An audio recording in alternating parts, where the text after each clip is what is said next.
Hello, I'm Eagle Gardens one on Instagram, and this is fucking talking shit with Eagle episode 760. Hopefully, you guys have had a great Friday. I've had a pretty good day myself. Looking forward to speaking with this gentleman here. I had a pleasure of meeting him firsthand at the Organic Cup a few weeks ago. Wow, almost a month. It's been quick. Oh, Dr. pleasure's mine. Green Gas, how you doing, my friend? It's a pleasure to have you this evening. You want to tell them how you're doing and where they can find you? Yeah, brother. You're doing great. Thank you, my guy. It was on an honor to be here as well, my friend, and it was cool to meet you finally after hearing so many cool things, watching the show and whatnot. Yeah, they can find me on Instagram right there, Dr. Green Gas, and then Dr. Green Gas Co. That's my company.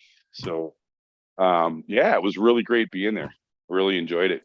People at Benton Harbor showed us a lot of love. Wonderful. Yeah, good times. Good times. Great to see, my some of my some of my heroes, as it were, right? So sorry, just adjusting the camera a little bit here. And there we go. And Mendo Dope. I've been listening to them for quite a while. And that's part of the story though. Don't want to get in your way on it. Um so here I am. What have you been thinking about, Eagle? What's been on your mind in regards to the last time we met? Wonder Oh, what you've been thinking about. You know, uh, cannabis, everything cannabis, to be honest with you. It's been a pretty crazy road since the last time we seen each other. Done a little bit of traveling, had some fun, no complaints. cool, brother. Cool. So, uh, yeah, telling my story here, I guess, right? And is that where you want to start it? Well, let's find out what you're smoking on first before we get into it, and then we'll Well, there you go. dive right into it. There you go, my guy. So I'm smoking some Granddaddy Purple Gumberry. It was an auto, and she turned out really nice. I believe it or not, from Archive Seeds. Um, Beautiful plants. I got about, I'd say I got through like 3.5 off of that one. Not bad for an auto. And about 1.5 off of the other two. So the other two sisters were short and squatty, but really consistent bud structure. Pretty good weed. Pretty good weed. So yeah, looking forward to that. Smoking that. And also smoking some back porch cherry from our guy. You mentioned him, strangely rooted. And yeah, fantastic weed. Fantastic weed, guys. I don't know what that strain though, Eagle. Do you know that strain, back porch cherry? I don't. No. Yeah, people were asking me about it. I'll have to check it out. I haven't even looked it up yet. I know it's cherry. Obviously, it's got another strain that's mixed. But what are you smoking on, brother? I What you am rolling up? I'm smoking some of this skunk one. There we go. It's my first round with it, or first time smoking it. This first Nice. joint right here.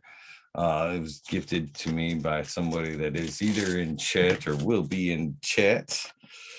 It prefers to stay nameless for one reason or another. Cheers to you. Appreciate you, brother. Nice. Yeah, in fact, I got this stuff by accident. I got it from my partner. He was trying to send it into another thing, another event or something, and I ended up getting all of his samples with a happy accident. And beautiful weed, you know, got about 5/8 from him, so that was nice. Yeah, happy to get that great weed. Check him out, guys. At strangelyrooted.com. He's a fantastic grower. Anyway, yeah. You're smoking the skunk? Are you rolling a joint? Is that what you're doing? Yeah, that's my preferred method, anyways. The good old fashioned joint. That's what I'm gonna do in a minute here. Just finishing the bowl from earlier, and then I'm gonna roll one. Actually, Yeah. smoked some sour blueberry the other day from the same gentleman. It was pretty darn good. Still had Nice. that blueberry, nice blueberry with that sour on it. Nice sour on the front end with the blueberry in the back. Usually it's the opposite, but it was Yeah, good. you get the sour at the backside, right? Like eating a piece of sour candy or something, right? Yeah, that aftertaste usually is the sour. When you say blueberry, speaking of that, it's a great strain. What do you consider your favorite blueberry at this point? That you think is closest to old school that you remember, brother? Recently that you had. I'm curious. Was probably Coma the grower, or not. It's Coma. Actually, it's not the same Coma as a lot of people know, but he's a he goes by the handle Coma, and he's got a blueberry that is just outstanding, which I believe, if I remember right, is a pheno of DJ Short's blueberry. But everything that he's hit that I've had with that, because he's had like a blueberry quintessenta, which was a CBD strain of his, and that just reeked of blueberry. So everything that he's touched with that, uh, it's just blueberry, blueberry, blueberry. So that's probably about the blessed blueberry I've ever had, was from Coma there.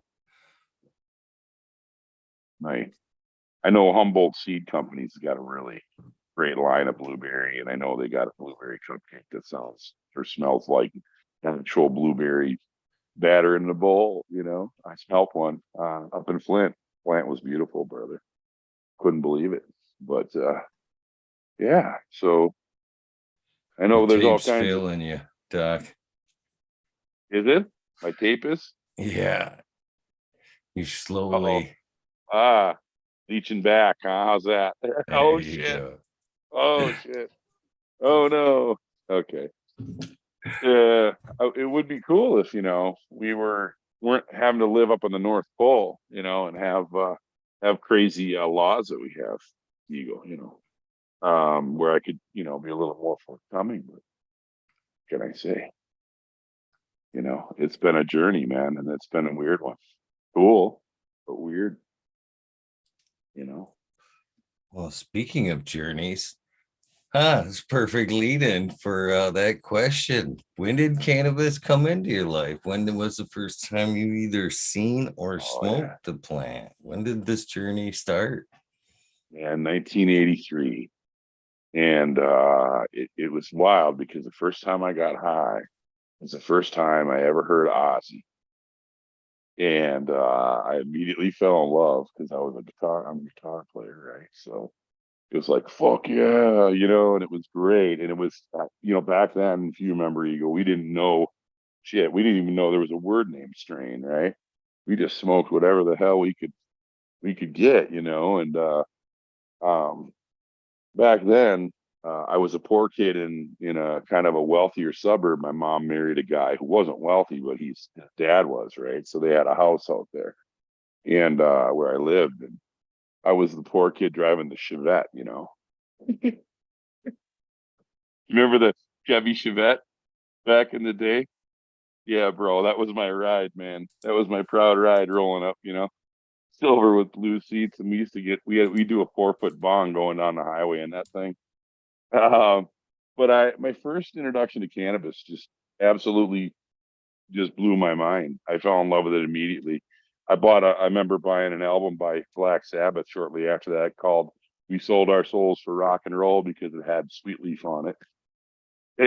If you remember that, yeah, man, a big headbanger. So my I started smoking weed on the regular, right, and came from a pretty rough situation with my family. Needless to say, right, like a lot of us, a lot of abuse and neglect. I got quite a story there, but I don't want it to be about that today. But I'm surely open to talk about that. I'm not going to hide any of that, but people don't want to hear all that so much. But been through a lot of shit, Eagle. And back then, my mom was a drunk, and the old man had found a bottle and took off with that and some other woman, and so I had my mom and my stepdad, and uh, my mom didn't like weed a whole lot. I'll tell you this story first time and last time I've ever had Thai stick.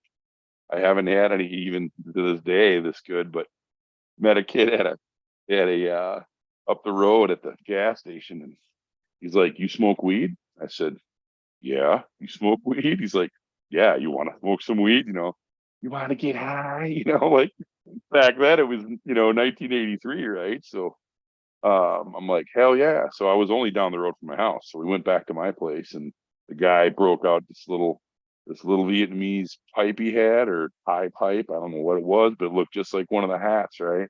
Over there. That's common, right? The like rice paddy hat. And we hit that thing, man, and he goes, "I'm gonna say goodbye before you hit the pipe, because when you hit this pipe, dude, you're gonna pass out." I'm like, whatever, man. And sure as hell, I came to, Eagle, in a pile of peanut butter and jelly and bread crust, gallon of milk, 3 loaves of bread, and my old lady screaming, "Hey, Mom, what are you doing? This marijuana?" And I'm like just laughing my ass off. And I'll never forget that. I mean, it tasted awesome. And then I was gone. So when people say Thai stick and I ask them what their experience was like, and they tell me that, yeah, oh yeah, man, I used to smoke it. It gets so high, and me and my friends would have a great time. And I'm like, nah, you didn't smoke one. I smoked. You might have smoked Thai stick, brother, but you didn't smoke what I was smoking. Because the Thai stick I had knocked your ass to the floor. But anyway, that was kind of, and then I ran into good weed, really, but in a spiritual way. I've kind of lived a charmed life, if you know what that means. You just like run into shit that you need and run into stuff and people. And I somehow ran into the premier dealer in my town. And it was one of those deals where like he had a camera back in the day. They didn't have cameras. He had a lot of money. And his house was just set up just to what you walked in the door, and you didn't talk, you didn't say anything because you worried. They're always there. Everything back then, the feds would listen in on him, right? And so you couldn't say anything. You just had to hand him the money, and the money that you gave him was the kind of weed you wanted, because he had different drawers in his desk, and it was just really trippy, man. It was like going to Willy Wonka, the Willy Wonka, the new one, with Johnny Depp. The guy was weird, but it was great weed. And That was the best weed I smoked until I was in the army in Colorado. That's jumping ahead a bit. So yeah. So yeah, back then, cannabis was back when they were doing, the old reefer madness movement, and got to go to treatment right away. Because my old lady was like, "You're an addict. You're addicted to cannabis. You're addicted to that pot. And if you don't go to treatment, you're gonna move out." So I was like, "I guess I'm going to treatment." So, there I was, man. And it was good though. I learned a lot about what was getting in my way and whatnot. And then I also learned that weed was fucking awesome. And I knew that one day I was going to return to it, but I didn't know when. And so about a year after that, or so, I was in the military, 4 years in, and then I sobered up after that. But that's a longer part of the story. But I'm jumping way ahead here. So any questions from anybody so far? I'm probably just bouncing all over. I'm a little ADD. Didn't plan on what I was going to say, guys. So what I you're like getting it is that just way. I like it right, that way. Unplanned, unrehearsed, just free flowing as it gets. right on, bro. I can get into a lot of stuff, but I don't want to detract. Go ahead, man. Whatever. I don't know where to go from here, but you know. So at what age we talking? What age did the tie Oh, stick come into play? oh man, 17, age 17, man. Yep, I was smoking a pipe back then, so I had a meerschaum pipe. I don't know if anybody knows what that is, but they're a actual tobacco pipe, right? And I put a screen in it so that I would drive around in my Chevette, be smoking bud, and people thought I was smoking, a pipe, and then I would load the pipe later with actual, like, tobacco. And anyway, yeah, I had to be real hidden back then, but that would have been 1983, 84, Eagle. I was 17. I went to treatment the summer of my junior year. high school. I almost flunked out of high school. I was the second lowest student of 1,100 and some odd students. I just got stoned. That's all I did my junior year, smoke weed and try to cope because I had my old man killed himself when I was 14, right? And he shot himself and died on the bullet from alcoholism. And he had left before that when I Sorry, was man. 8. Yeah, brother, thanks. He left before that when I was 8 years old. And he when he did that, that fucking rocked my world, right? Because I'm like, fuck everything now, you know. And I swear to God, Ozzy Osbourne, Bark at the Moon, that album literally got me through that experience. You might and weed. You might think that's crazy, but I lived in my head, Eagle, because I was pretty traumatized, you know what I mean? Pretty fucked up as a child. And a lot of people mistake me. They look at me, I'm this big white dude, right? I got a license, you know, to do medical stuff, and I help people, right, Eagle, and they think, oh yeah, fuckers never had any kind of tough life. And then they hear my story, right? Shit, the tape is trying to, sorry guys, I'm just trying to get this tape right. Um there, I'm gonna put the thing down in case the tape comes up. If it shuts off, I won't shut off. Okay. So so let's see. Um so Eagle, I let's see. So my old man, yeah, I was a freshman in high school. I gotten uh fucked over by the football team and I quit. They were assholes, right? This is a big school in the city where I lived, and I hated it. And I found solace in weed and cannabis, and I found a way to try to find peace in my head with the insanity I called my life, right? And my old lady just got worse and worse as an alcoholic. Her and my stepdad just kept drinking, and it was just ridiculous. And sorry, and let's see. So I was in a lot of emotional pain and shit. So I went in the army when I was 18, March 25th, 1985. And they I didn't make their fitness test. I didn't pass it. So oh, I stayed sober for 11 months, right? I didn't drink, didn't smoke weed, didn't do nothing. Um and was a miserable human, went to AA and everything, right? And graduated high school, barely went to night school to get through it all. And went in the army on my mom's prompting. Got high the night before I went in the army, and then stayed away from weed for basic training. I was there for two whole sessions of basic training. I was what they call a fat boy, so I had to go through the fat boy program, and I had to get recycled, Eagle. So we would spend time every day working out and doing sandbags right at Fort Knox for the whole 12 weeks. And then when that was over, actually got to go to basic training. And so I don't know where they're at with questions or whatever. If you got any, just ask them. But essentially, man, I was in the army. I drank like a fish. I was in Colorado, so I smoked a ton of fucking good weed. Holy shit, the weed out there, nothing compared to it. I'm telling you, back then, right? Um, and I didn't even know what I was smoking. It was so good though. Um, let's see. And I ate a lot of acid there because in the army they gave you piss tests. But since I was a corporal and I knew the guy who did the piss test, I never got tested. Right. So I give him a case of Jack Daniels and fucking, oh, let's put this guy's over here on this tray. These guys aren't being tested. Our random selection, you know? So so I didn't get in trouble there, but I almost drank myself to death, right? And the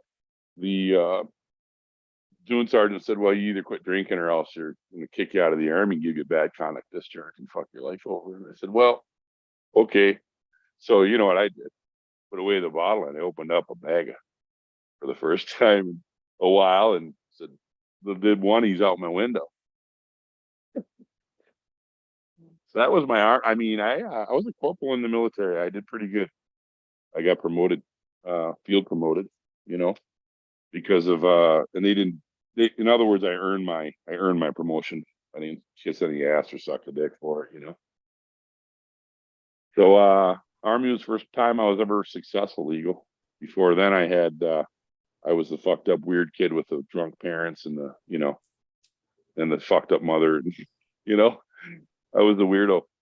Uh, Only fit in with the crowd. That's I found a place to be in life with this cannabis, my friend. It makes me okay in the world, and you know what I mean by that, I think, don't you? I do. And I find that when I talk to a lot of people, when we talk about that first experience, I ask, when you first started, was it, medical? Do you think when did you realize the medical? Well, a lot of Yeah, people say it was medical right from the get. It made me feel absolutely, normal, you know? absolutely. Yeah, Eagle, it totally did, brother. You know what it did for me is it made me feel okay in the world. You know what I mean? Like I finally had a place to be. This cannabis made me feel like this is how you're supposed to feel in my skin, you know? This is how you're supposed to feel in the world. You're not supposed to be afraid of every fucking thing and everybody, Eagle.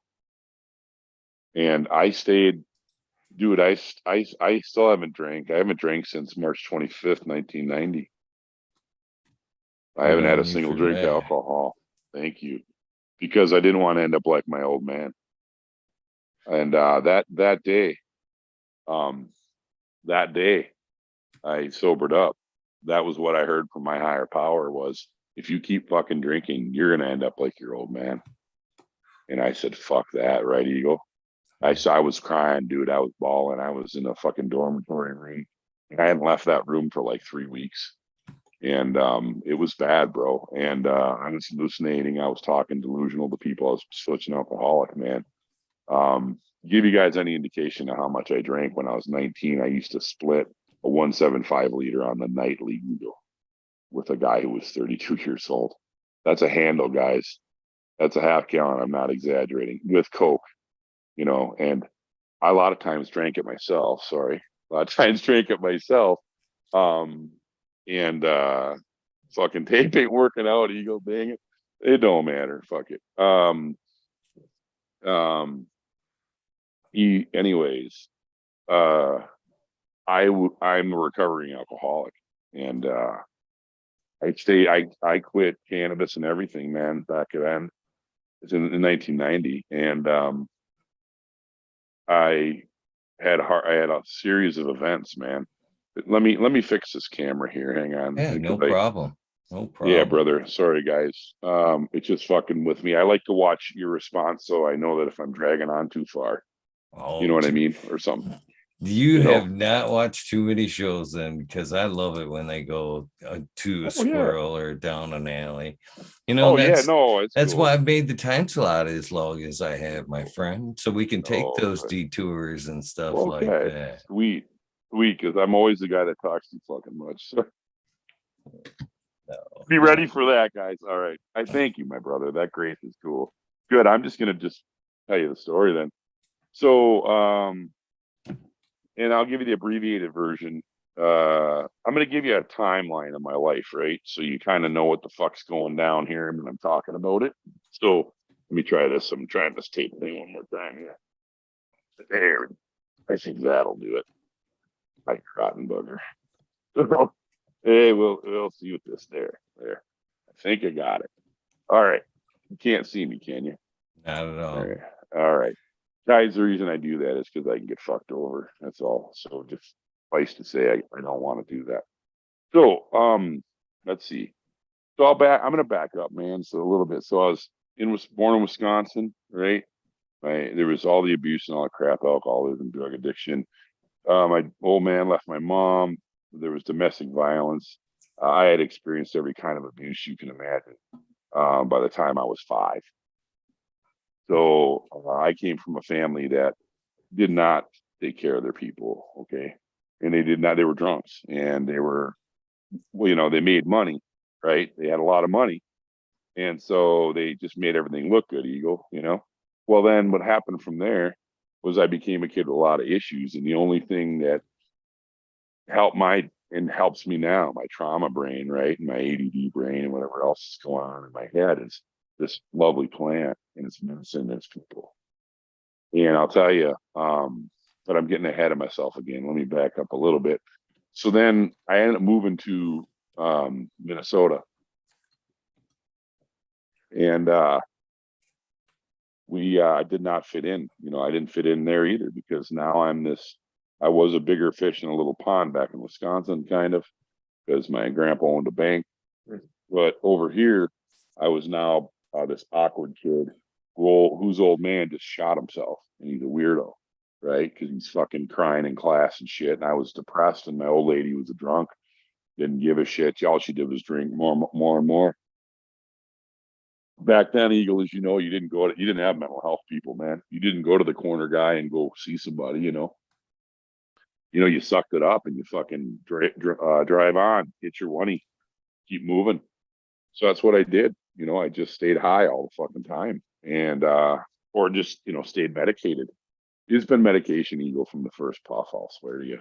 A love, like a refinding, like I was like seeing my old friend Eagle again. It was when I first smoked weed in my life. It's like, hey, old friend, where you been? And I couldn't understand how people hated the plant. And it makes me sad, bro, because my brother died in 2021 of fucking stage 4 liver cancer because he decided to die slowly with alcohol. He didn't make it, bro. And he lived in Arizona where he could have fucking got the best weed, and literally was sitting at the table with my old lady, who she's kind of the cause of. No, I don't want to blame my mom because she did the best she could, I guess, but she didn't. That's the fucking truth. People say that, Ego, but she didn't, bro. She was an alcoholic, man. She's still a narcissistic person. She's really sick, mentally ill, human still to this day. And my brother went down and lived and moved in with her, and he started going south and eating opiates and drinking liquor, and I knew he was dying. He was dying, and he just drank himself to death. And I begged him not to, and he quit taking my phone calls. And that was when I had been back. I went back to cannabis, and had heart surgeries and stuff. But I'm getting ahead of my story a bit. But my brother was a retired sergeant major, 19 and a half years, got kicked out of the military for threatening to kill a fucking major. Threatened to gut him from his nuts to his neck. That's pretty crazy. It is crazy, but here's what happened.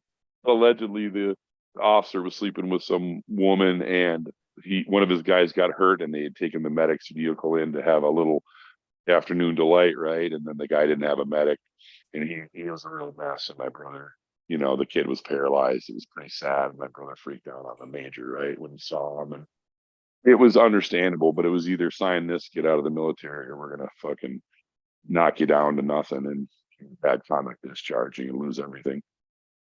Well, my brother never was the same after that. Is what I'm saying, Eagle. It was kind of like a kick in the nuts. You know what I mean? 20 years of military service, and here you go, fuck you, get out, and here's a reduced pension, and you suck. And my brother had gone through three women and shit over that. He wasn't a victim. My brother was quite an asshole, bro. He was a dick, but he was a good human too on the other end. I think if he would have found cannabis, he'd be with us today. He'd be happier. So I don't know where you want to go. Oh, so I was in the Army, and I got out of the Army and I got sober. And I went back to, and I got sober and started playing my guitar. And I didn't at that time smoke weed. I really wanted to, but I couldn't because of AA, right? That was back, how they are. I was strict AA, right? Going to college, all this and that. Was homeless. Got homeless after I got sober. 9 months in, I was homeless and didn't have a place to live. And my higher power said, "I'll talk to this guy over here." So I went over to see this guy who had promised me a job working 11 to 7, loading up hamburger patties in a truck, And I walked in there, and on the door it said, we're not taking anybody at this time, right? And we're not taking any applications, right, Eagle? So I'm like, fuck, that don't apply to me though. So, so I go in there and they had just had a layoff party, brother. They had 3 pieces in the remaining corner of a sheet cake that were like half dried out. It must have been 1,000 piece sheet cake. And here's this guy, and he's literally, I can see him through the glass, right? And he like waved at me, like, hang on a minute. And he and his assistant were going through a list back in the day. They had the day, dot matrix green and white paper. You remember those things, Eagle? And he's scratching off and with a red pen all the people who he's laying off. And I'm like, oh shit. So you know what I did is I grabbed that cake. I hadn't eaten probably in 12 hours. I was eating once a day. Um, I was literally, and I didn't have a lot of weight on me back then. Um, I was living pillar to post, they call it, right? Sleeping on people's couches in the wintertime, man, in Minnesota, bro. And it was fucking rough. And finally, I went in to go see the dude, and the guy's like, I have one word for you, man. One word for you: surrender. And I'm like, okay. And he gives me $20, and he meant surrender to my higher power, right? So I'm like, all right, fine. And so I took the $20 and I was crying because I felt like I was rich.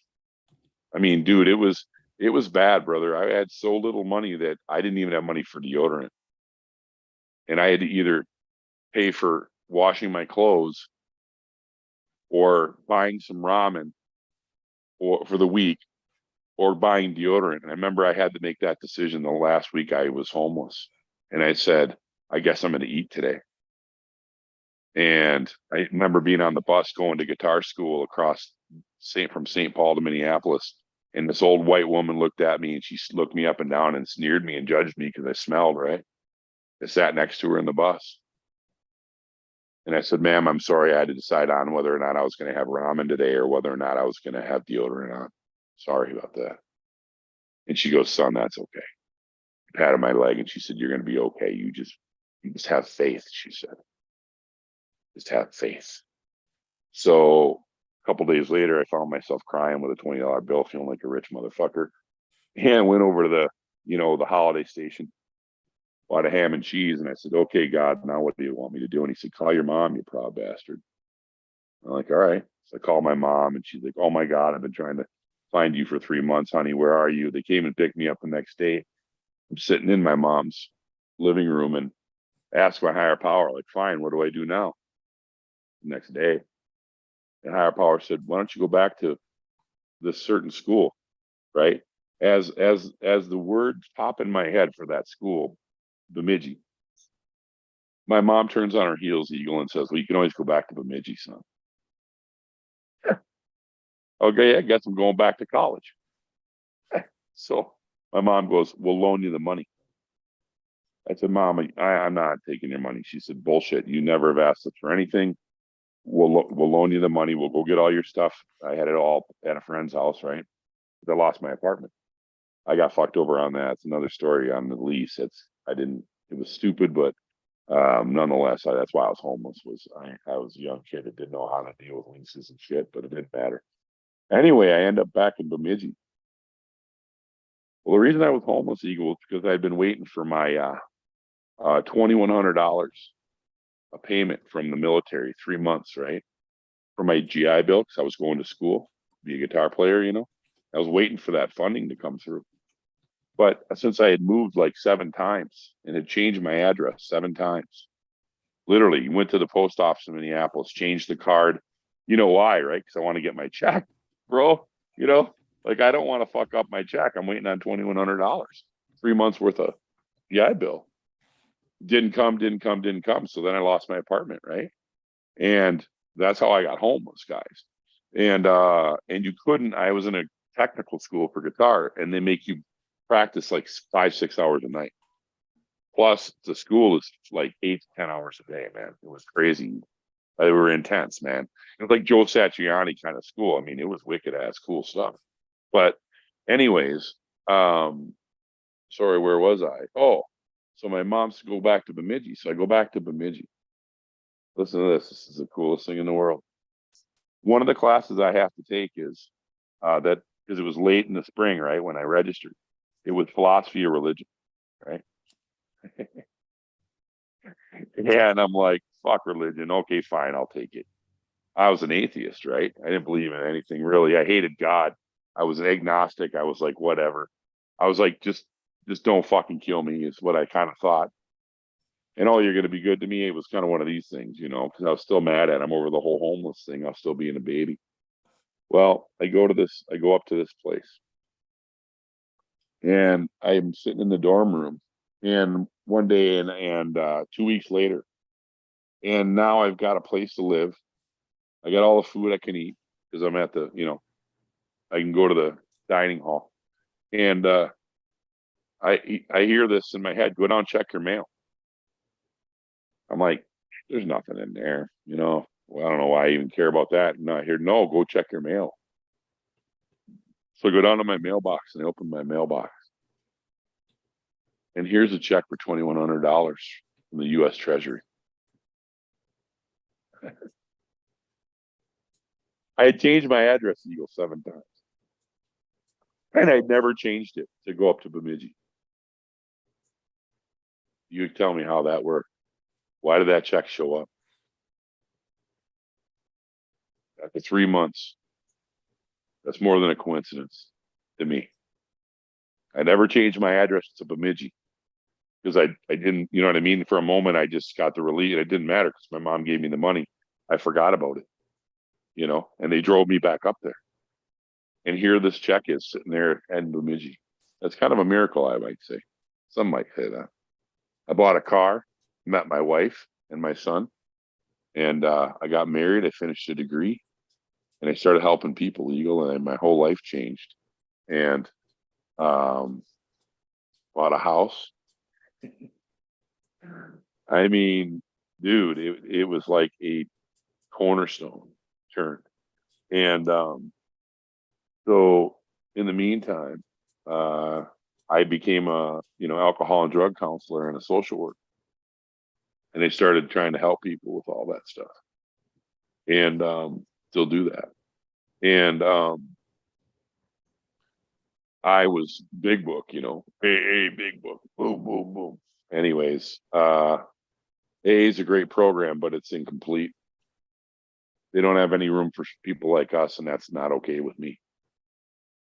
And I don't know if I got to help start a movement where we have a place for us, because Narcotics Anonymous is the same. They have attitudes about people who smoke weed and they call it a relapse. They get all weird with all that shit. So I don't know. Maybe if people let me know in the comments, let Eagle know in the comments if anybody be interested and still working the 12 steps, but be a smoker, call it something. I don't know. Because I can't go to AA meetings because I want to punch them. Because they're idiots about weed. They can't. And but I love their principles and I live by them every day, Eagle. So the shorter story goes, I met my wife. I ended up getting a degree. I ended up becoming a pastor. I've done a lot of things, man. Since then, I can tell you I've raised 3 kids. And they've all graduated from college, done very well.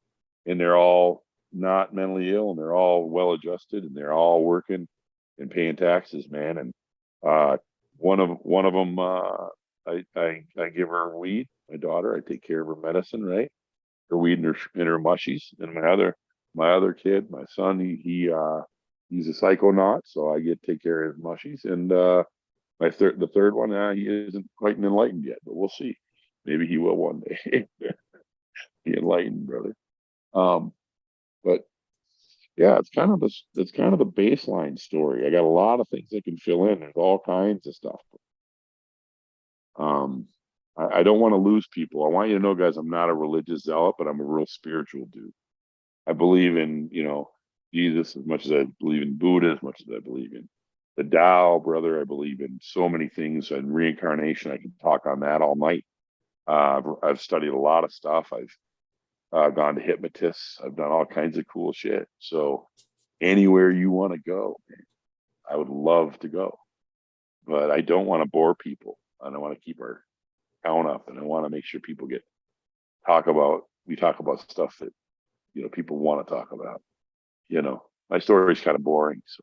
I don't think so, and I don't think anybody else that up to this point could say that Oh, either. To be honest with okay. you. All right, brother. Cool. And you know how it is. It's my story, so I think people are getting bored. That's that's You know what I that's mean? what we tuned in to hear.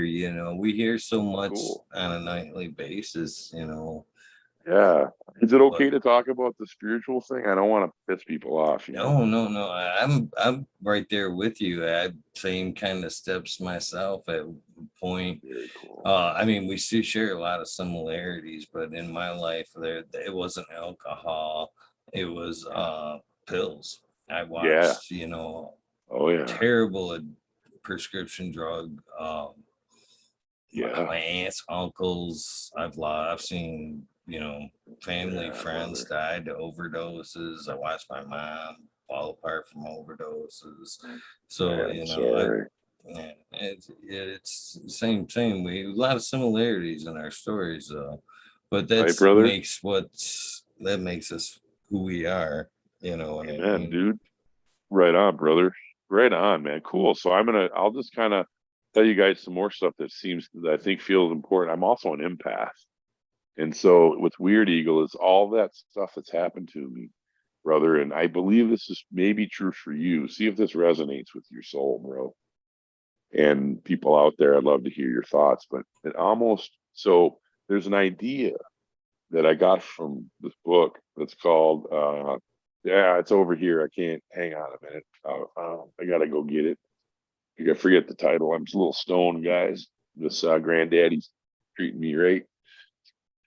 The Soul Code in Search of Character and Calling. It's by a guy named James Hillman. Okay. Really cool book.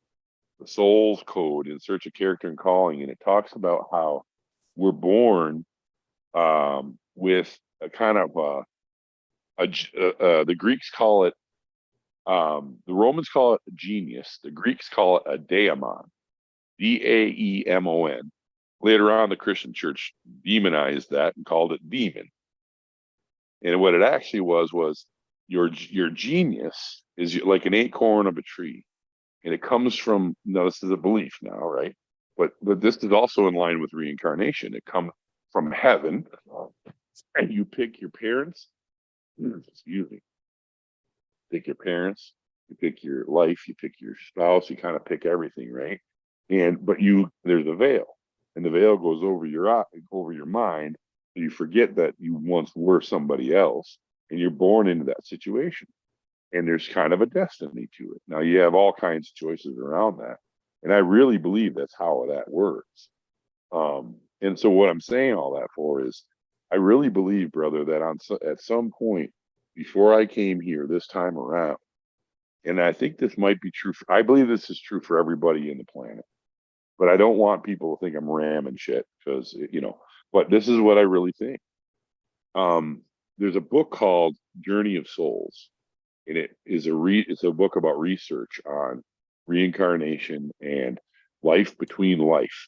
Journey of Souls, guys, you got to check it out. There's also a book after that, second one. That one's I can't remember what that one's called, but it's by a guy who was a clinical hypnotherapist of like 40 years, Eagle, and he's interviewed like I want to say thousands of people that are in when they're in hypnosis. They're telling them what they're experiencing, right, in the other realm, and they're telling them what these things are telling them, and it's really fucking wild, guys. It's incredible. It lines up with what I'm talking about. But what I really believe, Eagle, is that we come here with some kind of reason behind the trauma is what I'm getting at. The problems in our lives, man, the things that happen to us, they all work together towards the benefit of mankind and humanity somehow. And like all your experiences, brother, make you an awesome host for like this show. And I can't tell you how much it meant to me just for you to be so genuine when I saw you. You restored my faith, brother, and hope in this movement. And that there were genuine dudes like me that were no bullshit. They weren't trying to steal from me. They weren't trying to take nothing from me. They were just for real. That was you standing there. And it was so fucking cool, brother. And then when I was smoking with our buddy, right, that was there too, it made me feel okay again. Now I'm a part of a family, brother. And if you hadn't gone through what you went through, brother, you wouldn't be even listening to my story right now. And you guys wouldn't even be listening. But I can't tell you, when my friend in Canada got on your show, I can't lie, I was a little jealous because I was like, how cool is that, man? And then I'm like, why not me? And you know what he said? He goes, brother, I'm gonna believe that. I believe you're gonna be on that show and not too long from now. I really believe you will somehow. And I said, that's cool, man. I go, fucking A. And what's cool is I actually bought the same tent now. I got that. And here I am sitting on your show about a year later. That's a God thing. And I want to tell you, man, that I went through some pain coming up there to Benton Harbor. I think, brother, you and I have talked offline. I don't want to go into that, you know. And it's still not without pain, bro. I'm still hurting over some stuff, right? I don't want to go into any of that anymore. You know why, right? Because I just don't want to throw shade. That's not why I'm here. But since I saw you, I've been fucked over by three different partners, people in the business, like fucked over in a big way and not planning on it. Not any names. I'm not telling it didn't necessarily have the names I mentioned earlier. None of those people necessarily. Just I'm saying that I have got literally lost thousands in this business, in this industry, Eagle. Betrayed, fucked over, used, whatever. Not, you know what I mean? And I'm not here to throw shade and acrimony, guys. I got no hate for these people. This is what I learned in AA, brother. This is what I learned in my spirituality. I pray for them because I want to stay sane because it makes me feel better, brother. And it helps me let go of my resentment and acrimony because they're just sick people because they're hurt people and they hurt people. Hurt people hurt people. And I have to walk in grace because otherwise I'm going to get slapped with that too when it comes time for me to face that music, right? Karma's a bitch. So, what I'm trying to say, my guy, is I think there's a verse that says all things work together for the good for those that love God, right? And brother, all this pain happens to us for the good. I think so we can use it to help others get through the same thing. And brother, you're a special dude. I'm telling you. When I met you, I'm like, this is a high level old soul right here. And I know that that's hitting you somewhere, but there's a lot of old souls connected to you in this program. This is a really fucking awesome thing, man, because brother, who would want to give a shit to hear my story? I know I'm not being falsely humble, guys. Honestly, man, I don't think that highly of myself because I've been through a lot of shit, Ego, right? I've fucked up. I've done a lot of things too, right? I fuck up every day. But what I do know is if I try to make amends and they don't accept it, that's on them. And if, like the book says, now I stay open to that. And I want you to know, brother, I actually am open to those folks that did what they did. And I never close the door on them. And I'll listen to them and I'll try to talk through it. But I will never trust any of them again. I can't. No, because that's the one thing that's hard for me, brother. Even though I trust like you right now, and I trust all my people right now, or I wouldn't be here. The thing that's the most painful thing in my life is that I can't seem to trust people in this culture. And that's really sad because, brother, that's what we're here for. We're all from the island of misfit fucking toys, man. Right? We're like all from the island of misfit, the cosmic island of misfit toys. I mean, we're stoners, man. Come on. I mean, why do we smoke weed? Not because we're fucking happy people on this planet, really?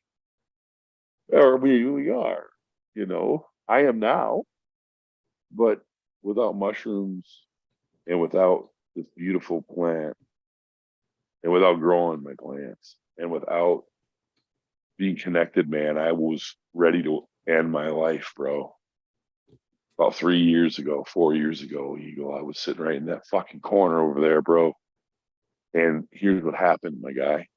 I had a gallbladder blow up and my gallstones ripped my fucking gallbladder apart at about 2 in the morning on the 2019 after a really shitty year of having the worst job of my life. And my wife I thought I was having a heart attack. My wife took me to the hospital. The guy said, "You ain't leaving. I've never seen such big gallstones in my life. I'm admitting you and you're doing emergency surgery at 6 in the morning tomorrow." So I got emergency surgery next day. They ripped out, they cleaned up whatever it was. And I was in the hospital and the doctor comes in. He says, so surgery looked good. It looks like we got all the poison out or whatever we could, and we'll get the rest of it out here. And he said, "I'm going to keep you here another day or two." And I said, "Fine." He said, but in the meantime, you want to make sure you check in with your cardiologist about that problem." I said, "About that problem?" "Yeah, your fibrillation." I said, "What the fuck are you talking about, dude?" He goes, "You have a heart condition. You don't know that?" I said, "Well, I didn't." He said, "Yeah, you have atrial fibrillation, man. You're going to need to fix that." So I go, "Well, that's not cool." Fuck. So I was like, "Well, I'll see about that." Well, then I went and saw the cardiac. So then I go to the doctor and I had a checkup follow up, right? A week later to take the stitches out, right? For the gallbladder. And they go up by it, they go up through your nuts, right? Your groin right there in that area, right? And so they're taking the stitches out and the doctor says, "Hey, are you still on the same medications that are on this, you know, on your chart over here?" And I said, that was before she was pulling stitches out. And I said, "Yeah." And she said, "Well, oh, you can't, you need to go off all those right now." Now, Eagle, let me explain to you what they are. I have obstructive sleep apnea, right? So I don't sleep good as it is. I got a machine. And then I had to take pills to go to sleep. And I was on stuff for my ADD and I was on stuff for my PTSD. And they told me I couldn't take any of it. And I was already suicidal. And I've been suicidal every day for 3 years, wanting to die, bro. And this is before I smoked anything, right? I was totally sober. 30, almost 30 years, good dude, 29 years, something like that. And I'm sitting there at the doctor's office, and this bitch tells me, "Oh, well, you're just going to have to go off all those drugs. You're going to wreck your heart. You can't, they're not going to let you stay on those." And I said, "Fuck you," literally. "Fuck you. How do you think I'm going to live and not kill myself? I'm a fucking mental health guy. How am I going to treat my patients? I can't sleep. I'm going to end up killing myself, man. You out of your fucking head?" You know what she said to me? "Oh, I'm sorry. I don't know what to tell you." That's what she said. And right then I was like, and I literally, my wife looked, thank God for my wife being there, Eagle, because I almost said something else to her. My wife said, "Don't you say a word." So we walked out. My wife chewed my ass. She said, "That woman's stupid. She doesn't know, but whatever." So then I went to see the cardiologist and first thing he does, pulls my chart up. And at this point I had went and got a CBD pen, right? I tried some CBD and I liked it, but I was waiting to get high. It wouldn't get me high, and I was pissed, man.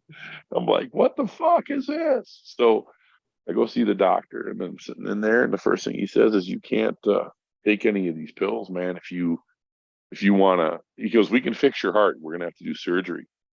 But he said, "If you keep taking these medications 5 years from now, you're gonna have the same fucking problem." And he said, he didn't say fucking, but he's the same problem. And um, he goes, "So I don't know what to tell you on that." And I said, "Well, that's a big problem."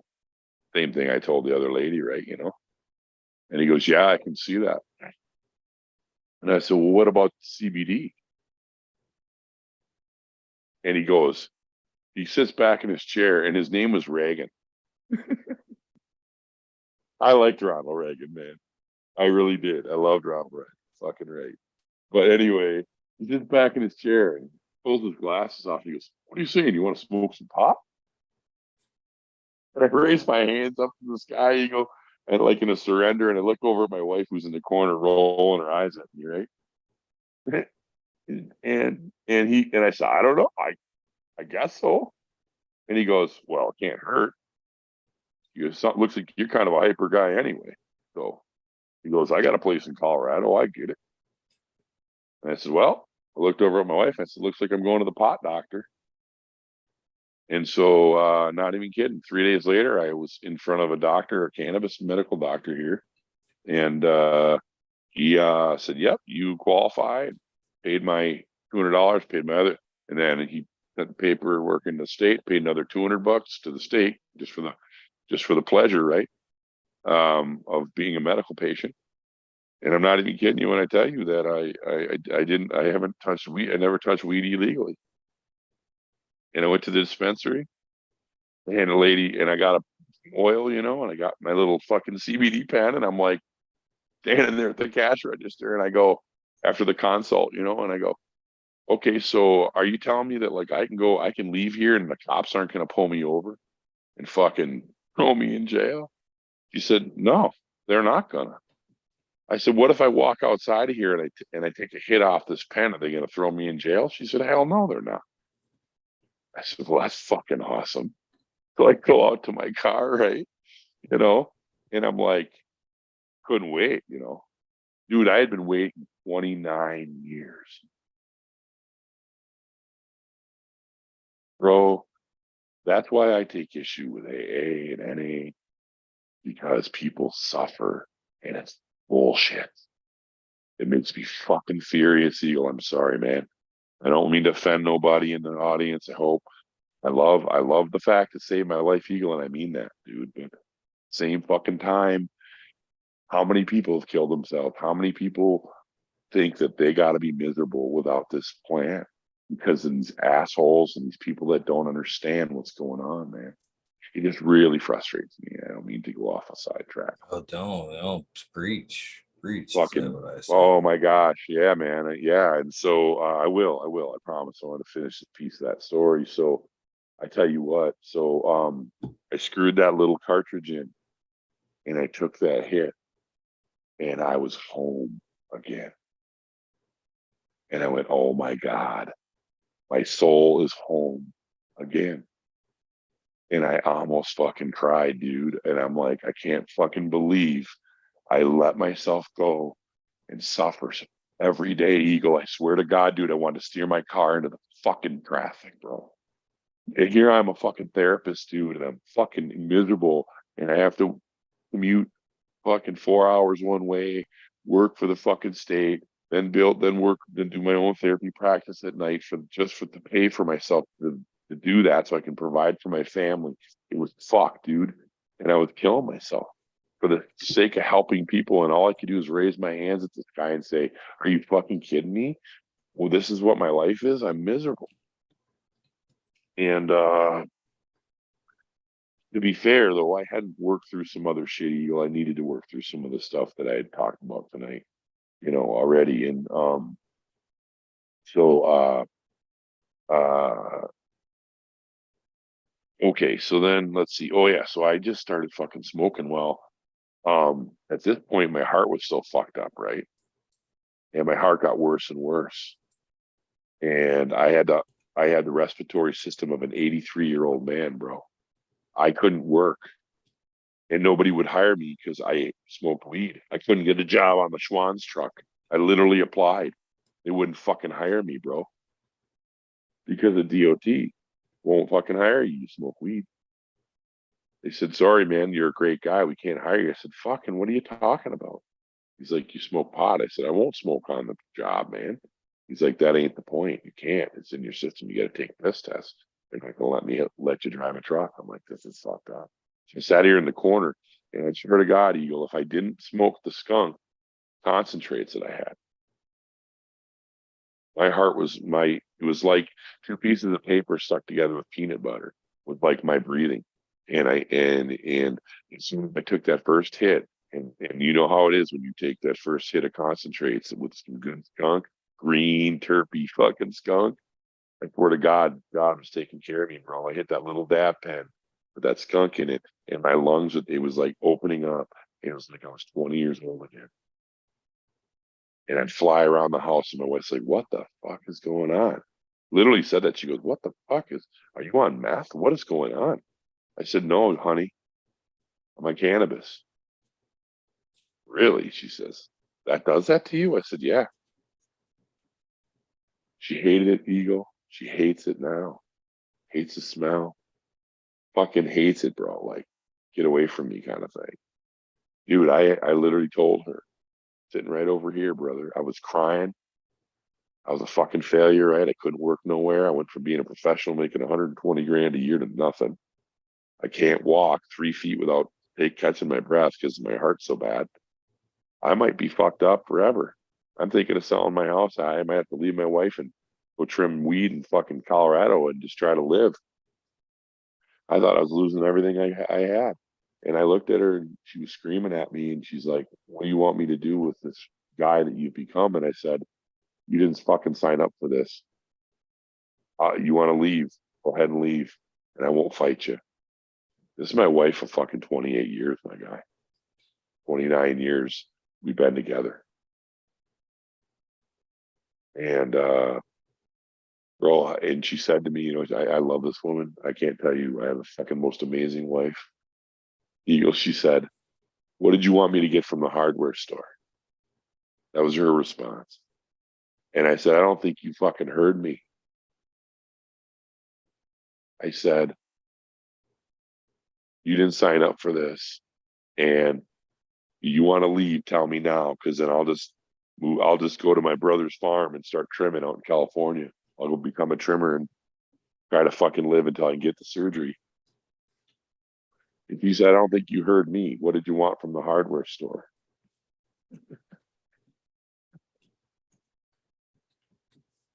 Fucking OG, my wife is, my guy. She's a rule follower. Yeah, rule follower. And when I mean, guys, she hates it. She fucking hates it, guys. Like fucking hates it. I have 3 or 4 filters in the house for her. But um, yeah, and Eagle, it's still a struggle because sometimes I don't feel like doing nothing, and I wake up sometimes with some of that shit. But I'll tell you what, brother, I started smoking weed the next day. This is what made me. This was what fucking sealed the deal. First of all, I felt home in my soul when I got high, and the second thing was, I woke up the next day, Eagle, and for the first time in at least 3 years, I didn't want to die. I didn't want to die. And I said, "Okay, I love you, sweet leaf."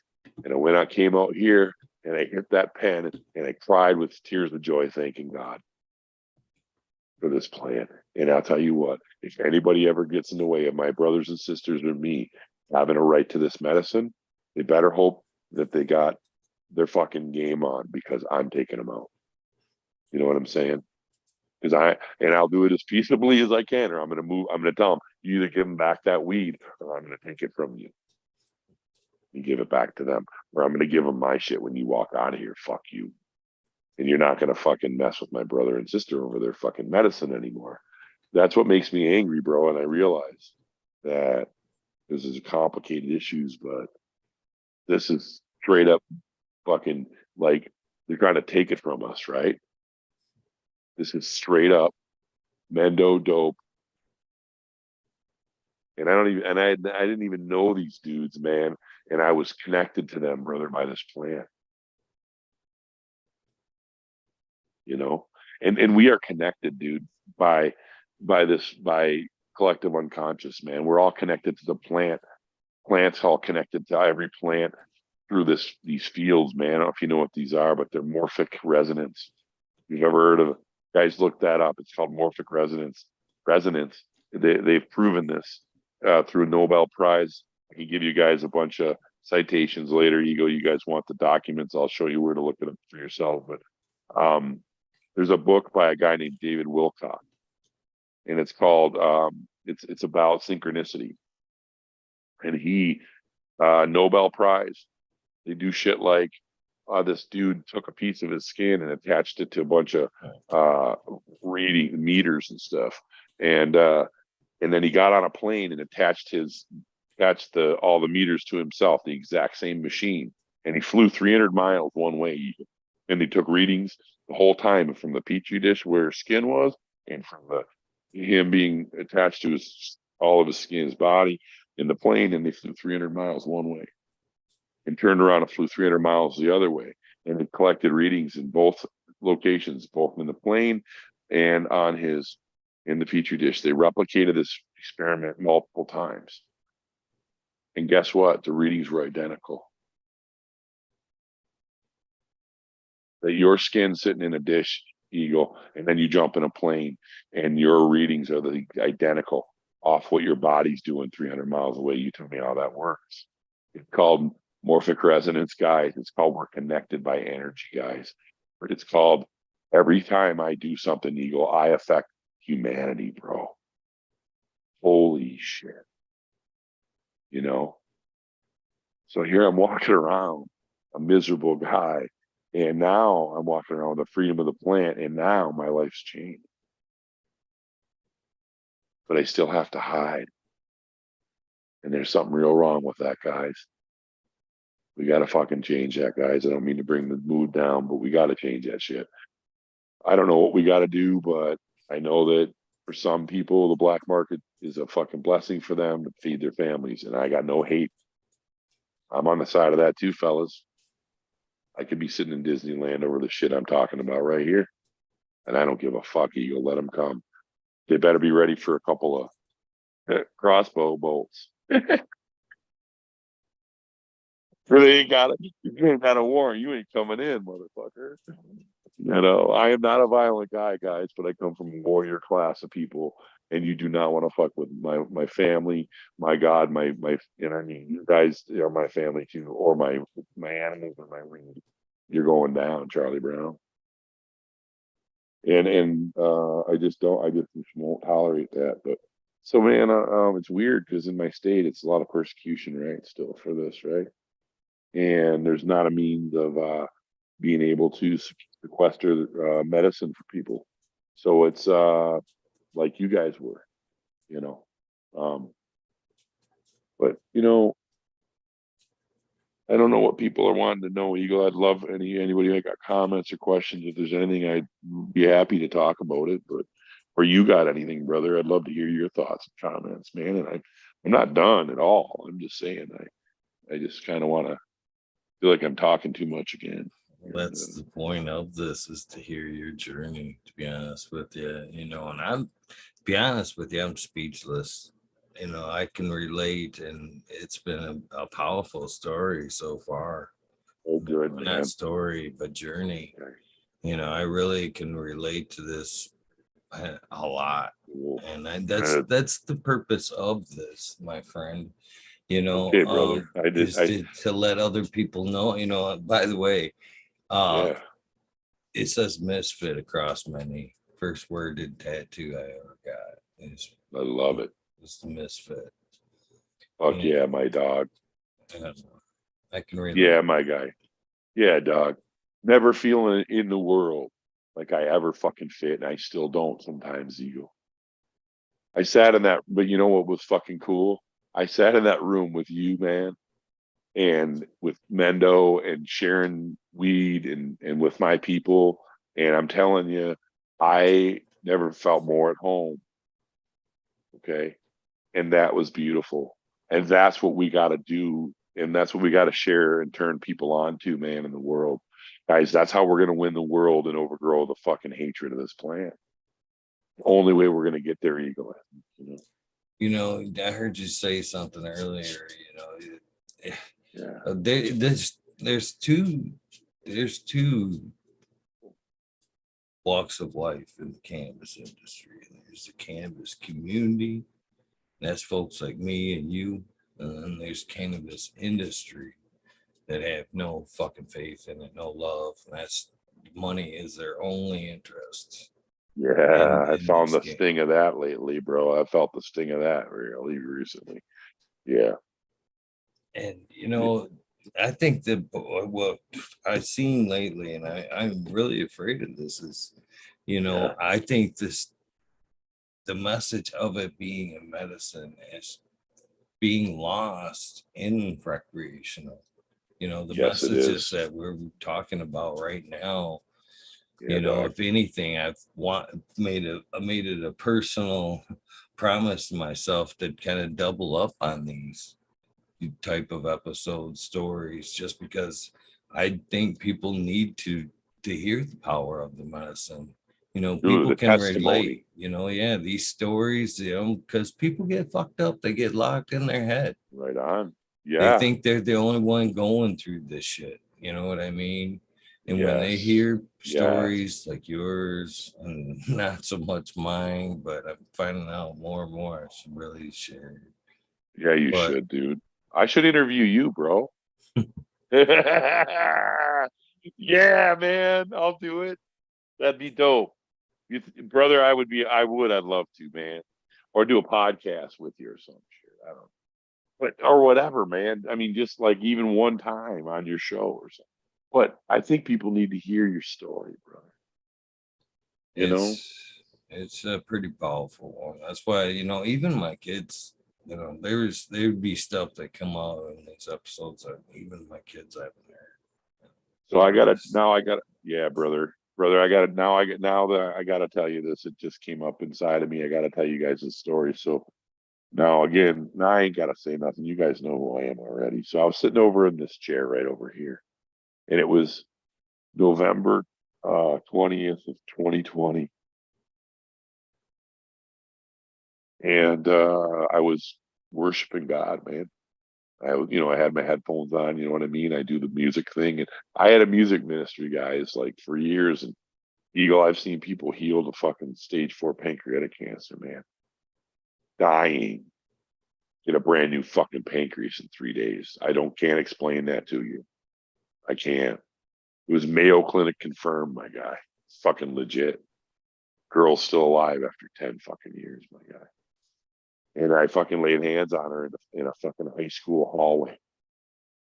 In a hallway, bro. The fuck? That's the love of the God that makes this plant, brother. Or what? And God is us, all of us. And God is also something on its own. But we make up God, people. I'm telling you, they're serious, but I believe that's a fact. And we all have tap into the collective unconscious, the Akashic records. And that's how we have psychics, and we have prophets. I've been called a prophet by the prophets. I've been called that, Eagle. I've been announced that publicly by other people, that God led to say that about me. And I can tell you that it's legit, but I don't fucking walk around with that. I'll tell you what, if I could give one gift back to God, it would be that one. I don't, because people fucking hate me for it. They hate me for it because they can't handle the truth sometimes. It's not fun to deliver a message people don't want to hear. You know that. But brother, more of my gift is about being an empath and seeing people and feeling like right now, when I met you, man, I felt so many things from you. And like even now, my clients, when I'm not with them and they're struggling, sometimes they wake me up at night. And I literally fucking wake up and I got to get up and smoke my cannabis because they're fucked up. They want to die.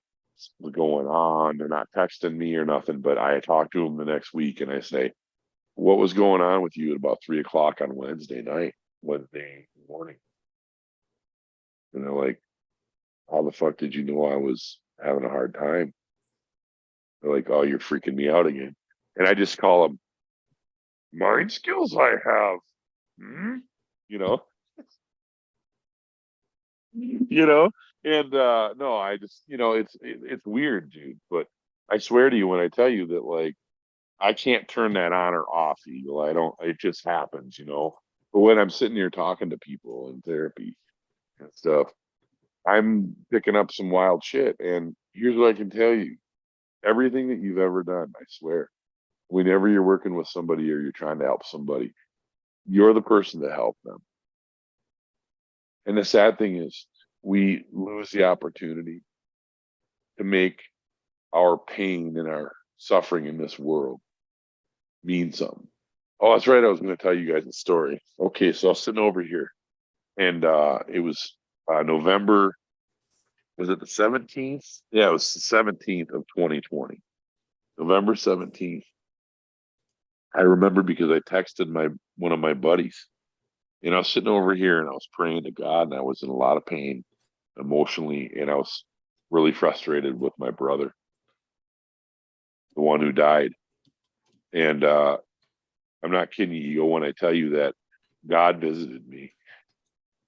Jesus literally came alongside of me in this presence in this room right here, and I almost shit myself, and I almost hit my floor on the concrete here. And he put his hand on my hand. He said, "No, no, no, old man, sit down. I come as your friend today." And I was like, "Lord, you no," and I couldn't even look at him. Eagle, I swear to you when I tell you this, he was so beautiful. I could not fucking look at him because I was ashamed of myself in his presence. And he was like, "I come here as a friend." And I said, "Why did you come here?" And he said, "I came here to tell you that I'm answering your prayer." And my prayer, Eagle, was that my brother wouldn't go to hell. I don't believe in hell, but I said, if there's a fucking hell, don't let my brother go there. And he said, "I'm not gonna let him go. I got him." And I said, "Okay." And then he said, "But what I came here to tell you was, I came here because I wanted to tell you that I love you very much, but I wanted to tell you you're fucking up bad." And I said, "What do you mean?" And he said, "You need to be a better brother and a better person and a better," and this kicked me right in the nuts. He go, "I won't lie to you," "and a better human being and a better father." And he said, "You know it." And I said, "Okay." And he said, "No, I fucking mean it." He said, "If you do, the next 50 years of your life is going to be a lot better, and you're not going to hurt as much. You're going to be happier. You're not going to have as much fucking struggle." He said, "Your brother's going to die shortly after Christmas." And I said, "Okay." And so I'm driving home on Christmas night, coming from grandma's house with my wife and my dog. And we came around the corner. It was icy as fuck. And I'm about to go in the ditch. And there's a guy, it's a two-way, it's a, two-lane road, right? You go, as you come around, it's all icy. The guy's flashing his lights at me and coming at me, trying to warn me there's a wolf in the road, and I can't see it. And he's flashing his fucking lights and they're brights at me, right? He's blinding me. All of a sudden, I see the silhouette of the wolf, huge wolf. I can't fucking, right? It's one of those things, Eagle, where you can't steer your way out of it, right? And I hit as just before I hit that wolf, God says to me, this is your brother. This is a sign. Your brother's dying." And I fucking hit that wolf. And that wolf, I took the wolf out and we surfed, snow surfed into the fucking marsh right there, and everything was fine. And we're eating Domino's pizza. And the dog was in the back because Domino's was the only thing open, on Christmas, right? And we had to eat. And I surfed into the fucking snow and I hit that wolf where damage to my Honda was already there. I had damage to my Honda I hadn't fixed, right, brother? Because I had an accident. People do that.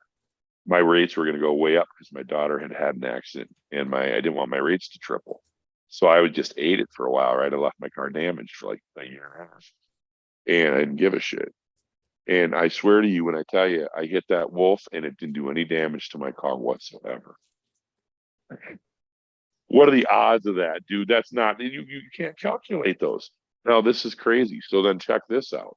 While I'm sitting there, the guy drives up that was flashing his lights. "Yeah, I was trying to tell you there was a wolf in the road." I'm like, "Yeah, brother, okay." And in the meantime, I'm like, "Are you gonna help me get out of here?" And the guy's like, "Did you want me to help you get out of here?" Like, "Oh yeah, oh shit," So my wife and I and the dog, we climb out of that. Or my wife and I, we left the dog in the car because he's gonna freak out over this wolf. So literally, we call the tow truck, and the tow truck comes, and this wolf is about 120 pound white wolf. female, all by itself. Never seen a wolf so big in my life. And the guys come, and it's two brothers, Eagle. And one brother's on meth. He's all fucking tweaking out, trying to fucking hook my car, hook my axles with the fucking tow cables. And then the guy's like, "Oh God, I'm sorry, man." I'm like, "I get it, I understand." And literally, I'm not kidding you. I heard a higher power say to me, "That's your brother down there, and you're the guy with owning the tow truck company." That's what was going on. And he goes, "My brother's all fucked up. He's a truck driver out of work. He's depressed, wants to kill himself." I'm like, "Jesus Christ, man, really?" And God's going ding, ding, ding, ding, ding. Fucking tows my truck, right? Or tows my car back to his place, and $485 later, I got on the road. That's what he charged me, man. I didn't give a damn because I was so distraught about this deer or about this fucking wolf, man.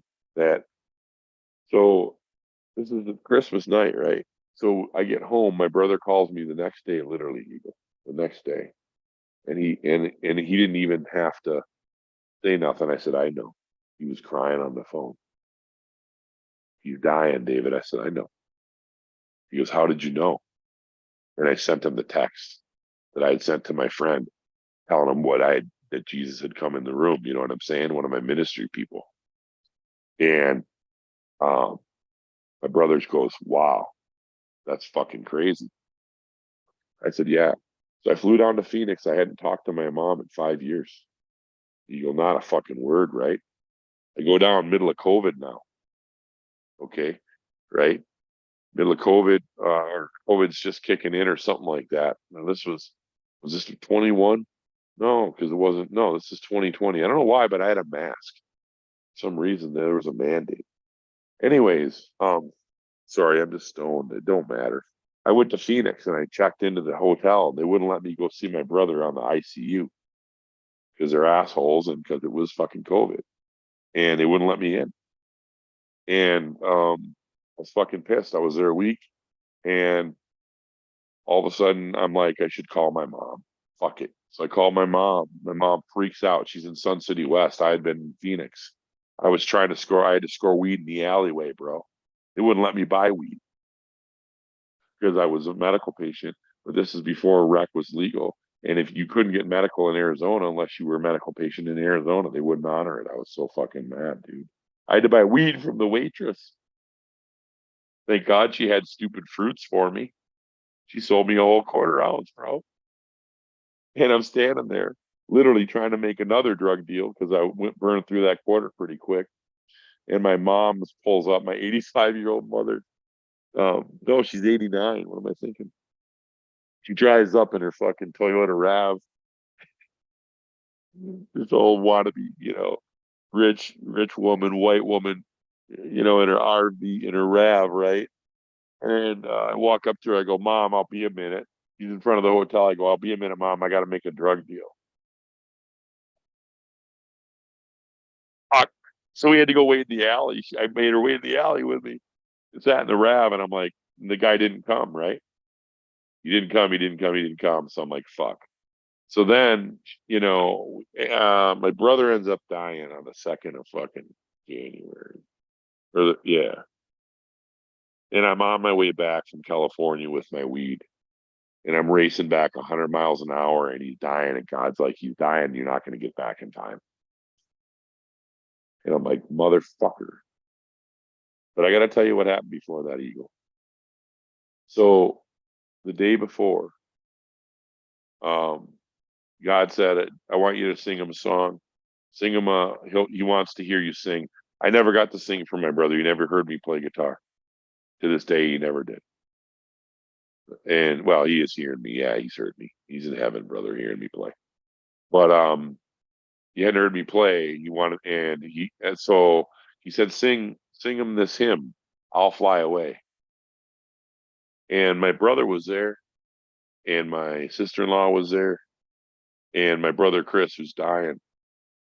I held his hand. He couldn't even talk, Eagle. He was poisoned from the toxins in his body. He was dying of toxification. When your liver doesn't filter anymore and they shut off dialysis, your body putrefies from the inside out and you fall asleep. You poison your body. You die slowly, and your brain gets fucking muddled because you can't talk anymore, and you can't even fucking make any sense. My brother was making gibberish, but I could see it in his eyes. He had forgiven me, and he let it all go. And I looked at him and I sang the song called, "I'll Fly Away." You know, and it goes, one glad morning when this life is over, I'll fly away. I get to the last note of the song. I'm singing it on my own. My brother's fucking, he's a faucet. He's just balling his fucking balls off over there, and so is his wife, and at the time his fiance. And my brother who's dying, his phone rings at the exact time, in the exact pitch that the last note I fucking sing, and the what you call it, the ringtone is a wolf howl. And I lost my shit. Fucking lost my shit, bro. Rightly so. That's what's really fucking sad, is because religion is so abusive in our planet. People just are like, oh, Jesus is a fucking bunch of shit, or God is full of shit, or God don't love me. That's not true, man. Even as much as might hate God, people, let me tell you what, probably two guys, at least in this group that I know of, the dude right here, my fucking new brother from another mother, Eagle, and me, can tell you that that we know some real fucking shit. That, right, Eagle? I mean, I don't know about him, but I can tell you that I absolutely know that God loves everybody, every fucking body, whether they're gay, whatever. I don't care, man. People can hate that all they want, but that ain't the God I serve. No matter how angry you are, and no matter, there's no, I'm saying is the two of us here probably have as much right or more than anybody else to fucking be mad and to hate God for what's happened to us in our lives. I know by looking at Eagle over there, I know I've been feeling his heart over there when I've been talking about this stuff. And he even said he relates. So I know he's been through some motherfucking hell, boy. And I can tell you, Eagle, that I don't hate God at all. And thank God for that, because there was a day when I did. But I ain't trying to convert nobody. I will never do that. But I tell you, guys, you just got to know that uh, there's a God that loves you. And if you ask, they'll show up for you. And I've had miracles for 30 years in AA, and I've been walking in miracles for that long, man. And I still doubt, though, Eagle. And what's crazy is all through that, I still wanted to die. Even after watching people get their hearing restored in instantaneous, right, in a moment, or watching a woman, her vertebrae straighten out. I had a guy who had a fucking leg. His chin was like a fucking violin bow, bro, in my hand, fucking straighten out like a piece of lumber. You tell me how that works, man. I don't know, bro. The guy fucking tripped the hell out. His leg got an inch longer right in front of my eyes. The fuck, bro. At a treatment center. And the guy was a homeless dude. Nobody ever knew about it because I prayed for him in my office. But here's what I'm trying to say, man. Even after all that, I still struggle to sometimes believe in the reality beyond what we know. But I can tell you that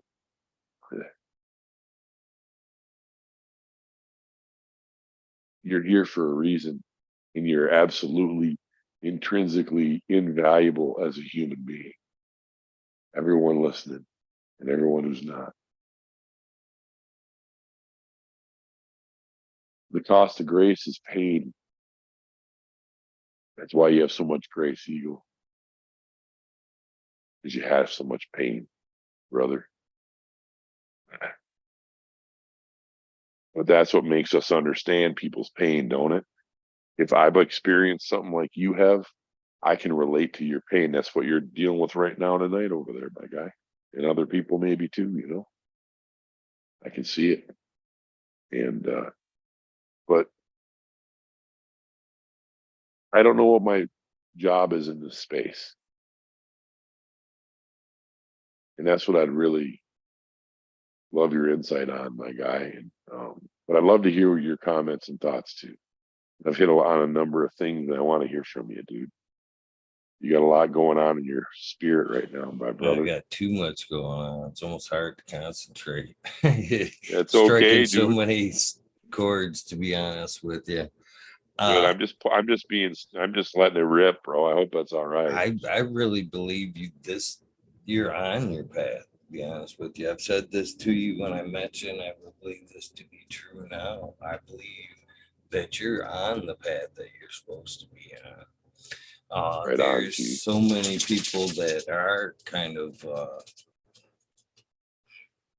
lost. To be honest Yeah. with you, Yeah, dog. I honestly thought I had a handle on a lot of my shit I thought Oh, I had buried. It right. wasn't until later in life that shit kind of came back to haunt me from not dealing with it in the proper ways earlier in life. You Right. know, Totally. Yeah. and Totally. I think I do. I think you should really, you know, dive in with this. It's me, but again, there's the people who use cannabis, like you said, because it makes them feel normal, but we need to kind of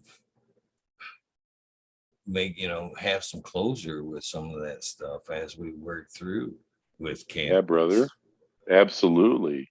And Man, like why like right now, like brother, why can't, this is what I see in the future for us. Brother, I think I really do, Eagle. I know that, you're an older cat, but dude, I really believe that either in a prior life or in this life, maybe even, I don't think anyone's too old to go to school.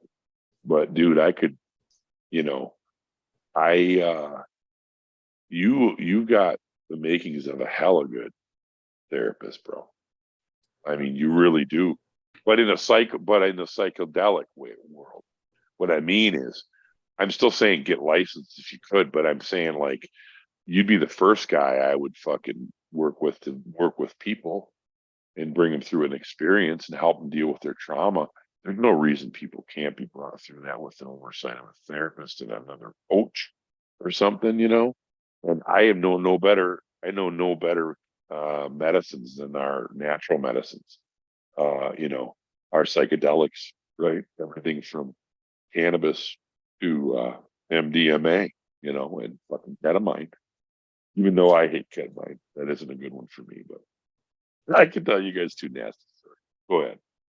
I was just gonna kind of ask you there, Yeah, as a yeah, therapist, and yeah. somebody that has dealt with many, many people, and do you kind of feel that even in your own life, yeah, it sounds like do you feel like you've kind of been somewhat hindered in Absolutely. because you haven't been able to utilize things like cannabis Yes, and mushrooms on yes. a legal level? Therapeutic. Yes, sir. Absolutely, absolutely, absolutely. And I can tell. I want it Yes. Go before ahead. you take off. I just Yeah, because yeah. I've seen similarities as the suicidal thoughts and stuff like that. I think Yep. at some I got to go points, get my cord, Eagle. Keep going. If you lose me, I'll be right back in. I got to get okay, my cord, my computer. Be right back. Go right, ahead. It's shutting off. I don't want it to shut off. don't shut Okay, up. Hold Go that get one that second. cord. I can wait. Yeah, I'll be right back. Hang on.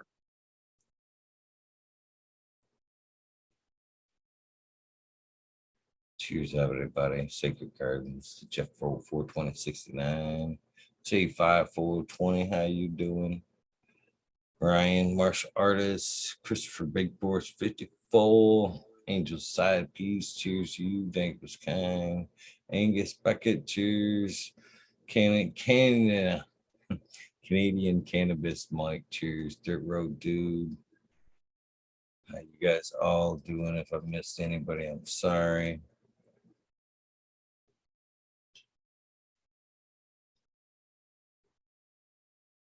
Hey, brother, you there? Yeah. Okay, cool. Yeah, thank you. So Had the to get the road I was yes. heading down is Yeah. this pharmaceutical medicine, the angle of this, and not being able to use cannabis, versus, a lot of these medicines, and man, Oh yeah.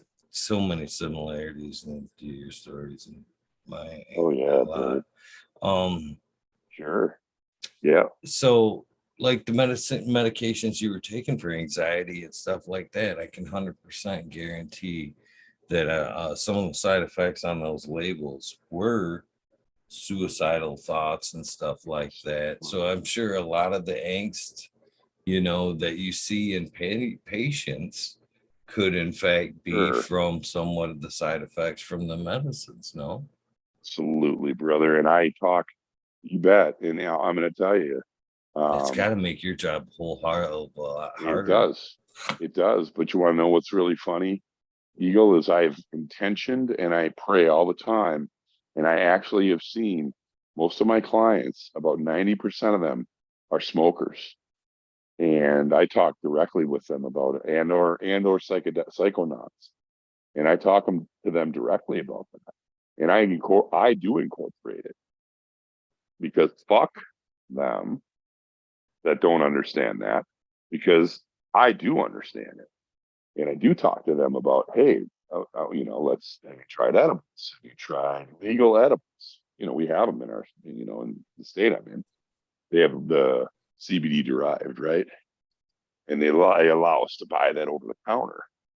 And I talk to all my patients about it. And I talk to them about side effects because I can do that. I can talk to them about side effects.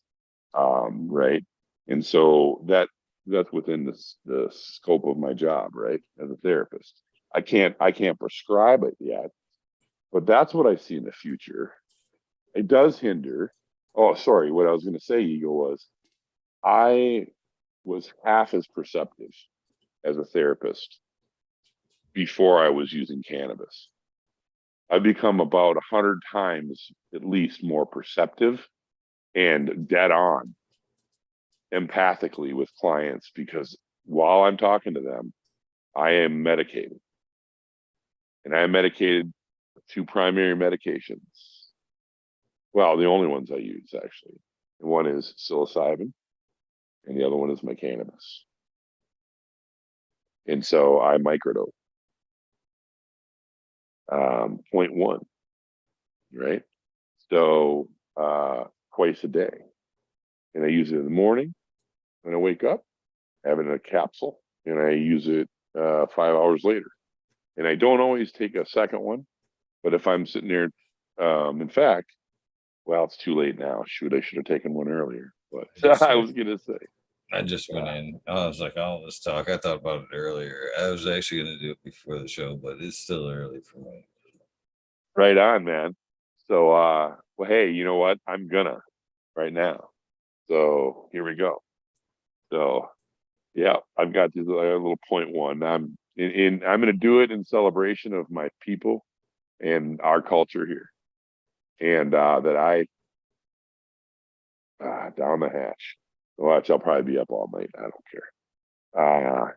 Probably not. I'll probably smoke enough weed. I'll fall asleep. Some of the best sleeps I ever had were psilocybin Right rest on. and come out of the other side little like little half and half. But man, when I some of the revelations I've had in those sleeps have been amazing. Right on.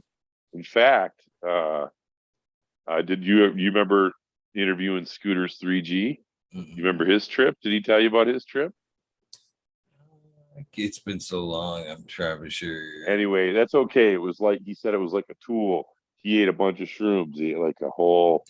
I know he told you because he told me he did it on the show. Told you guys about it. So he ate a. So I'm not blowing his cover, guys. But he ate a whole fucking ate the shrooms and he fell asleep.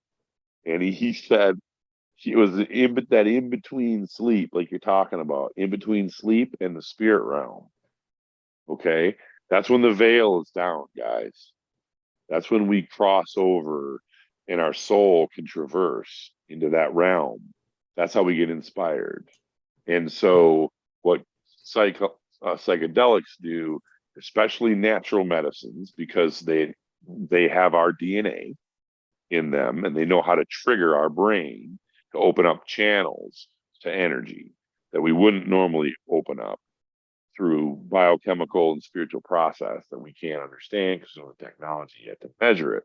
Doesn't even matter, but it opens up a portal. So when Eagle or when I eat an eighth of shrooms and I open up my mind, and even now when as this starts to kick in, you're going to see a change because what psilocybin does is it makes your brain work and reconnect in 4 different ways nothing else does. Now, what's interesting about psilocybin also is psilocybin, um, as you know, is a fungi and it's grown all over the world, right? Well, as we know, the mycelium web is the largest connected organism in Michigan. Actually, the largest living organism is in Michigan, and it is a mycelium. It is a huge patch of fungi. You know, if you knew that, but that's how I found that out. Um, and that's why shrooms in Michigan are so amazing. Okay. But anyways, we know this. So you open a path for you to get inspired. We open pathways for, and this guy, sorry, he said it was like a Tool video. And God came to him and basically told him that he was infinitely loved and that he was indeed a good human being. And he had an amazing experience and it was life changing for him. And since then, his whole life's changed. And so it's pretty wild, brother. But what I was going to say was they're finding out what's like with mushrooms, patients that are going to die, right? These are like end of life patients that are in hospice, so they're dying for sure. They've given them psilocybin, right? Sorry. No, you're good, bro. One trip of psilocybin, and their depression that was medication resistant is gone, and they've had massive results of that with one dose, brother, one trip of psilocybin. It reconnects their brain in ways that nothing else does. So we're just beginning to understand that. We're just on the forefront, right? On the frontier of it. And Now, did you tell me that the other day? Is what's that the that? first time you've told me that about like use of mushrooms during hospice? I did.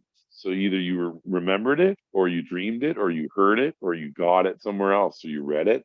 No, I didn't tell you that.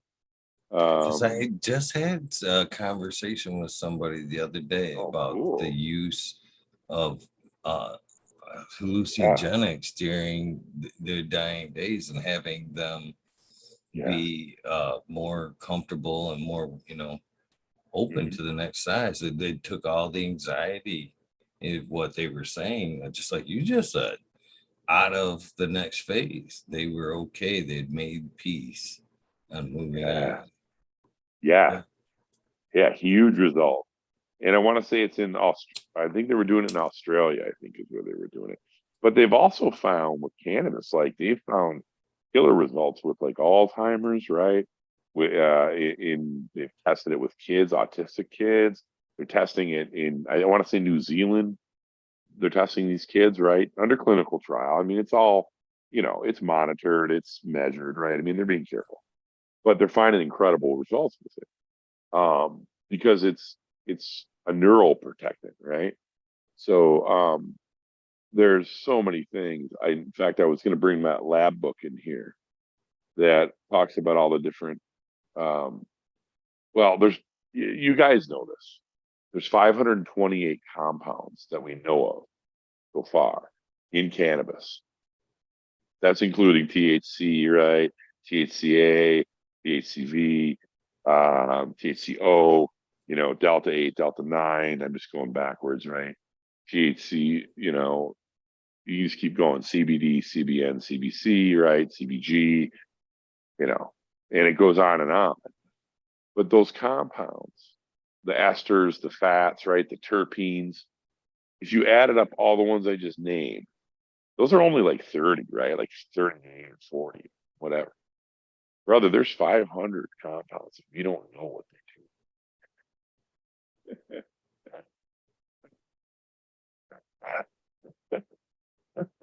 do. We think we know something, man. You know, like, you know, it's like I think of God, men think and or men talk and God laughs. You know what I mean? Like, oh, really? You really do know like these opiates are better for people? Are you kidding me? Are you fucking joking me? Like, oh yeah, risk of internal bleeding, but your skin will be nice. Sorry, like acne medications, man. You look at the fucking side effects of some of the drugs we use. Internal bleeding and result. What? Like, yeah, but at least your skin will look good. You know? Wow. I mean, I'm just joking about that one, but I've seen shit like that. What's worse, the side effects or the what the med's supposed to take care of?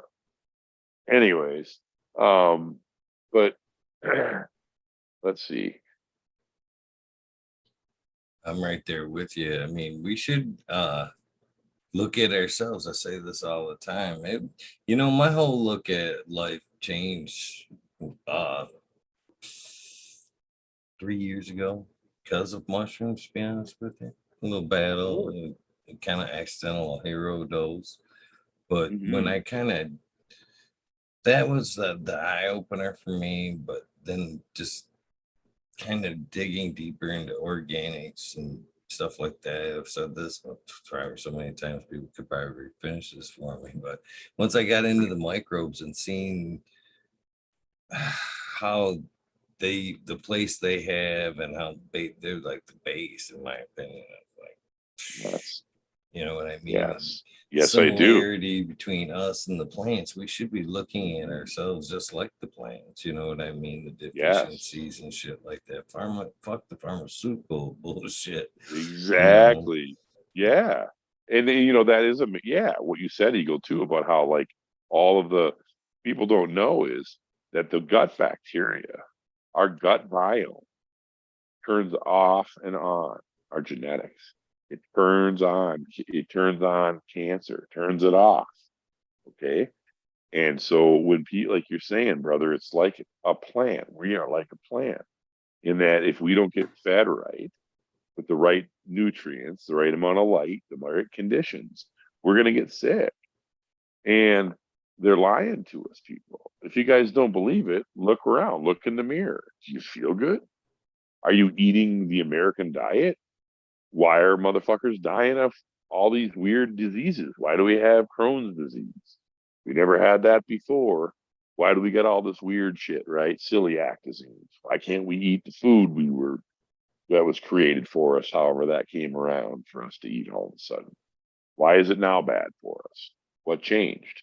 Well, GMOs, right? Modifications. I mean, man, we can go the whole food thing, dude.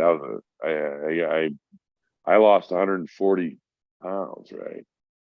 And you know, uh, I was into it hard. But what I can say is this, man, my blood sugar right now, and I gained a lot of it back, as you do sometimes. But now even I'm probably 80 pounds, probably overweight, right? Obese eagle. And I went in to see the doctor. Here's a testimony to cannabis and mushrooms. I go to see my cardiologist and I did the ECG, whatever, the test, right? They did the thing where they hooked electrodes up to you. And I've had 2 surgeries, man. 7 hours they did on my heart, bro. Eagle, I want to tell you what resentment and I'm going to go in this other rabbit hole because I'm going to tell you what resentment and regret will do to you. And this is what I mean by this is, them alcoholics, it's one of the most disgusting things about a real alcoholic. Those bitter ones, they're resentful and all they do is bitch. You ever be around a person like that? I grew up with that. Fucking yeah. Oh God. Everyone just wants to walk. Oh God, here he comes. Just walk away, right? and you just hate it. They're just toxic. Okay, well, that's called resentment, right? And embitteredness. Well, you take that and you take regret and shame. And like you were talking about unresolved issues. And I'm telling you something, that'll break your fucking heart. And I was beating the shit out of myself over here, Eagle, after working with people for at that time was like 25 years or something. And I felt like a piece of shit because I can't earn a living. And in our country, it says you are a piece of shit if you can't provide. And people can say whatever they want, but people judge the fuck out of you even when you're sick. They do. And they were looking at me and especially when I told them, yeah, the only thing keeping me from, you know, doing something stupid is fucking cannabis. And they're like, oh, you're stoned.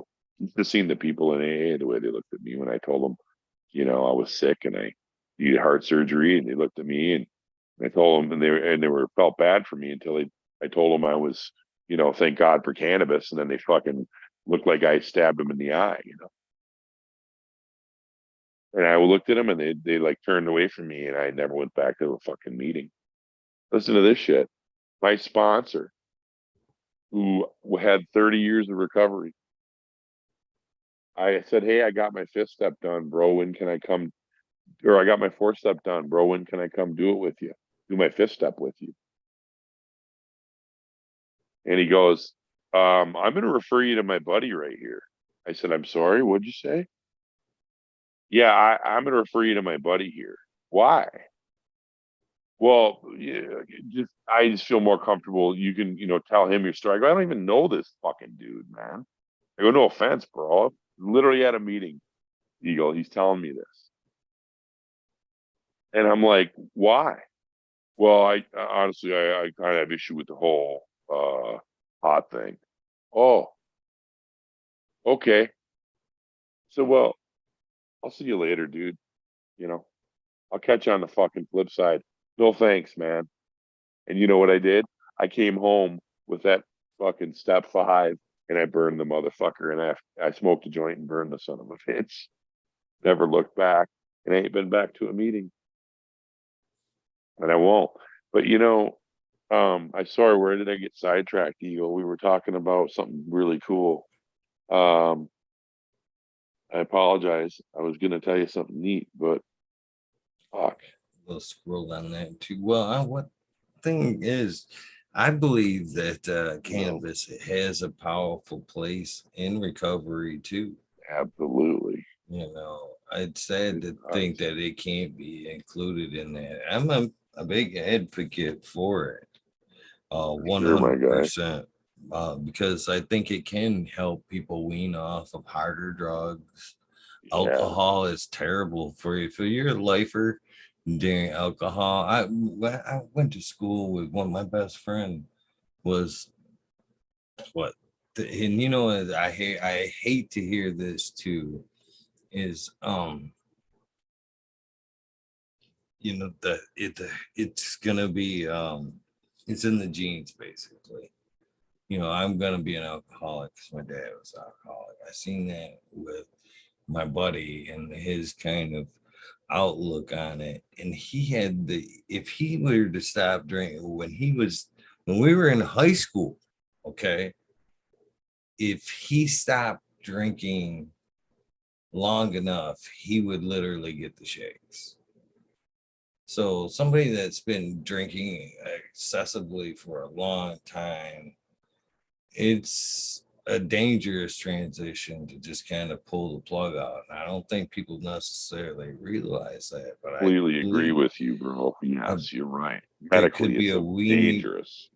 there could be some type of weaning phase with cannabis and maybe some Sure. RSO, both Yes. with alcohol and Agreed. pharmaceutical, heavier Agreed. stuff. Absolutely. Absolutely, brother. Especially opiates. I didn't mean to stop you. Yeah, go ahead. Yes, for I sure. And just yeah, I just kind of think it'd be a useful tool absolutely all the agree. way through the recovery process. Not a doubt. Not a doubt. Not a Just doubt, brother. just kind of even finishing up with the cultivation side of things, man. I think once you start growing, Yes, there's it has healing powers all in itself. I really believe, in the I 70s, agree.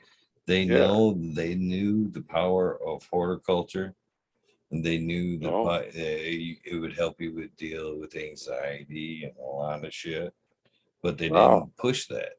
They didn't want to. That was too hokey pokey, or you know what I mean. People Yeah, too wouldn't woo buy woo. into that. Yeah, They that's would too think that, weird. yeah, Yeah, too too woo woo. Yeah, sad. no, no, True. it is, man.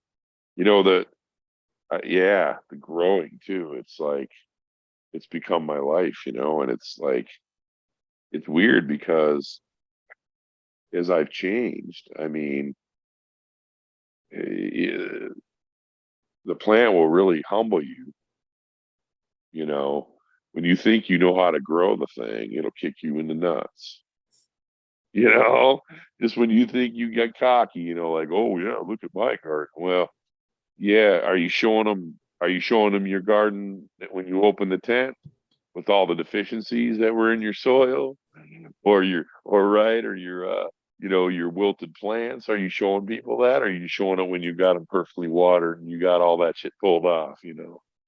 It's like I've seen a lot of people uh, on Instagram, and I just don't understand. I just, well, I don't need to get into a bunch of bullshit there. The community on Instagram, we got a lot of work to do on. You People don't know me, but like I hear them talking on there, and I sometimes they're throwing out all that bro science, and I'm like, these are some of the leaders on, in our community on there, and I'm like, you guys are full of shit. And I go, I've only been growing a few years, and I know that you're lying. And I know what you're saying is bullshit. And it's really hard because those guys, it's like getting cocky with, like in my business, right? From working with people. You got to stay fucking humble. And I don't care how long you've been growing, eh, there's always newly evolving science, right? There's always new shit coming out. But sorry, I got really sidetracked. I'm still trying to think of what we were talking about before, but I didn't want it to be negative. I wanted to go into somewhere positive. We were talking about mushrooms and psychedelics, and oh yeah, I think the future is going to be where like you're going to come to see me, right? Or we're going to like I'll work with somebody, and I'm gonna, they're going to be a psychedelic patient or not. And the only patients I'm going to work with are psychedelic patients because I'm going to be smoking next to them. Yeah. I mean, to me, like why do people connect over cannabis, brother? Beyond just the feel good of it, right? As well, sure. I mean, feeling good, smoking on a joint, passing it to the guy in the neck, to the righty or lefty, whatever person. Yeah, that's enough to want to be hanging out, smoke the joint. Well, sure. But what connects people? I believe when you have those experiences, Eagle, where they're life changing, I believe that the plant connects us through a morphic plane, through like when you smoke and I smoke and we're smoking the same plant. Okay. That's why I believe it's important for people to share joints. I do. That's why they need to smoke together. It's a ritual. I You know what agree. I'm saying? Right? I think we enter the same mind space somewhere. And I think that we have an experience other people don't share with you in the moment. It's very pronounced when people first start smoking weed and they're not used to it. Right? You're like, wow, man. Right? But as we get used to it, right? Um, you lose a lot of that, you know. But is that because the weed we smoke isn't as medicinal as it should be? Is it because we get too used to it? Is it because I need to grow better weed, right?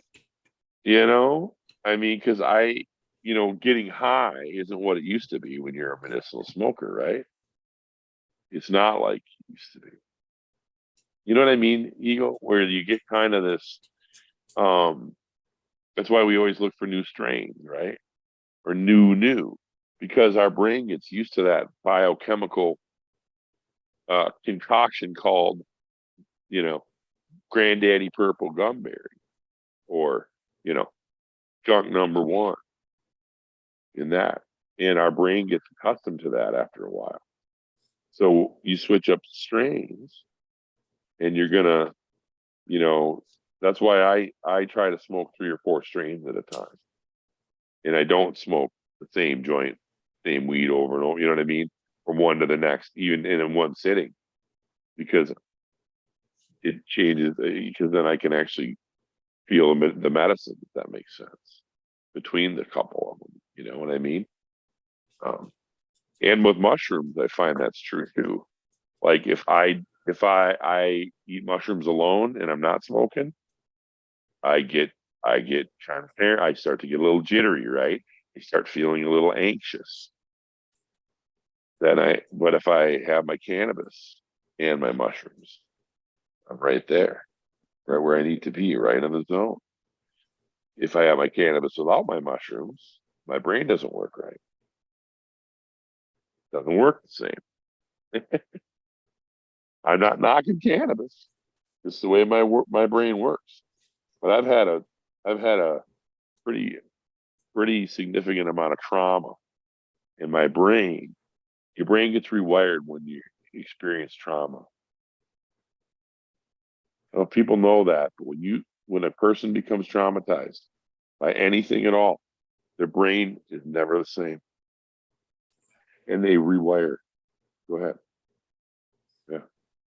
It does So, rewire through trauma mhm, like that. It's, yeah, because it doesn't want to go through that again. It's that's problem right. solving as we speak. You know what I mean? It's Yes, trying to yes, stay a I step do. ahead to protect us. So yeah, if you're Exactly, guy. trauma, it's instantly reprogramming going, let's not do that again. Yes, exactly. Yeah. And the thing that the dopaminergic glutamatic highway, they call it, big words, it just mean the feel good drugs and the drugs that tell you to remember what feels good so you can survive. What it does is it goes from the front of the brain to the back of the brain, back to the front of the brain into the pleasure pathway. And it says, don't ever forget that this weed is really good shit. Smoke that again, so that when you smell it, you go, that's push. I need some of that, you know? Some of that, I think, all right, yay and nay. Yay, nay. We're going to meet midway on that one. All right, my G. Let me hear it. Because I think that you're You're probably right. 100% true. All right, so a couple of thoughts while you're speaking. I agree. Yeah. I find a lot of the times where if we're smoking a medicine that was initially good for us, right? Right. Right on. And it's no longer working. I have found from personal experience, and I didn't realize this until I spoke with I want to give credit where credit's due, was Hoto Herbs when we were talking about meditation. Side note. Yes. Um, but it was through that revelation that I thought, you know what I mean? It isn't necessarily the medicine, it's us. Because we're sitting here Yes. most of the time, like Right. even this conversation, okay? I'm Right. gonna go ahead and say I'm only gonna get so high off this because Right. of environment, whatever. You Right. know what Right. I mean? I smoke, Yes. smoke, smoke, smoke, and I'm gonna hit that elevated state. But Right. to say that just to grab something else and smoke something else, I'm gonna get even higher. Maybe yes, Not maybe no. necessarily. But Oh I yeah. think No, if I you agree like with get you. up I and agree with leave your you. I environment know and what you say meant. go outside and smoke, that Right. same medicine Gonna becomes check different. effective again. You know what I Yes, mean? sir. Because you're I not doing the do. same repetitive bullshit. Now, You're exactly right. You're right, brother. you Like when you know, stand up and go to walk in the kitchen, you realize how high you are. yeah. So a lot of times, if you're fucking smoking and you feel like you need to change up, I think it's best that you just go outside, take a couple breaths, I you agree. know, Good level back words. out, smoke it. go back in, I guarantee you'll realize that medicine's still working for you. Now, as far as like flavors and that memory, I Yeah. think some of that is, yes, your brain does 100% remember that, but I think, Yeah. and it always has been, I think it's a plant medicine thing. Yes, sir. Yes, You know sir. what I mean? We remember Absolutely. those terps that work Yes. for us, Right. but I think in particular we go, yes, you're the one. So Oh maybe yeah. in that case, with that being said, it's just we have like a select few that we keep around just for different fights. I keep this one Yeah. around because that one's good Yes. for my anxiety, but Yes. this one's Yeah. good for my hunger. You know what I I'm mean? They're I just I do. I'm still different working on that. relationships. I'm still working on that. No, I totally know exactly what you mean. I have weed that I smoke when I'm working. And I'd like right now, to be honest, I am right now. I just dropped some in the water. Super silver sour diesel haze, um, Shire cut. And that's crossed with Cambula sour. Because it's a mostly sativa, right? And that one's gonna knock my nuts, in the dirt for the daytime because I have ADD and I need my brain to work in another way. Right on. So I'm trying to find it. I don't know if that one will be the one, but we're gonna try it, right? I'm always looking. And then, but I don't do as well on too high of a sativa I can tell you because right I have now, if those seeds don't work out, I can find some. I know somebody, right on, Daniel brother. Crow's photo, who's been on the show, and he's like a component of the macro micro dose. He even Oh sent yeah, me a dude. hat that said macro mic and needle. He asked Dude, me I which want to one. meet that dude. Mine's got macro and it says needle point on the back, but I he's love it. got that strawberry silver. Da, da, da, da. He sent me some cuts because he felt Yeah. so that was such a strong medicine. He just wanted everybody to have it. So I'd love to hear more about that Eagle offline. Me and I, let's talk about that. I'd love to get some of that. yeah, For so if you sure. want to cut, I'm sure a Yes, I hundred would. percent he'd probably be more than happy to hook you up and send Oh you my some God. cuts. And I'd love it. Oh, I'd love it, brother. Yeah, I'm that isn't that what we're in search of, that medicine, right? That's why, and I've started to come to a place like I told my wife the other day. I'm like, listen, I don't because she says stuff like, well, yeah, you can go there with all your stoner buddies, she says, right? And she's trying to be cool, right? She's not ripping on you guys, right? Or me, but I'm like, stoner buddies? I said to her, I corrected her, man. And I said, you mean all my friends who also smoke? And I said, these are people, Jen, you know, these are people, honey, that also smoke. They're not fucking stoner buddies. Yeah. Yes, we're stoners. We're not ashamed. You know what I mean, Eagle? You're not my stoner buddy. You're my bro. Then you smoke too. And you eat shrooms, you know. You know what I'm saying? I hate the PC thing, but it really is diminutive, isn't it it? can't be stoner. It can't be stoner. And that was the only good thing that came out of COVID. Well, one of Right few on. was that Right we on. got vindified, as fucking essential, or cannabis had a place. You know what Yeah. I mean? Yeah, But vindication, man. That's man, cool. I know it can be a stoner thing. For one, I don't know anybody. We talk about like cannabis community cannabis. Anybody that's doing anything in cannabis right now Right on. isn't fucking lazy, which is a stoner thing, man. Most of them I know that Oh are my God. hustling are like 4 or 5 hours of sleep. They're like Exactly. traveling, they're Moving, driving, they're moving. doing events, they're doing this, Yeah. they're doing Working a that. job, doing their It's cannabis, nothing doing stoner this. about that. And then the flip side of the Exactly. cone, the people that just enjoy cannabis and grow their own beautiful craft cannabis. Exactly, doctors, bro. lawyers, bankers, That's it. psychologists, you That's know what I right. mean? They Yeah, come man, all from of it. all walks of life. So how can that be a stoner thing? You I know what know, I mean? right? It's a I it's a binding thing. It's It's the exactly needle why I that do that. threads the quilt as well. No, dude, I didn't mean to. Yeah, I'm sorry. That's my. I get so excited at the stuff you're saying. Yeah, yeah, and then I talk over you. No, you're the Um, guest. I'm supposed to be the one that's no, brother, quiet you're here. no, And no, dude. This is the only way. This is what makes it good. Is this kind of conversation, right? Because it makes a conversation. The thing, brother. Amen to that. Because that is the threads. That's what I was saying earlier. When we were talking about, when I saw you at the cup. And in that moment when I like met like Bleezy, and I was standing there, and your buddy, our homie Doug, fucking hooked me up with $20. I didn't have fucking cash because my partner had all the cash, and I didn't have, and Bleezy, he's like, okay, man, and I'm like, nah. So I was really bummed because I wanted to get him to sign my hat, right? Because fuck, when am I going to get to see these guys again? And I've been a fan for a while and of the show, and I actually grew their green dope. Shout out to shout out to them. And I'm gonna believe what they say happened because they don't lie.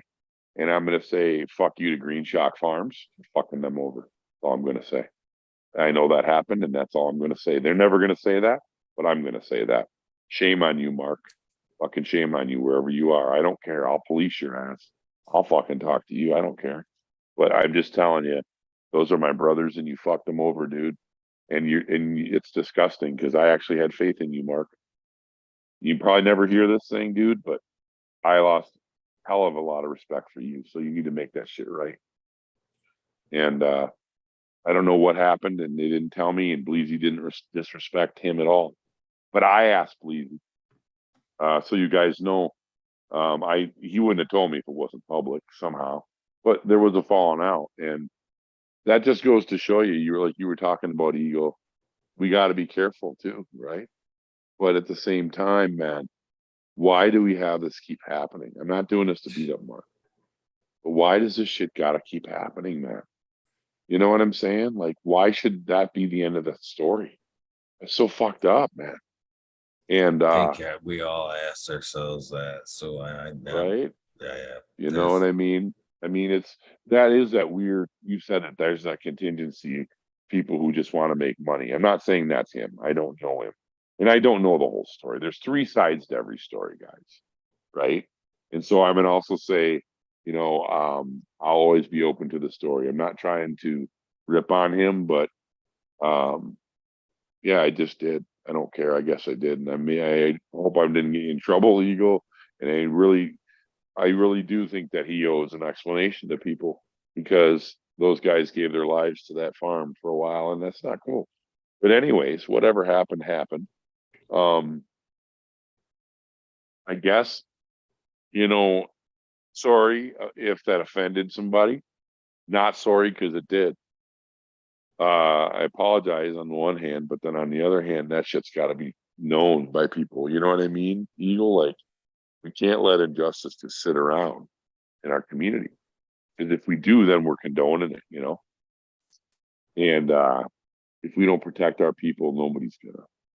And so I'm a little protective of those guys because, like in oldies history, you probably know this, but if you listen to Mando Dope guys, you'll hear Old E talk about his dad and losing his dad to suicide when he was a kid.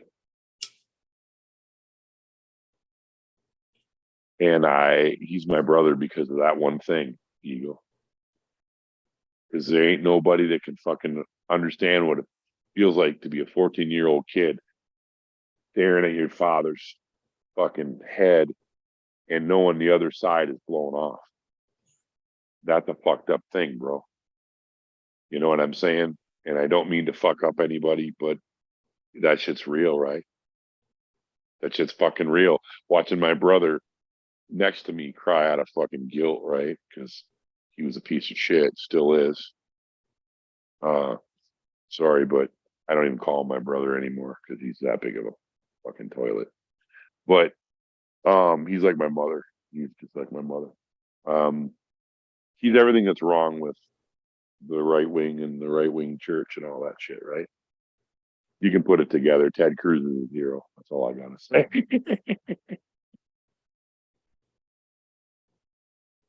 See, again, you have people that relate. God. You know what I mean? Yeah, Like in chat, definitely. Definitely. myself, Yeah, man. Yeah. And we can be better, Eagle. We're gonna be better. We gotta make the change. We just gotta find a way to do it. I just don't know how I'm gonna be a part of the voice, but I think I am on the path, but sometimes you it know, isn't the voice, it's the ear, doctor. yes, sir. Yes, sir. You know what I mean? It's the And ear. Yeah. It's the it's listening. yeah, Yeah. just sometimes letting people let it go. And sometimes that's all it takes is, we sometimes people Amen, hold it brother. in for far too long. And Yeah. sometimes just Yeah. setting and letting it out into the ether Yeah, can brother. be some of the best medicine ever. My guy, that's the truth. But you know what I also want to say is that I also found in this community, I found more love, acceptance, understanding, and connection than I've ever felt anywhere else. So, just like with any family, fucking family is family, right? Like, how was your holiday? Well, what can I say? Family sucks. Yep. But it's also great, you know. Um, today I don't carry on. I broke the chain. You broke the chain, Eagle. You're not dying of fucking opiate addiction, right? You ain't dying of kidney failure because you ate so many fucking pills that don't work anymore. You know, I mean, that was, I didn't die of, I haven't died, I didn't die on a bullet 3 years ago or 4 years ago when my life was over. So And yeah, sorry I cut you off. no, you did not. Please go. No, I I need a place. I need you to go somewhere with it. Yeah, go ahead. so I was done. as far as like my level of seeing addiction and breaking that cycle, I still to this day do not. I don't like to take aspirin unless it's 100% necessary. I think that's Dude, actually as far as like the line of things I'd like to take or have to exactly. take. But Hmm. um Yes. you're right. There should be some kind of help for that pharmaceutical addiction, to help break those people out of there. I both, Yeah. at 17, Wow. wrestled a pistol out of my mom's mouth My God, bro. Yep. because of addiction and the pharmaceutical mess Oh, that it brother. was putting her through. Oh Later my in God. I'm life, so sorry. this Fuck. deals with your story as well. Is fucking later in life, Jesus. I had to watch her.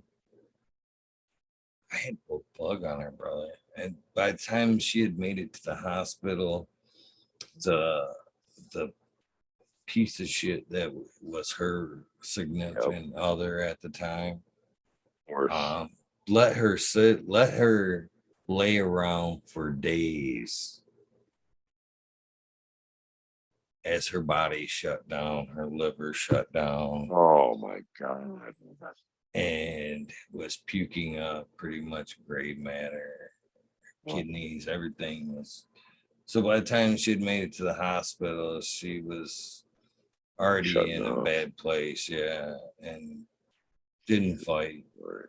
as Yeah. machine shut down and all that. But it's sad to see, and It's fucking horrible, ain't it? you know, Looking at my, yes, brother. if Looking at my wish brother in hospice. Yeah. I'll never forget it. Yeah. I'm sorry, man. Eagle, I'm sorry you saw to see that. brutal, So bro. if there could have been other treatments, doctors could have came in there without anything other than more drugs or just outright pulling the rug from underneath them just because like alcohol addiction, man. These people go through these are chemicals that are replacing other chemicals in somebody's brain. So when you do Exactly. that, they don't instantly fire back up. And if they do fire back up, Right. there's still a mental anguish there. But it should be, Yeah. there should be a better Right. road of recovery than what's being offered right now. Absolutely.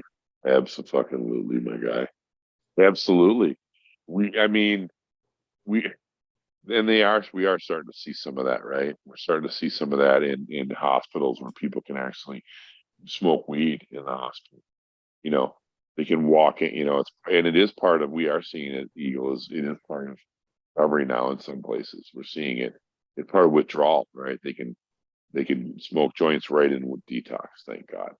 But brother, I tell you what, that pain, there's nothing more painful than watching someone die of self-infliction. And that shit is brutal. And you're not alone, people, with that. You guys need to know you're not alone. There's two guys right here even that have fucking gone through that. And and the fear of it, you know, my father did that when I was 40, when he was 44, brother. And I tell you what, 44th year of my life was so fucking terrifying, bro. I can't even tell you. Just getting through that year. And my best friend, man, never forget, dude. I'm sitting there mowing the lawn. Here's one of those examples. I sobered up. He didn't. I got a wife and two kids. He doesn't. And I'm mowing my lawn, literally, thinking about this guy with my fucking headphones on, rocking out. And my wife yells from the deck, right? Had was back when they had those phones with the fucking antennas, right? Back before cells had just come in. And literally, he says, "Hey, John's mom's on the phone." My friend's name was John. Okay. I'm like, "Hey, what?" And she goes, "Honey, come in the house. John's mom's on the phone." I knew what had happened already. And I came in, man, and she's like, "Yep, John died. Dave died last night. They found him dead on arrival. He went off the road 120 miles an hour on a straightaway on his fucking crotch rocket that he had put, that he had put fucking uh, life insurance on, right? Because he knew he was going to do it. That he bought behind his wife's back. He got married 2 days before that, guys. And he fucking said, "I'm not going to live to be 30." We were smoking weed, bro.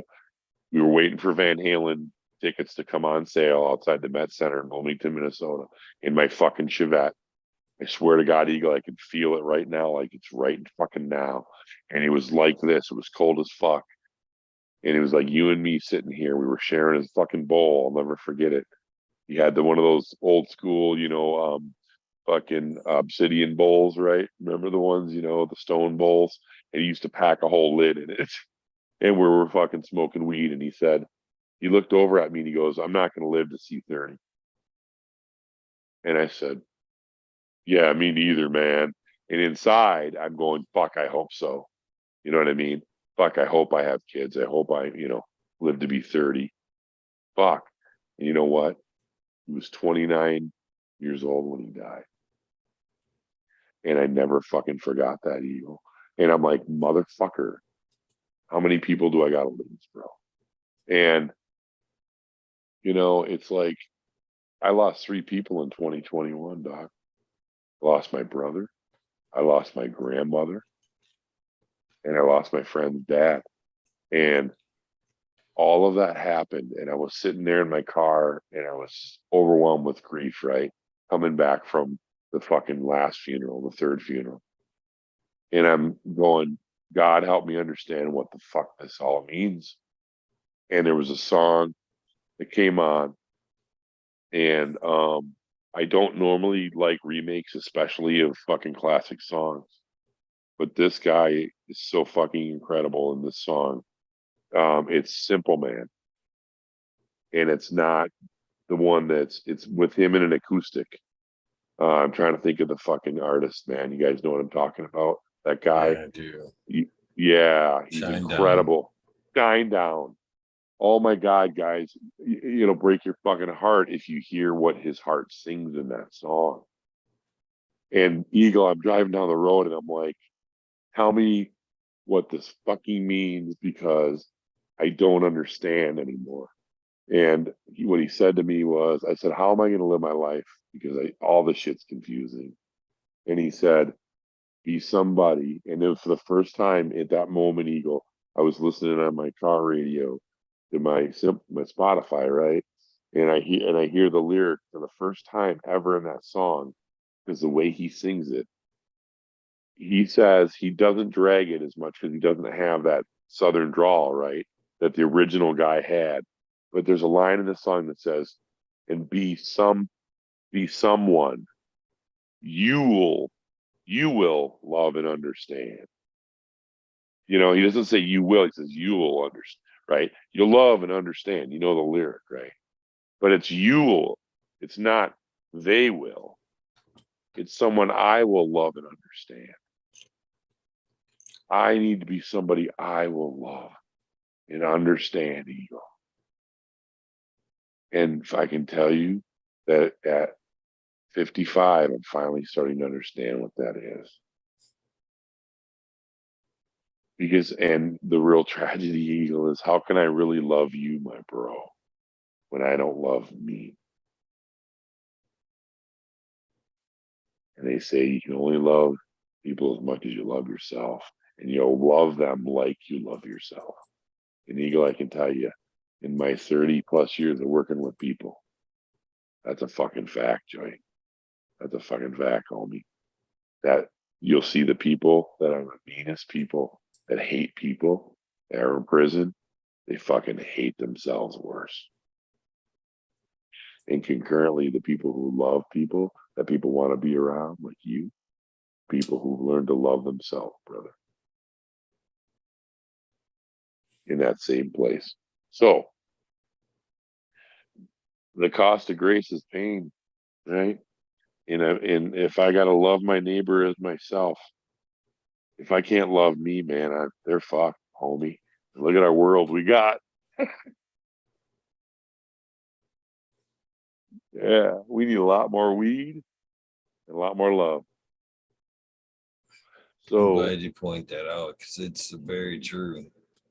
It's very true. I don't think people take enough time out to find out and actually love themselves. yeah, You know, dude. Yeah, like they they are. don't. No. And we play this game and we're afraid we're going to be found out, the imposter syndrome, right? We walk around with facades, like, you know, and in fact, I had a recent situation where the thing that ruined a very close friendship was someone's fear of being called a fronter or a facade, right? Or faking. You know the deal, bro. You already know. We talked about it. I ain't bringing that up, right? But you know what I'm saying here. That because of someone's fucking pride, it severed a really close relationship and a really special one. And it still hurts to this day. And I ain't fucking going back on it because I ain't the one to make that right. But even so, I can never trust them again, you know? And that's fucked up. But this is what I've learned. Do no harm, but take no shit. Because if you do in this community, man, you are a fucking mark and they will take advantage. The sharks will circle and they will come after you. And I've seen that on Instagram, you know.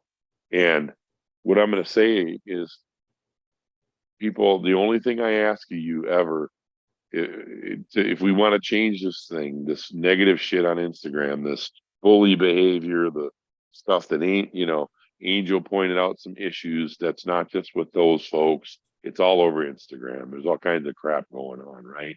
There's issues everywhere. And I don't want to pick on our homies because they're good dudes too.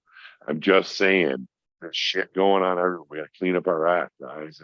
It's like there's all kinds of shit that we could do to correct our family. And that if you go after somebody and you didn't try to make it right with them, or you didn't try to confront them and give them a chance to make it right, then kind of shame on you, right? Because if I don't go to, if I go, Eagle, if you do something and you don't know it and you hurt my feelings or you offend me, let's say, right? Which you have never have, I would tell you, you'd know it. I'd tell you on the spot. That's how I work. But you wouldn't know, would you? Now, does that, now, if then let's say I turn around and resent you for it, which resent is a word that's res entire. It means to re-feel, re-experience, right? It's Latin. To rerun the movie in your head, right? Like when you got a resentment with somebody, that means you're rerunning the fucking movie, or you're what you would have said to them the last fight you had or whatever. Well, if I'm carrying resentment, it's like a cancer inside of me. It's going to kill me. But nonetheless, if I have a resentment with somebody and I don't tell them and I hate them for what they did, and they don't even know what's wrong, the only one I'm hurting is me. Yeah. And I am hurting them too, really, because the vibrations of what I'm sending out is affecting the whole human race. And it's letting the hatred live. If I hate any human being, that's affecting everybody else in the community and everyone else on the planet. We're all connected, right? But where I'm going with it is, if I don't have enough courage to confront another brother, like when people complain to me and they say, Eagle, this guy did this to me, right? I say to them, did you talk to him about it? Right? Did you try to, you know what I mean? Did you try to work it out? Right? Did you try to tell them? And they say no. You know what I say? Well, let me know when you do. And they go, what do you mean? Well, I'll listen to you. And I do, brother. I don't shut them off. But I go, you owe it to yourself and that person to try to make it right. And people say, why? Now that doesn't always mean not every time. Don't get me wrong, guys. The exceptions are obviously violent crimes, rapes, shit like that. I mean, fuck those people. You know what I mean? Like, I'm not saying that, dude. You know what I mean here. I'm talking people in your life, right? That you care about. People in your life you have a relationship with, you're in business with. If you don't go to them and let them know, number one, there's a problem, and then number two, how they can make it right, then you really are fucking yourself over, because you're going to hang on to that resentment and hurt yourself, right? And forever, whatever. Okay. What I'm seeing in the community is people don't even give it a chance to find out whether it's true or not. They start jumping on lives, start talking shit, right? They're DMing, they're putting up memes, they're doing all this crap. And half the time it's not even true, right?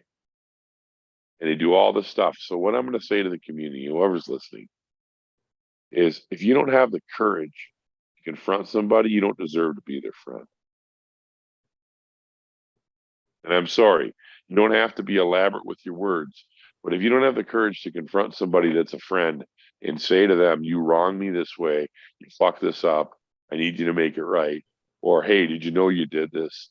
You know you're hurting somebody with this? No, I didn't know that. Okay, well, thanks for telling me. I'm going to fix it. If you don't give that dude that chance, you really don't have hold any water with me on whether or not you can hold something on somebody. You know what I mean? And the other thing I would say is, if you really want to blow your mind, take a piece of paper, a notebook paper, it don't even matter, it can be computer paper, and you draw a line down the middle of it. And then you make a cross on the middle of the paper, right? So you make a big cross, line down the middle, a line across the top, right? Two columns, right? On the left side, put down your name, and on the other side, you put down the person's name you resent. And what I want you to do is take and you write down all the things that you resent about that person on the right side, right? You put down all the shit you're mad at him about. And on the left side, that's your column. On the left side, I want you to put a check by all the ones that you've done yourself, right? Like if they talk shit about you, have you ever talked shit about anybody? Yeah, put a check there. Okay. Yeah, they stole from you? Have you ever stolen from somebody? If that's a yes, put a check. You go down the whole damn list. And then what I'm going to say to you is the only thing you can really ever hold against somebody, not saying you should, but I'm saying the only thing in my eyes that you can actually hold against another human is something they've done to you that you haven't done to somebody else. That's it. But I dare you to try it, because I would be willing to bet about 95% of all the people that you're mad at, you can't hold water against. You can't hold that column against them because you've done the same damn thing. And so what I want to warn people about is, if whether they believe it or not, they don't believe in grace, whether they don't believe in karma, if they don't believe what comes around goes around, right? And if they don't believe what if you reap what you sow, well, fuck around and find out. Because what's going to happen is you're going to find out. Instant karma is going to get you. I've seen it happen. But what I'm going to say is, more than anything, proof is in the pudding. If you don't believe any of that stuff, believe this. Go ahead and try hanging on to a resentment with somebody and see what it does to you. Right? Right on, brother. The longer you hang on to a resentment, the only person it starts to eat alive is you, really. And I can tell you, it almost killed me. That's why I'm preaching, bro. That and the boomers, maybe. But, And I've led resentment was the hardest learned lesson in my life. Across the board. yeah. Yeah. Across the board. I still Right. deal with it. I Me still deal too. with Me too. it. I've literally lost a ton of people with regret. I Yeah. still have to deal with this to this day. Yeah, brother. You know, Yeah. Yeah. Because to this what day, because purpose? of all those people, I try to, as you're saying right now, when I have problems with people and people watching the show, people that Yeah. I've had problems with in the community, Yeah, brother. anybody will tell you this. I will Yeah. come, I will come talk to you Right about to it, you. right to Good. you. Yeah. 100%. I want to deal with it. I don't care if you, I don't give Yep. two fucks if you don't like me. Right And on, brother. Yeah. that's you're entitled to your opinion. But Yeah. when it comes to a falling out or something like that, we can at least try to resolve and move on. Yeah. We ain't gonna be Right. friends, you know what I mean, or whatever. Yeah. Yeah. But I there's do. man, I get you 100%, Yeah. 100%. Right on. And yeah, and it's really what's been interesting for me now is, now I got to live by my own creeds, right? What this plant has told me is, number one, we're all connected, and the whole planet's connected, and we have a responsibility to these plants because they're alive and they're conscious. And I understand. I don't worry. I call plants. I just killed 12 males, man, because what I cloned was a male. It Right. gave me males, but it's actually a female. Tell me how that works. Now, what I'm trying to say is, this is the weird shit that you get into when you cross a photo with an auto. And that's what I got. So I have a photo in an auto, and I have the mother, and she's a female, and I'm telling you, she's budding. She's pre-bud right now. I chopped, or I cut, I defoliated, right? And I cut off 12 clones, and they were healthy, Eagle. And I fucking cloned them in my easy cloner, and I put them in the dirt.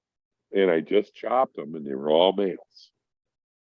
Now you tell me how that. I don't understand that. Someone that's a breeder, that I'm a brand new breeder, right?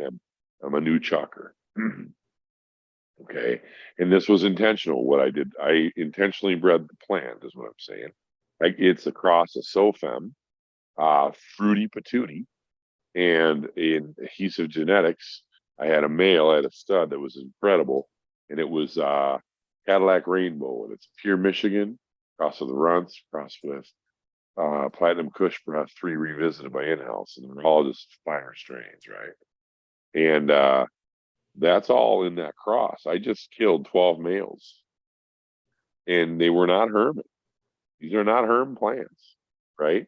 These are cloned, and these are all separate, and these are all got balls, and they don't have, they don't have female organs, and the mother is in there ready to bud. Oh, what I'm getting at is, like, who knows? We don't know much. We don't understand what's half of what's happening, and there's always three sides to every story, brother. Is what I'm getting at, right?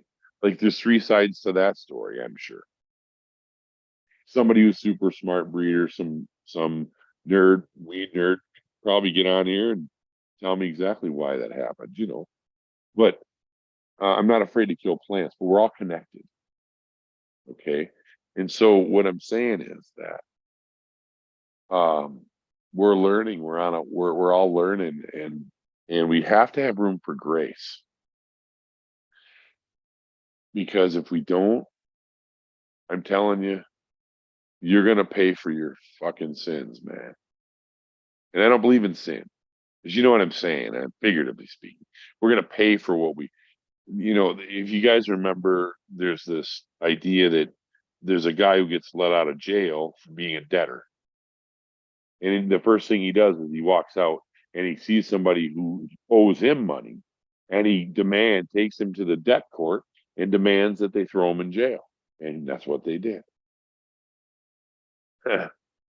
So what kind of shit is that, right? But that's what I see in this community all the time, bro. Oh, well, this dude did me this way. Well, I'm going to do you back that way. And what do we get? Yep, drama, right, Eagle? We get We all this bullshit. we get a bigger wave is what we get. Yes, we Because every do. time that ripple starts and somebody else, it happens to them and they give it a push, it makes that wave that much bigger. And it That's just right. pushes it and pushes it until That's it's just right. a nasty fucking tidal wave, Yo, right? tsunami of fucking bullshit. I'm Yeah, aboard. yeah. And so it's like, so, but where I'm going is like, I ask people, and some people get mad at, but I do say, did you try to work it out with them? Well, no, man, don't tell me you're going to be one of those guys, forgive and forget and all that. And I go, well, sorry, man, but do you, how do you want this to roll out? And they're like, what do you mean? I'm like, well, what's your purpose of hanging on to this shit? What do you mean, man? He's a fucking asshole. Well, okay, yeah, but why are you hanging on to this like a piece of ABC gum? You know? Well, because it pisses me off. No, you're hanging on to it because you're afraid, right, Eagle? Because you're afraid they're gonna hurt you again. And if you don't remember what they did, they'll do it again to you. And if you don't act tough, they're gonna fucking hurt you worse. Let's get real. That's why we resent, why we hang on to it. And we're also hurt, right? We're mad. We want vindication. We want justice. Well, that never brings it. And in fact, they found out actually was a study done, and I don't know how they figured this out, but a guy did a study and found out that when you resent somebody, you are literally giving up your light molecules out of your DNA to them in a tunnel, the effect between two people. Literally, that you're literally giving up your life force. When you resent somebody, you're giving them your energy. That's why people are on Twitter and they act like dicks, and they're these narcissistic fucking people, and they get all this energy. That's where they get it from. It's literally a physical reality. I got a book I got a reference for it. People want it, I'll give it to you. It's out of that book by David Wilcox, and it's Wilcock. It's an unfortunate last name. It's a bestseller. Wilcock. He's got four of them. One of them's a free book called Financial Tyranny. You guys want to read that if you want to understand what kind of monetary system you're under. I'm not a conspiratorialist, guys. But you want to know the facts? That guy talks about them. He had his life threatened, okay, because of the financial tyranny going on in this country. But that's just so people are aware. You're not going to change it. but there is a very real thing going on. And it is that in this country, it is a war against the rich and all the other ones, and we are all the other guys. And they want you drugged, they want you sick. Sickness is big business. That's why they don't legalize cannabis. That's why they have all the pharmaceutical, all the psychedelics shut down, right? They do not want you to have an expanded consciousness because they know the power when we work together. See, they're scared. What you guys don't know is the wealthiest people in the world are terrified of losing what they get. They're afraid of us. All because all we have to do is organize and we can take what we want. But I'm not saying we need to do that because that doesn't make it any more right. And before you judge all those people, and there are a lot of people that we judge, all the rich people, the reality is if you were born into that situation, you do the same damn thing. And that's just human nature. Just to be real. Most people would, right? Most people would be rich and be entitled. That's what they do. Just like when they're poor and you're born into poor circumstances. Well, you're a poor person. You don't act like you're rich and entitled, do you? No. You see what I mean? Well, don't judge that poor guy. Oh, that poor fella. Look at that guy. Well, yeah, it is sad. It does suck. Well, look at that motherfucking rich guy over there. Oh, okay. Yeah, you just bought another fucking Lamborghini. Yeah. What? Son of a bitch, blah, blah, blah, this and that. It's like, well, okay, that's true. But what if you were him? Tell me you wouldn't be doing that? Ah, I want to see that. Right? You know what I'm saying, Eagle? You know what I mean, brother. So here's what I'm trying to get at, I guess. Um, Kind of coming back from the dead, which I did in 2020 because I had two heart surgeries. And I had a visitation from God, remember? Telling me my brother was dying. I had all that going on, Eagle, and I all of that stuff brings me back to that song by Skinner or by Shinedown now. What if everybody took the time and focused more on ourselves to be someone that we love and understand? How would that affect how we treat other people? How would that affect how we show up for others? How would that affect how we ask others to treat us? How we would train others to treat us, or we would expect others to treat us in those situations, right? Because whenever there's an interaction with like you and I show up a certain way, ego, and you also show up a certain way, right? Then I also have expectations of what I expect you to do, right? And you have expectations of what you expect me to do. So what if all of that stuff came from a place of love and closer to the heart, like the song says? You My know, favorite song, by the way. oh my God, right, man? I don't know if you saw that, but I posted that a few days ago. I thought of you. I As thought of this talk for real. That's one of those things. That nice skills I have, you know? There it is, bro. it's Right? sad that, in some cases, and even my own, I grew up loving that song. I tried my best to keep Yeah, this whole brother. simple man Yeah, mentalities, but I've, I know. you I know, know, G. Yeah, I've resentment gets the best of you, you know? I've fucking rolled the dice. I don't know how many times. I tell you this about fucking doing shady or shit that you shouldn't be doing at the wrong times. You should be doing every fucking thing that I've made, and I've lived very well in my life. Many times I've had everything I've ever needed, but it was through.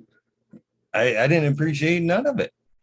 For one, I didn't appreciate none of it because I didn't earn none of it. It came and went with the hustle. When the hustle stopped, everything was lost. Started the hustle again, all came back, win, lost, then gave it up. And, tried to earn that earn that living. Even at that, Yes, sir. had fucking the beautiful house, multiple garages, all that good Yep. shit. Yep.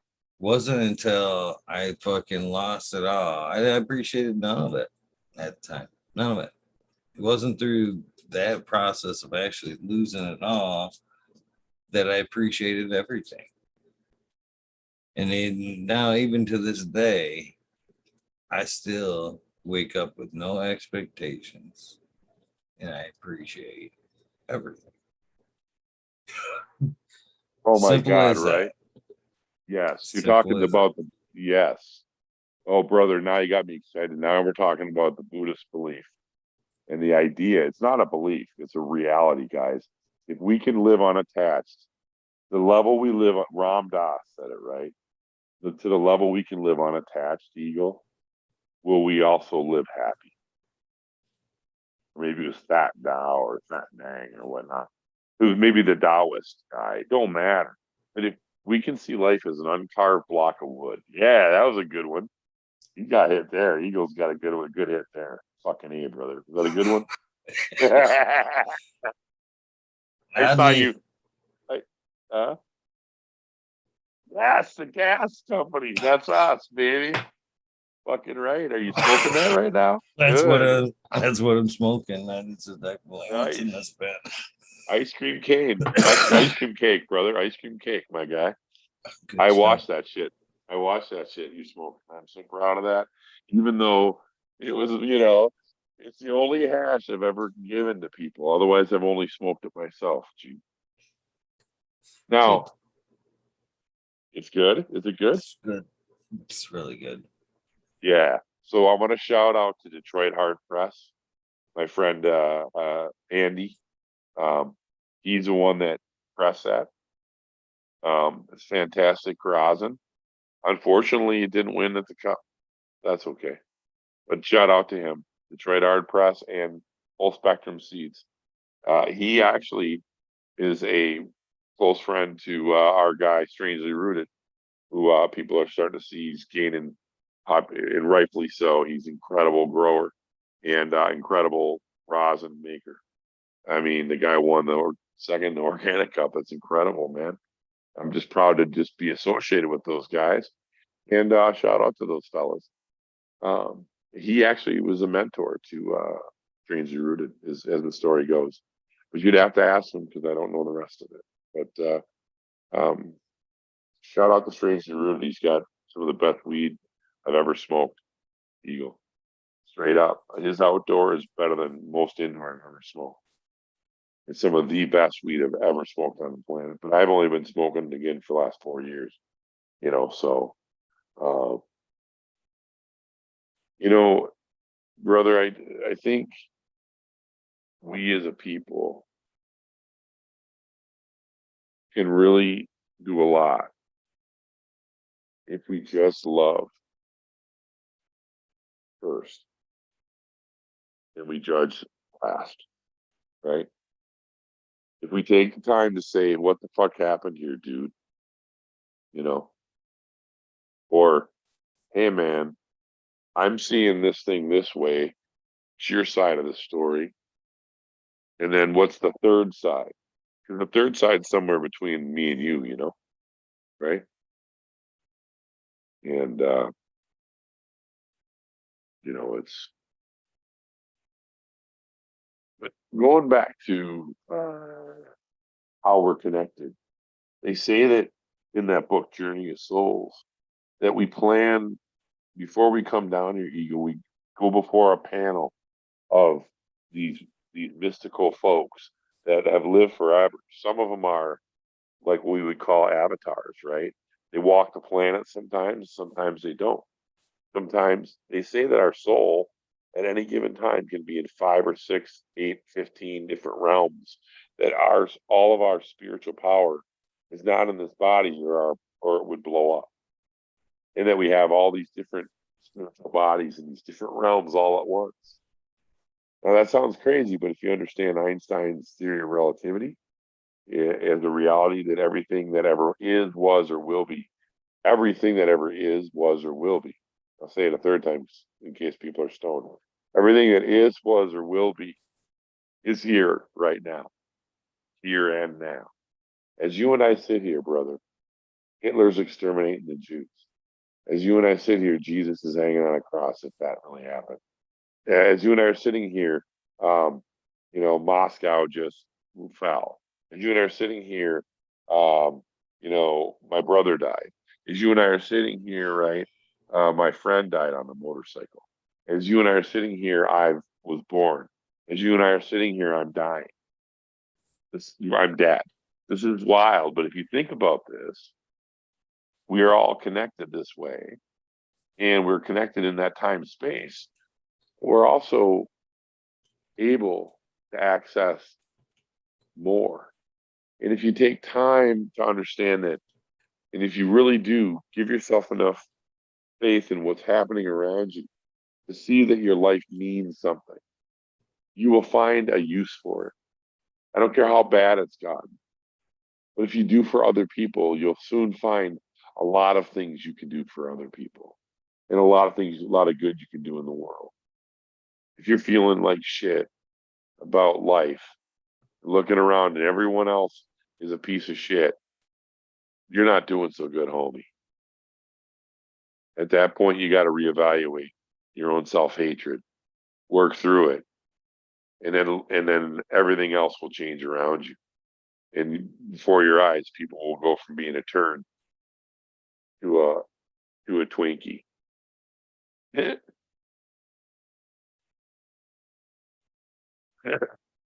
Maybe. I don't know. But I want to smoke some of that hash rosin now. Smoke some of the ash. Smoke along with me now. Please do. I It's will, the my brother. medicine. It is the Yes. medicine. What do you think, brother, of in your life, with your journey with weed growing and with your journey with growing and with your plant, with the plant? What's your favorite strain, bro, for you? Like one you'll never like let go of, I'm gonna be You asked have that a any? million times. A million times we've been asked that. I don't think there Sure. is one, to be honest with Right. you. Right on. There, What's your current favorite? my Current favorite, current bro. favorite. Yeah. Mm, current favorite. So that's a toughie because they've everything that I've smoked at. Well, cereal notes really good, and um, that the peanut butter and jelly that I've gotten from my man Smiley, which I believe the Nice. grower has a lot to do with that. Yes, So sir. What a beautiful human he is, eh? he is an amazing dude. And that's one of the we assets. You know what I mean? You can tell sometimes when you meet somebody that they it wasn't a happen chance. And I always felt like that with Smiley. That dude right there has been. I'm grateful for that dude 100%. He has been nothing but good for me. Good for you know what I mean. Yeah, I And just met him the other night on a live, and I fell in love with him, man. What a great human. he is. He's a, you know what I mean. We you talked about Mm, the person you see online or whatever. Smiley's that, and so you know what I mean? yeah, You meet that dude in yeah. person, and he's just as genuine as he is online. So Like shout out. you are, brother. That's you too, brother. Shout out to you. Yeah, man. I know. I know. But really, I mean, dude, I want to tell you something. So, this is what you don't know is that, when people go to events, right? They travel and they might cost them some money. And for me, going to Benton Harbor, is 14 hours one way from where I am. Yeah. When I came to see you guys, it was a trip and I broke even, man. I didn't make any money. I might have even went in the hole. I didn't care because I value that experience with my family, you guys, so much. I just wanted to be in the game.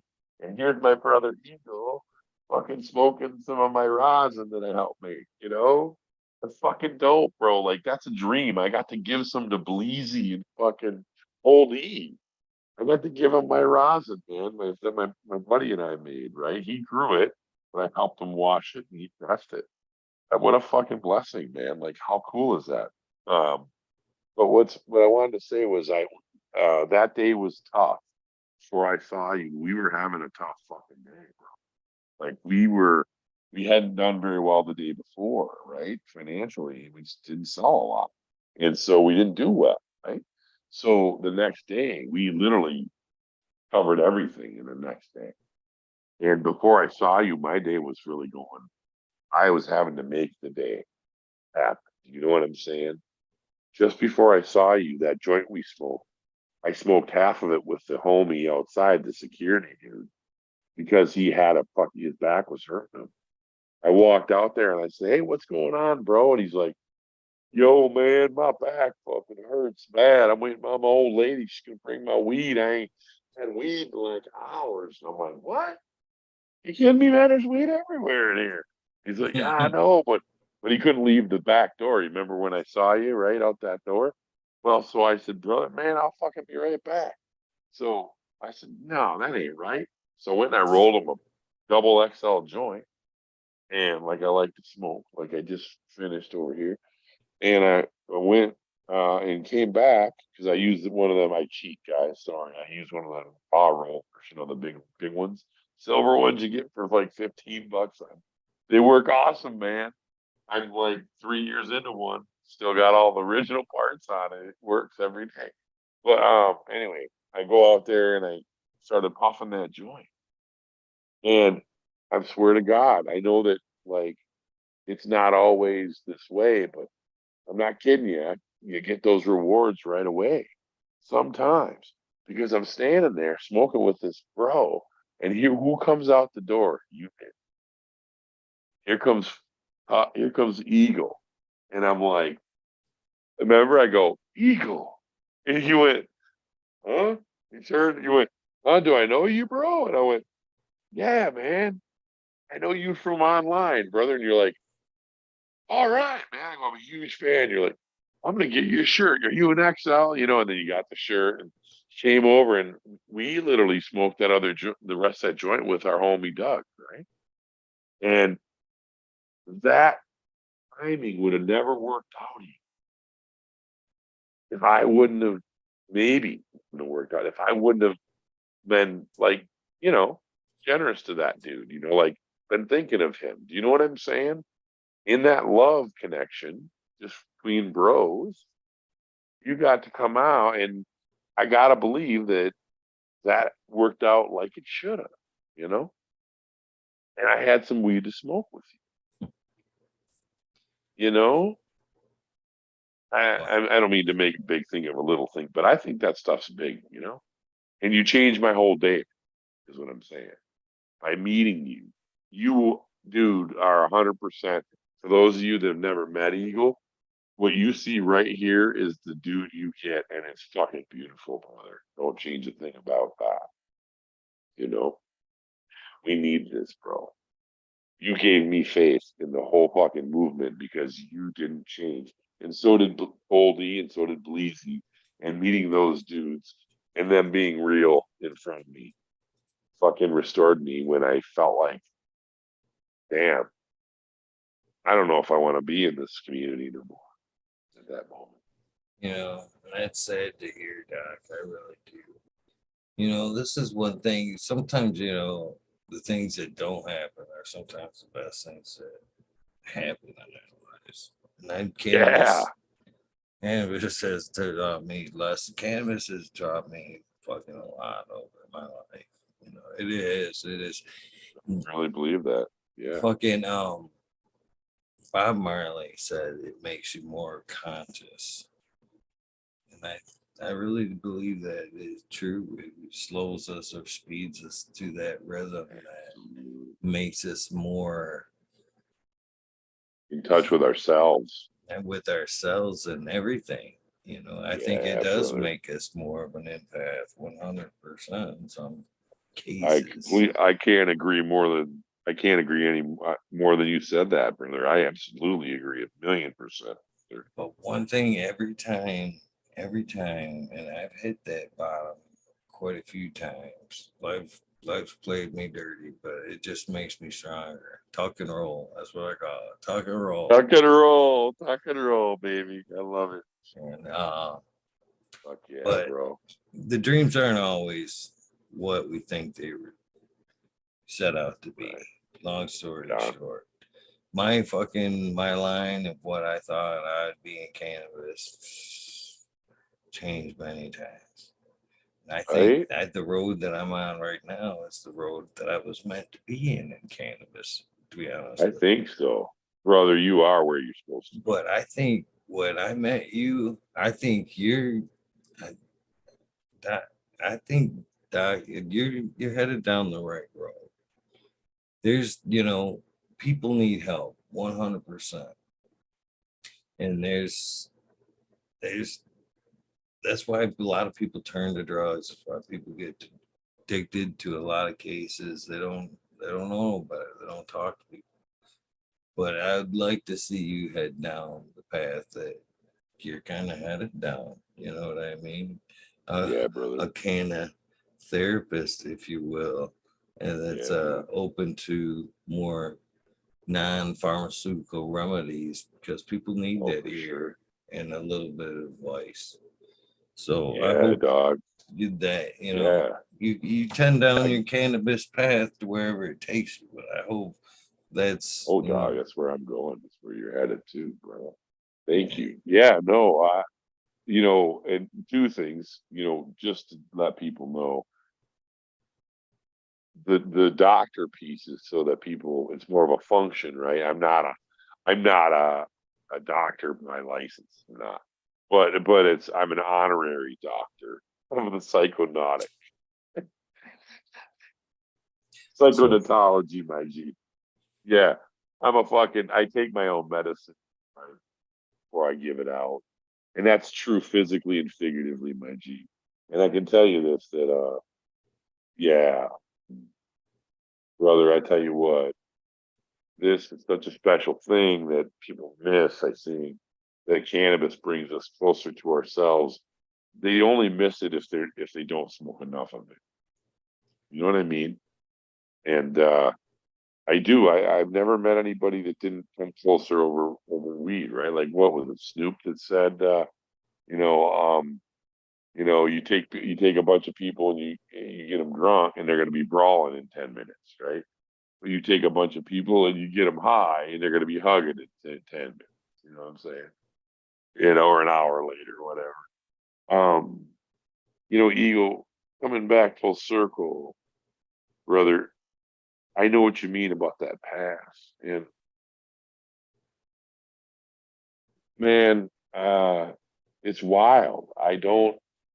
Yeah, it's like you can only sometimes see just enough, like a lamp. There's a light into my path, lamp unto my feet, right? The light on the to the path shines out. So when we smoke, it's like I get this light. You know what I mean? I can kind of see through the dark of the fucking hell I'm living in, right? Of this world in my life. And then it's a lamp to my feet. So that it can also show me where the rocks are and the snakes in the road, you know? And the thing that I gotta do, the only thing I ever have to do as a human is I just gotta love people in spite of themselves. In fact, what I do every day, brother, is I spend anywhere from 6 to 10 hours a day in front of people, right? That's 6 patients to 10 patients doing psychotherapy every day, 4 days a week. Uh, they, I take Mondays off. You guys want to get a hold of me? Fucking call me on a Monday, Eagle. In fact, you'll have my home number after this, my G, because you're my personal friend, brother. I don't give that out to people. You're my guy. You're my fucking bro. You need anything, I'm fucking driving. I'll be there. You need to talk, I'll be there. 3 in the morning, I don't matter. There's fucking any day of the week, you know it. You are my brother till the end. You walk away, it's you. Still be here, you know. And it's how I am with everybody, including people that hurt me. I fucking give them second chances, and sometimes it's shame on me, though, you know. But I believe everyone deserves a second chance. But you fuck me twice, you're over. So because at that point, you ain't gonna change. So, and if you are, I don't give a fuck. You know, sorry, I love you, but I can't trust you no more. You know, you do me once, yeah, that's a fuck up. You do me consciously twice, that's on you and you're a piece of shit. You know what I'm saying? And I'm Mhm. sorry that that might be, even if it's a drug run. I mean, people sober up. I'll I'll watch them for a while, and then I might start trusting them again. But I worked with addicts, man, and addicts are some of the most dishonest people in the world. You know that, and they're hard on themselves. But coming to a positive piece, I think what's going to happen is I think that people are going to learn to work with this drug, learn to grow the drug. I think we're going to Is it learn to a decide. drug or is it a medicine? A It's a drug is something medicine. that's I'm sorry. No, produced, right? brother, forgive me. A medicine. No, that's out of habit. I'm so sorry. It's a medicine, IG. Fucking listen to me. What am I talking about? Yeah, brother, they're going to learn to live with this medicine in a way that they don't have issues anymore with it. Like, like you, right? Like, let's all like let's talk about functioning on cannabis, right, brother? Before I got sober and all of that, or before I started using can. So when I first hit that cannabis, I was over in I was over in actually about an hour and a half away. I had to drive one way. The Golden Dispensary Brothers an hour and a half from me, and it cost me $60 for a eighth of boof weed. So you know, and for me to use the dispensary brother would cost me over 1,200 a month on the conservative side. So there you go. Huh. You know, there was a line, there's a sign on a farmer's fence, a farmer that almost blew up his schoolhouse and they threw him in prison because the bank tried to steal his house, took his house. He had a line though that I never forgot, and it's on the fence, and he put it on this fence, and there was a picture of him standing next to it, and it said, "Criminals are made, not born. Criminals are made, not born." And our government, and I blame those motherfuckers.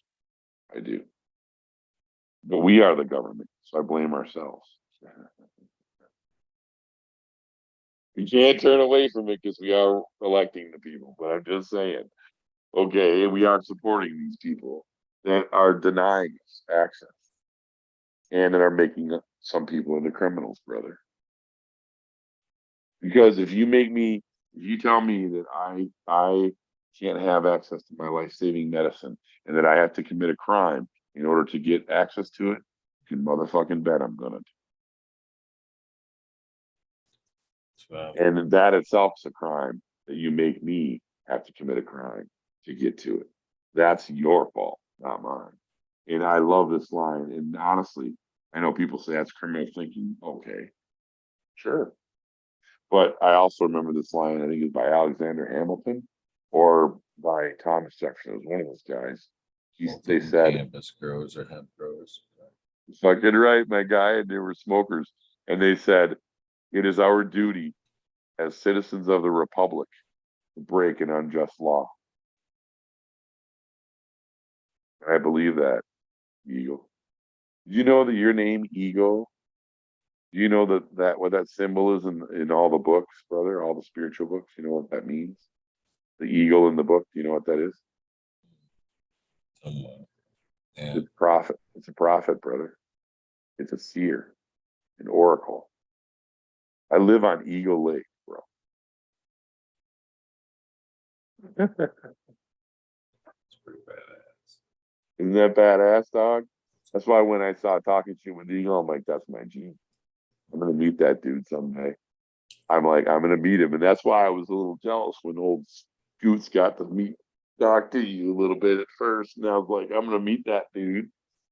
And but you know, It's dude, not you're a good. that anybody fucking knows who I am. And that's that 100%. I know what you mean, brother, but you undervalue yourself a little too much. I'm gonna tell you that. But anyway, we all do, brother. You have so much. You inspire so many people, bro. Come on, man. Enough that. You, Um, yeah, yeah. What are you thinking? Tell me your thoughts, bro. What's kicking around in there? I appreciate you, brother. I think that the power of the medicine is very underrated.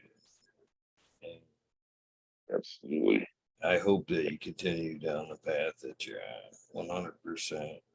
And, you Yes, know, brother.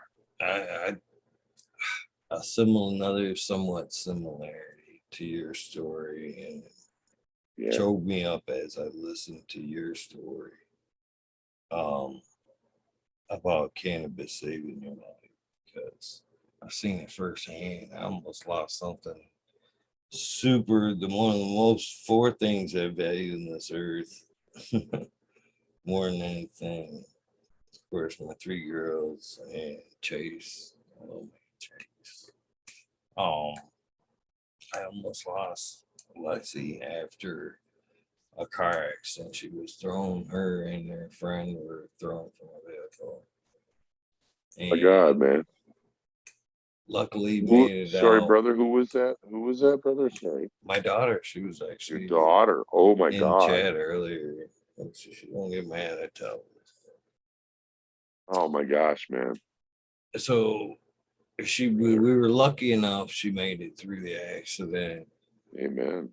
Wow. and she did have Holy. problems, um, Yeah. physical and mental, and she came out of it with terrible PTSD, anxiety, and the pharmaceutical industry pushed. If the doctors would be Every pushed, drug at her. yeah, Drugs. and Drug. A pile of drugs at her. young Dirty girl, drugs.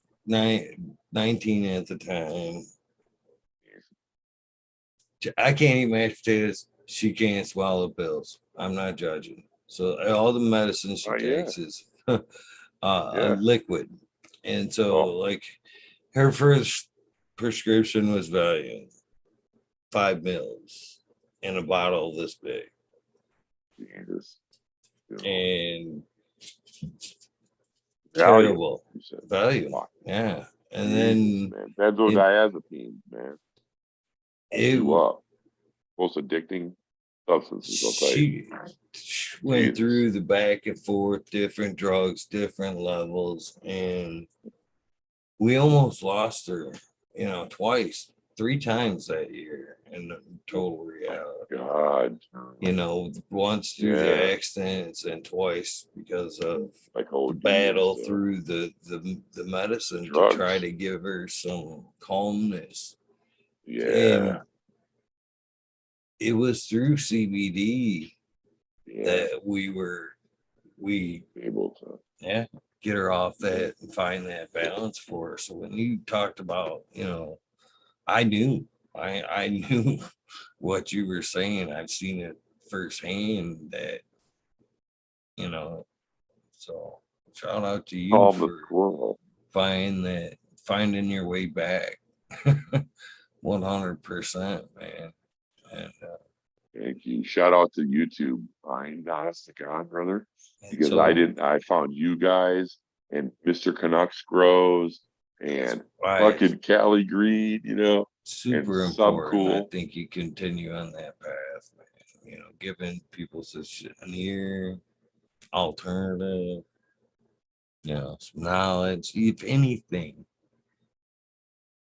telling your story like you have tonight, and knowing I that people appreciate have that. went through what you've went through and are able to walk outside through the other side is awesome, and as positive as you are today, because it ain't easy.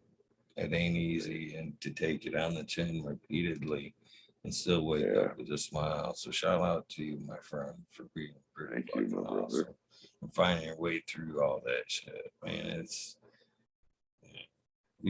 Tough. been you've told a hell of a tale tonight. Well, it ain't a tale; it's your journey. Oh, no, yeah, man. Thank you, brother. There's a lot more to it. I mean, there's the other pieces, I've been like an insurance guy. I was a second, I won a contest where I was the second highest life insurance salesman in the country, man. Little tiny town in northern Bumfuck. And so I had that money, Eagle. I know what you mean. The money don't buy you happiness. Never will buy you anything. I got a brother who's a millionaire. He had to pay $5 million to get out of a fucking bad drug farm up in Humboldt. He lost his fucking ass. He had to pay $5 million to a bunch of criminals, man, to get out of it. And I told him, "You're not going to flip a farm." His stupid ass tried to flip a farm. So you don't flip a farm. That's a spiritual thing, dude. That's a pot farm. It's a medicine farm, brother. You ain't flipping that. Oh yeah, man. Don't tell me how to do my business. Blah blah blah. And I'm like, well, okay. And I love the guy, and I do. And he wasn't that really that. I'm making it sound. Um, I'm making it sound like he argued with me. We didn't have an argument. I just in my mind thought, dude, you can't do that. And I told him, brother, you sure you're going to do that? I don't think you can do that. I think there's a spiritual component to that. And sure enough, he got burned. And I didn't wish it on him. He's a great guy. He is. He's not a Chad. He's just, he just comes from that generation. The one between us and my parents. And he drinks cannabis. And we come from a long line of drinkers, right? And so, brother, I've watched two, three, and almost four family members kill themselves with alcohol. And I'm an alcoholic and I don't drink. And I just hit this Puffco. And it just takes me where I need to go. And it puts you in that inner space. As you guys know, like when you get into that head space, brother, like when you have that head rush, when you have that really nice hit off a joint, or you hit that Puffco, or you hit that rosin pen. And when you have that, it's almost a ringing in your ears. You get in that space in your head. You know how you get in that little in between space, guys? You guys know. You know what I mean. I don't have to explain it. It's a head rush, but at the same time, you're like in a different dimension. You are in a different place, guys. You are entering into the spirit. You are opening. You have full access.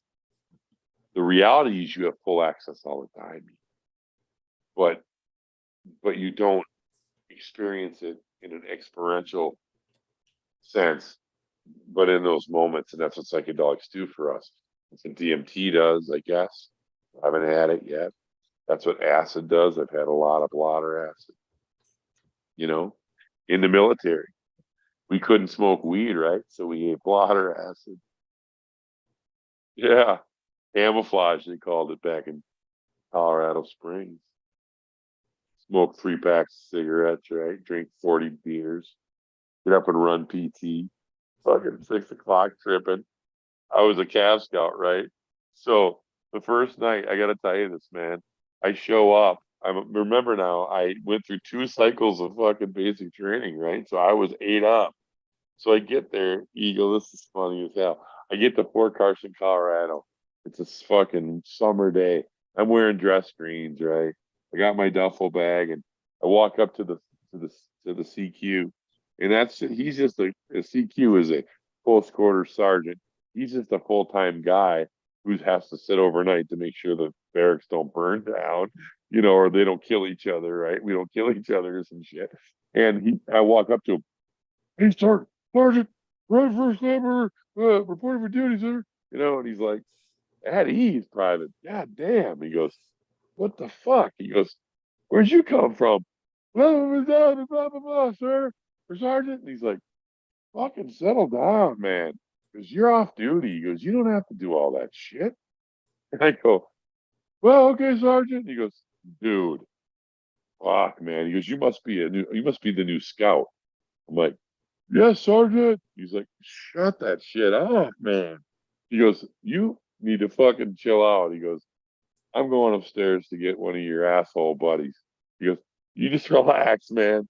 And I'm like, Eagle now. At this point, you remember the only military guys at his level I've ever spoken to like that have been like drill sergeants, right? You know, and all these fucking people that are like big egos, right? So down comes my, so down comes this little fucker, and his name is Libby. I swear to God, Libby. He's about 5'2", but he's a spitfire, right? He's a tough little fucker, and he comes down. "Hey, God damn it! Come upstairs, you know." So he grabs my duffel and get out of that goddamn uniform. And I'm like, Sergeant? He's like, yeah, what? And I said, nothing. He goes, yeah, I'm gonna buy you a couple pitchers of beer. Let's go have some beers. So we went across the street, which is like breaking the first rule. You know, privates aren't supposed to drink bad. The rules don't apply in the military, right? So I'm over there and getting hammered with him, and he takes me back to the barracks. He's like, I need you to, I'm gonna take you upstairs to meet your squad leader. I'm like, all right. And he's like, you hear that fucking music? And it was Ronnie James Dio, bro, blasting like German, stereo, Kenwood, like 300 watts, all in an 8x8 room, just boom, blowing you out. So we could hear it down below, right? It's all cinder block. These places are cinder blocks. You hear it from fucking everywhere.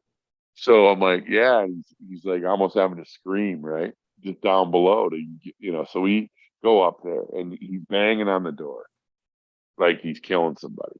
And he's trying to get the guy to open the door. The guy opens the door and he's 6'3", like fucking 280 pounds of Tennessee, drunk, acid tripping, fucking Jack Daniels drinking.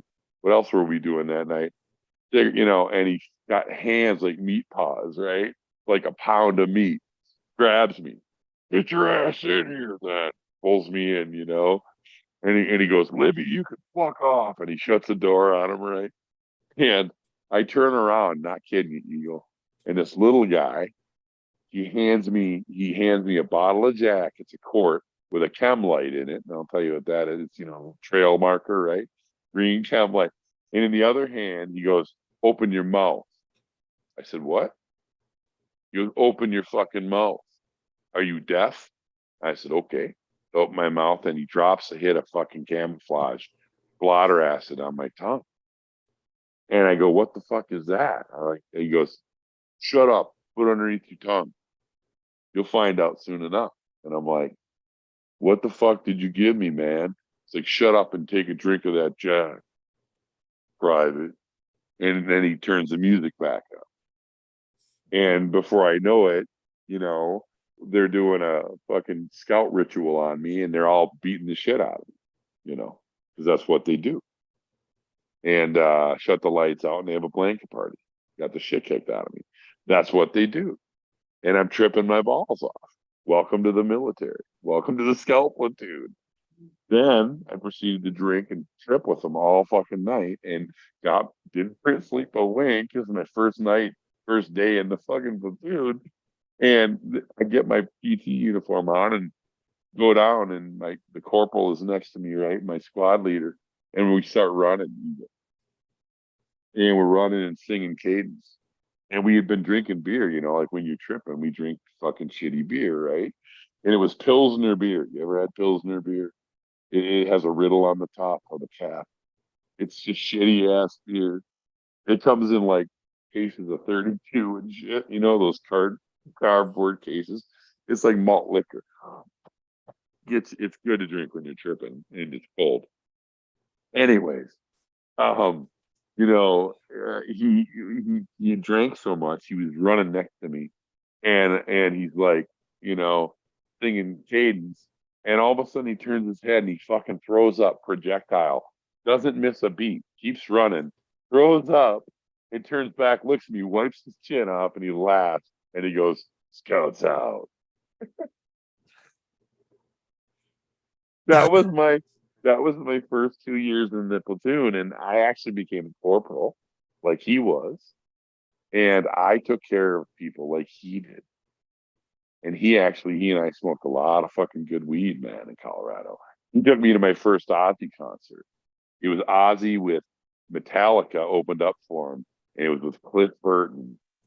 And holy shit. Anyways, I'd never heard Metallica. The hardest band I'd ever heard was Iron Maiden because I play a lot of that. I can play it on my guitar, right? I was big into that shit. And fucking Cliff Burton, I got to see him, man. It was fucking badass, dude. Metallica. I'm not a huge Metallica fan, but Cliff Burton was a fucking god. Just gotta say it. Anyways, so like Randy Rhodes, coming back. So what's interesting, brother, is my first introduction to cannabis, I was shamed with it, and I had to do it in hiding. And I was in when I was 17. But it connected me to my humanity, and I knew that they were all fucking wrong, and I knew that Ozzy was right, and I love the sweet leaf, and I always will, brother. And um,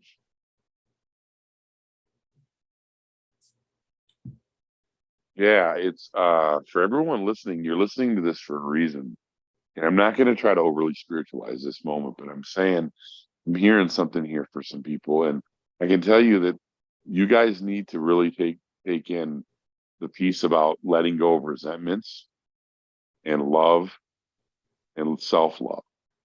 Because if you hate anybody, you can't love. And I mean that. And I know that's hard, but you really can't love people if you hate non-people. Does that make sense?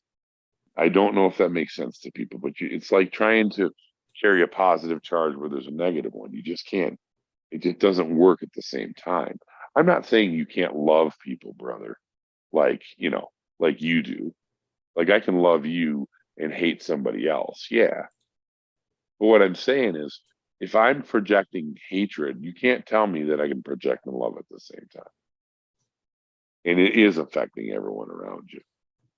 And so if you guys are thinking that you resent people and that resentment doesn't hurt anyone else, I'm here to tell you it hurts us all. So do yourself a favor and learn to let go. Well said. You know, not a problem, brother. Contacts, right? To Yeah. try shit. I've been digging Yeah, it in the man. last few hours. It's all good, man. Don't worry about don't need to apologize. So what do you think, brother, the future of let's talk about breeding, man. Let's talk about the plant. Um, I'm sitting here looking at 10 cups I got, right? Solo cups. I'm gonna read them off to you because I plant like 75 seeds at a time, right? That's how many I pop. For all you that think I don't, now you know, right? Not kidding you. So I do this every few weeks, and then I call the plants I don't like. So when people say, "Oh, green gas, he's just a this, he's just a that, he's a small whatever." Well, okay, but I also do a lot of genetics, bro. I'm saying I run a lot of plants. You know what I mean? So, for instance, I've got unicorn piss or unicorn PP by the Candyman. Shout out to the Candyman. Guy makes fantastic fudge and killer weed. Fantastic genetics, guys. I'm telling you, look at his plants. Give him a follow, the Candyman. Let He's me actually see. going to be tomorrow's episode. What a Yes. quinky dink. What a kawiki dink that is. I love it. Isn't that cool? He's my brother. He's my homie. Shout out to Rudy. He's a great human. You're gonna enjoy that, brother. That's gonna be an episode not to miss, everybody. Then I have a green gas strain, and that one is I'll tell you about that in a minute, but let me go through them all. Then I have another one of my strains called Lawn Shop. Then I got a strain called Cake Batter by ABC Company, another Michigan company, right? Got an episode. Yes. Yeah, cool. Then I got Huckleberry GMO from a place called Landrace Genetics. I want to talk about those guys in a minute to people because that's what I want to talk to you about, brother, a little bit as we go into the next part of this. Truffle Shuffle. from our buddy Ross, right? At Fresh Coast. Shout out to Ross, the guy who I believe was the original guy of white truffle, but it's actually Gorilla Butter white truffle cut. Uh, no hatred for anybody in the bee leaf thing, whatever. I don't know how that went down, but just saying. I know Ross is a good human being, guys. Give him a shout out. Temptation. I've grown Temptation by a guy called First Blood Genetics out of Michigan, right? And then I've got Sauron, and that is that I told you about that super silver sour diesel haze crossed with Chem de la Sour. Um, so what I'm saying about these genetics, so I got these genetics, right? And I've got some of my own in here. But what I'm saying to people is, how do I know that any given strain, right? Any given moment, Eagle, that I'm going to find that one plant that I need for my medicine, right? You know what I mean? How do I know that that one bean coming from that one breeder that I hate, that I'm hating on, right? Or that I'm talking shit about, or that somebody else, Hey, told wait me a not, minute. Talk shit's not a bad thing all the time. not all the time. Talking shit with the Eagle now.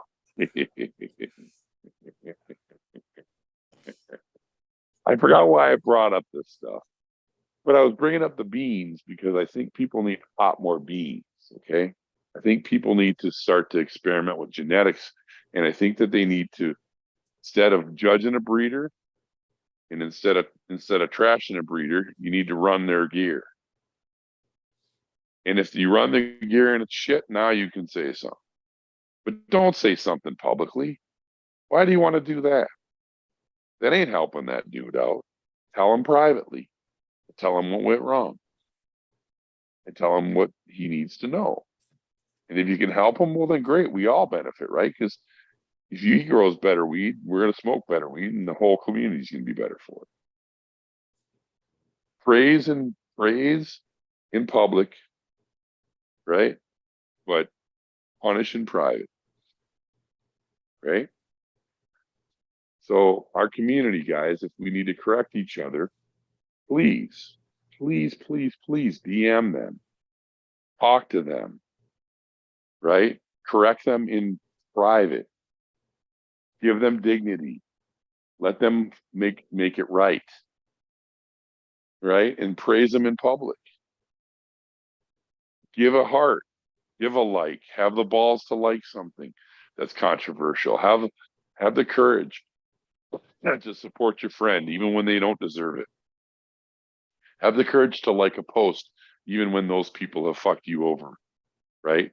Because it's the right thing to do, right, Eagle? It's the right thing to do. There's Because people then, that's fucked me yeah, over that's still on the shout outs list. I still shout them out. that a boy. There's Right people on. on there's people on the Yeah. shout outs list because they fucked me up. uh, I love you, bro. You're awesome. I really do. What a guy. You're fucking amazing, brother. Without this show, no one's ever heard my story. Many people do. Yeah. And, you know, I mean, brother, I've been waiting a long time. You know how you sit there and wait, Eagle, and other people get recognized? And then you just keep doing what you're doing and you're busting your ass. And then everyone else gets recognized. You know what I'm talking about? How you go through a whole life like that? It's been 55 years, bro. So Doc, I think it's only fair before we even talk about Yeah. breeding is Yeah. we kind of start we gotta rewind all that. So Yeah, brother. when and what made you start growing? What made you start heading down that path? Was it just to save? Was it, save money? Was it just to find better stuff? I mean, what made you venture down that road before we get to the breeding? That's Yeah, the dude. end, right? Yeah. Yeah. Technically. That's true, brother. That's true. So no, that's a great, okay. So what made me, first of all, I gotta go back to when I worked in the prisons, right? So I worked in the sex offender treatment programs, right, in the state. I would commute down to the place I worked, stay the week down there, and work in the prisons, and then build therapy at night with people like you, right? I would do private therapy at night, and I fucking was killing myself. But nonetheless, I tell you that because you were saying what made me get in the weed. Well, I worked as a chemical dependency therapist, right there. They called you that, right? And but I'm trying to hit vape while I'm talking to you. 1 second. Hit that vape, There we please. go. I did that last rosin. Shout out to the gas company. Yeah, that was, yeah. Well, I got to make my own, but and to Detroit Hard Press, they did that. That was beautiful weenie group. Anyways, you're liking that rosin, aren't you? That pen is nice, right? Mm. I bet it's hitting nice. Real This, smooth, isn't it? Really smooth. this was a gift. This again, a lot of good things happen at the Hmm. organic cup. It really That did. was a great cup, bro. We had a good time. That was a good one all the way around, I think. I think so. Um, sorry, you were asking about shit.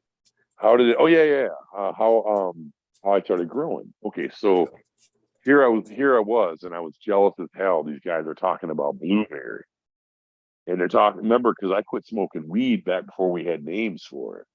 So they're like blueberry and strawberry cough, and I'm like, fuck you guys. You guys are full of shit. I said, you guys are lying to me. They're like, no, man. I'm telling you, it tastes that way. And I'm looking at this guy like, bro, you are glorifying, the weed. I'm like, come on, you full of shit, dude. And he's like, no way, man. I'm fucking telling you. I dare you. He's like, and I was like anti-weed, right? But deep down, you like, I wanted this so bad.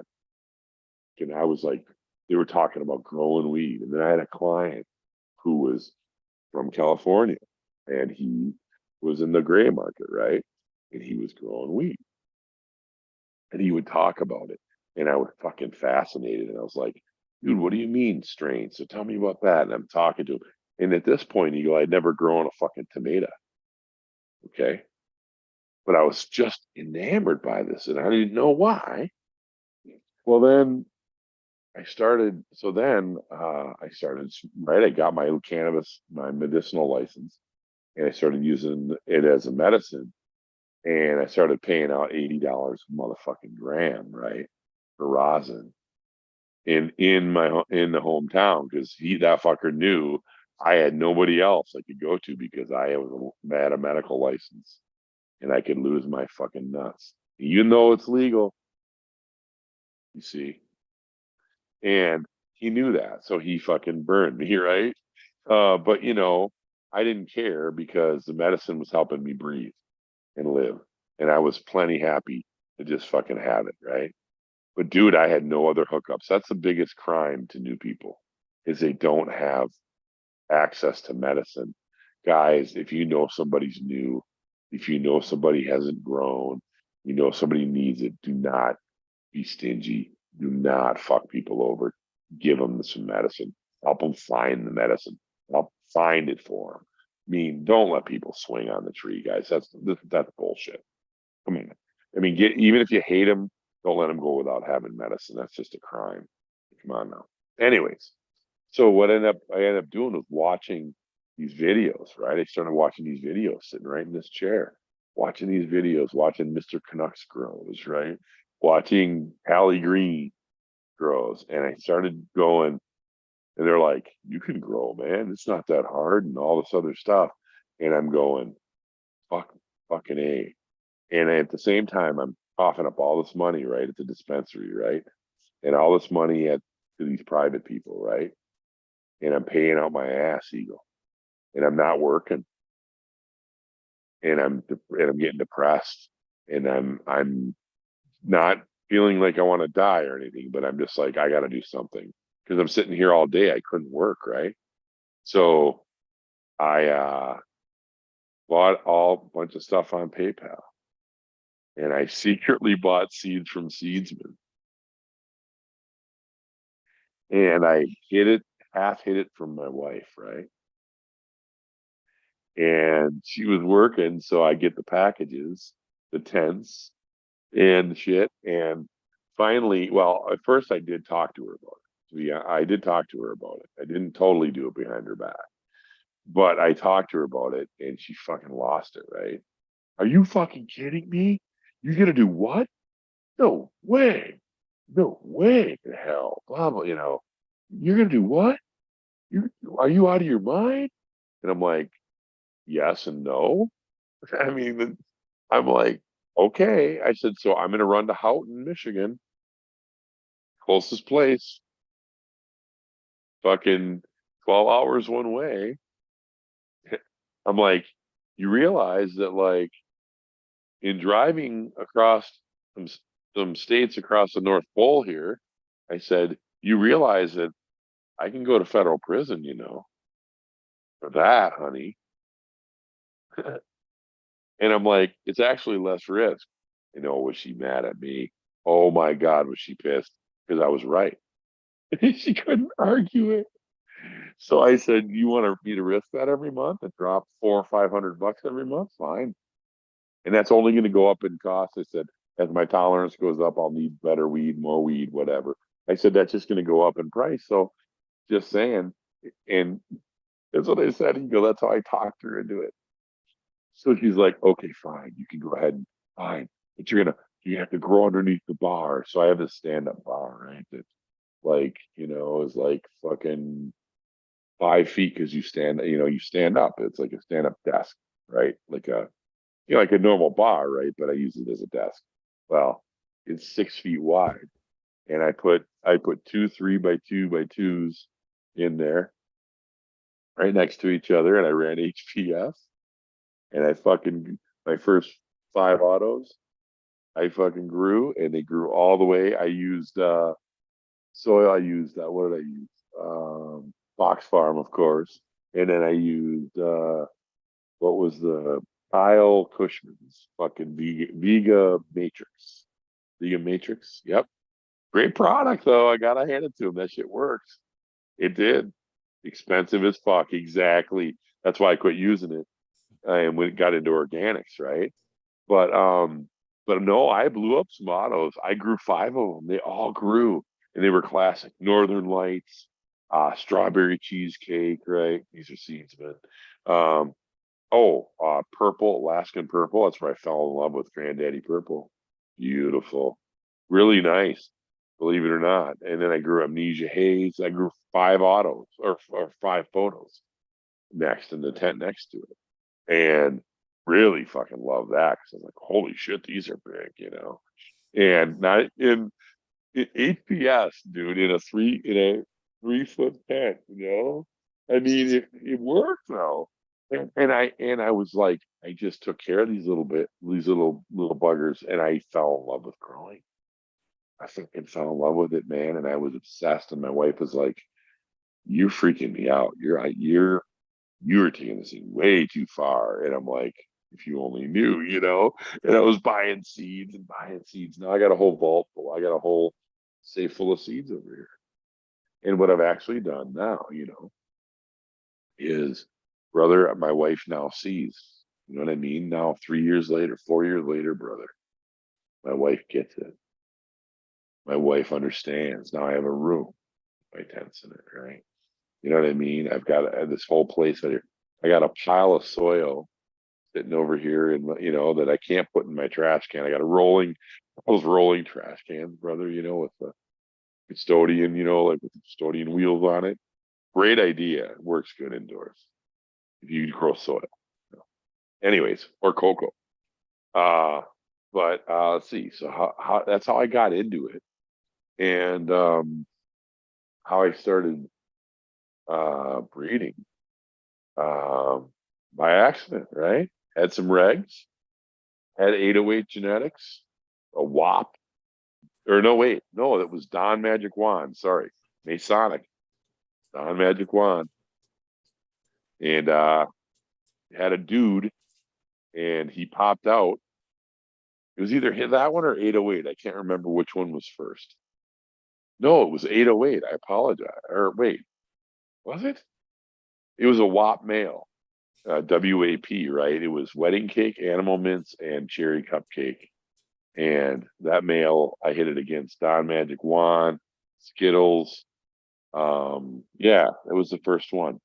Don Magic Wand, Skittles, and what was the other one? Oh, and Itself, and then Sin City. That's what that candy's. I used to call it Candy's Gas back when I was a candy man, but now I call it Green Gas, and it is Sin City. It was called Gas Pump, and it's fucking nice. It's Blue Nightmare crossed with a lemon strain. I'm trying to think of what it is, like an Amnesia Haze or something. And that is fire. So good. And I crossed that with that WAP, and it was wedding cake, animal mints, and cherry cupcake. That's a fire strain. Um, and the one with Masonic is killer too. Big dumper. It's great for hash. Beautiful. Um, so I just started by accident, brother. There was a mail in my tent. All of a sudden, bam, I got five strain. Oh, look at that. And I have some opinions about that too. We won't need to get into that, but suffice to say, I'm going to start, and I will start to challenge people who start looking down their nose at anybody who quote unquote chucks pollen, but they're somehow some magical breeder now. There's some higher level of breeder because they're not a pollen chucker anymore. Oh, okay. Well, do you chuck pollen to make seeds? Well, yeah. Well, what difference is it? I mean, someone had to chuck pollen before you got it. How did you get those seeds? Was that when did that guy become a breeder? When did you cross over from a pollen chucker? We have to have a university certificate. What do we got to do now? Okay. And so this is what I say. You want to grow some beans? Fucking DM me. DM Eagle. DM some people. We'll help you out. We'll send you some shit. I'll tell you how to do it. I'll encourage you all along. And your weed might be better than the best weed that is out there with the best breeder right now. You might have the next cookies. You might have the next cherry pie. You might have the next fucking, you know, Northern Lights. All right. Now Eagle, help me out here. Take it from there. What else? You got any questions or people have any comments? I'd love to. The boomers are hitting me, so I'm wide awake, bro. I'm ready to smoke weed and talk more. They're kicking in now. Fucking A. You can So hear the difference, right? My brain is just engaged. Sorry. it's more smooth. Um, Not that it wasn't before, Wow. but you see. Nah, So you can hear it. now I know why you asked me about the blueberry. Ah, see. Yeah. See? Yes, sir. So do you prefer the autos? What technique do you prefer? How do you grow these days? Yeah. What All kind of right. medium? What kind of light? Are you still under the HPS? No, I am gonna buy an HPS though. I'm actually I've been an LED guy. I got rid of the HPS because my wife complained that the electric bill was so fucking high, right? Because I had them cranking, they were just jamming, bro. And I actually got like 2 ounces off each plant. They blew up. It was good. But no, I want to get the HPS because it mimics the sun because the sun is gas driven light. And I believe that plants respond to different types of light, and LEDs can mimic it just so well, right? I've got some of the best LEDs you can get. I've got Sunshine Company, right? I've got that 300 ES 300 version 2. Great light. Cost me like 600 bucks. Beautiful light. I've got panel lights. I got stuff from Ireland. That guy, Migro. I got some of his lights. Cob lights, one of the best veg light I've ever used. That little cob light. That's the M100. I got one of those. I use one of those for veg on one of my shelves. I have a shelf. In the remaining 1 foot by 4 foot that I have left in that room, I use two shelves, right? I use the M100 on the top. On the second shelf below, I use a shop light. That's a veg light, right? A plant light. I bought from True Value or whatever hardware store, and that's where I have my clones. I have my cloner there, right? So I run that thing. I have an easy cloner, so it's a hydro cloner and a hydroponic cloner, and I use Clonex for that. I am a I am a I'm not a no-till because I do remix my soil. A true no-tiller, right? He leaves the soil in a container and he never tills it again. He just keeps growing. That's a true no-till. I'm an organic grower. So I use a mix of big roots, not because it's the best, but because it's what I had.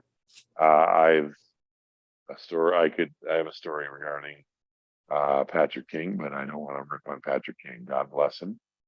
I love him, and that's all I'm going to say. Okay. But I used to sell Glow King. I don't anymore. So I'm going to say, I'll tell you offline sometime, Ego. You can hear the story. But anyways, um, he's got great soil. I don't know that it's the best. It depends on how you look at it. But I've got that as a base. You put peat in there. So I put 20% peat, 20% soil. I put 20% compost with manure, cattle manure. And then I put 10% of my own vermicompost. I put you know, bunch of rock. I use river rock, or I use lava rock for aeration, right? I also put insect frass, black insect frass, which is insect bodies to help stimulate the hormones of the plant, help increase the what is it? It's the immune system of the plant. It bolsters that and it helps it fight insects. So it also provides aeration. You can use rice hulls too, but I use that black insect frass. Great stuff. I get that from Build a Soil. I use Build a Soil IPM, right? So I use their 3-pack combo, their number 3, which is let's see, and I'll give you the rundown on that. It is I also use if it's really bad, I use Captain Jack's dead bug if I got bat bugs. I've only had to use that on one grow. Tweet Mint plant wash is one of the 3. Dr. Zymes, of course, the amazing Dr. Zymes Eliminator is the other one of them. And then the third one is Formula EM5. That's a beautiful product. I also do use AgSil 16H or potassium silicate, but I'm not going to use this anymore because I'm going to start using a different product, and I'll tell you what that is after I use it. I don't want to rep it until I know it's good. It's just how I roll. I don't lie. Let's see. I use mix-ins. I use for nutrients in my soil. I also accentuate them with BioLive and BioFish from Down to Earth. Good shit. Heavy metals, I guess, but I don't know how you get away from those. Let's see. Okay, so I do mix in microbes. I do use compost teas. I do use KNF. I do use anything like that. I won't I don't use any bottled stuff other than what I told you, right, for IPM and things. I do not believe in bottled nutrients. I just don't. I think it's disgraceful only because it's wasteful and it's people are ripping you off, guys. You're paying for water. Sorry. That's my opinion. Now, if you can prove you're not, that's fine. Some stuff is fantastic and some stuff I don't want to judge it. I don't want to knock it, guys. If it works for you, that's awesome. This doesn't work for me. Because it's going to create a bigger problem, in my opinion. Right? It already costs us a huge carbon footprint to grow weed as it is indoors, right? Let's see what else, Eagle. I use so my tents and my filtration, I use AC Infinity, right? So AC Infinity 5x5. Uh Guys, if they're 10 times as thick as other comparable tents, I don't sell for them. I really don't. But I'm telling you, they're the best tent on the market for the money. That's my opinion. But anyhow, I also have a 4x2 AC Infinity. It's 6 foot tall as well. I run in that 5x5. I run right now. I run two lights, but I'm going to be running a Geek Beast. Or wait, yeah, Geek Beast 700 something something something. I've got it over here. I had problems with it. One of those things I mentioned earlier about how I kind of got fucked over. That's a conversation I don't want to bring up. I almost did it in the past. I would have. I don't do that, brother. But anyhow, my point is, I'm going to be replacing these two lights. So people that say, "Hey, you should replace them," already know that I'm in the process. But right now I have a Spider Farmer, that quad light, right? That SF 4000 C or whatever it is, right? The quad light. I have one of those on the one side, and then I have that Sunshine Company 3000 or 300C, um, and that one's running the other side. Uh, and I have those on. I can turn them up or turn them down, right? So I have them at about 80%. If I turn them all the way up, I would be burning plants. I've already done that in there. Um, but it's not producing enough heat right now. Uh, wow, I can't believe it's that cold in there. One of my tents, it's 46 degrees right now and 75% humidity, and that's in my 2x4. And then in my bigger tent, it's 57 degrees and 46% humidity. So, um, That in the one is off a time. yes, sir. Yes, sir. And So do it's you run 50. all at once, all the cycles similar? Yeah, I do. To keep it simple, I have right now, just so you guys know, I keep it really cold in here 'cause it's healthier for your body. And I sit down a lot because the work I do, right? 55 degrees and 51% humidity right now. It's usually 57% or 59%. It's usually 60 and 60 in here because I also dry my weed in here. So, um, yeah, but sorry, you asked about, oh yeah, conditions in there. I Well, generally, sorry, go I ahead. just wanted to throw a little, Yeah, helper. I mean, because yeah, I hear you talk about switching lights. Well, maybe for light purposes, but it sounds like could be possibly for heat purposes too. But yes, sir. one thing you can do, especially if you're in multi-tent, which it sounds like you are, you can Yeah, offset, which will save on your should to draw your power to that area as well. But you could okay, actually like say what I like to do and have done in the past is like say if you have a veg area or yeah, if you have two flowers, you can flip flop them so when one comes on, one goes off, and you can mm, create a cycle there to like say when that mm-hmm. light's on, it's taking the heat from that tent and then it's Right. filtering and being that heat's being dumped into the The off other tent. tent. Yeah. Yeah, So now you're yeah, creating a somewhat, yeah. I steady actually have, environment or yeah, similar. brother. I think I might have that effect going because I run the same. I run everything off that 6 inch exhaust fan. Mm. So I have a Y coming out of mine. You know what I mean? So I have one tent, but no, I don't. Actually, no. I now I know what you mean. Because one actually feeds into the other one before it's exhausted. So I'll have to hit you up on that, and maybe we'll figure that out some other time. I'd love to have your help with that because that's a great idea. Thank you. I Actually, didn't one think of that. point, man, for many years, I've heated Mhm. two houses with Dude, the heat grow from my lights. lights. Yeah. Yeah, dude. HPS. I'd filter that light or filter that air through a Y. It was actually 6 inch filters on a Yep. Y. They'd come up and suck out of that room, go up through all the lights, and then Wow. right into the cold air return of the house. And I would just run the cold air return while it ran. At that point, six 6K at the least point, 4K, into the house, which is a lot of hot air. But heated supplemented my house, both homes. Smart, brother. That's genius, dude. That's something, that's some cool kind of shit. That's what he was doing. He was smart, right? Like that. And you know, there's other guys that are do that. Yeah, that's genius, man. It's really genius. I also thought I was told that this also is smart to do is supplement that my 5x5. I put that bar light in there, but then also put an HPS in there.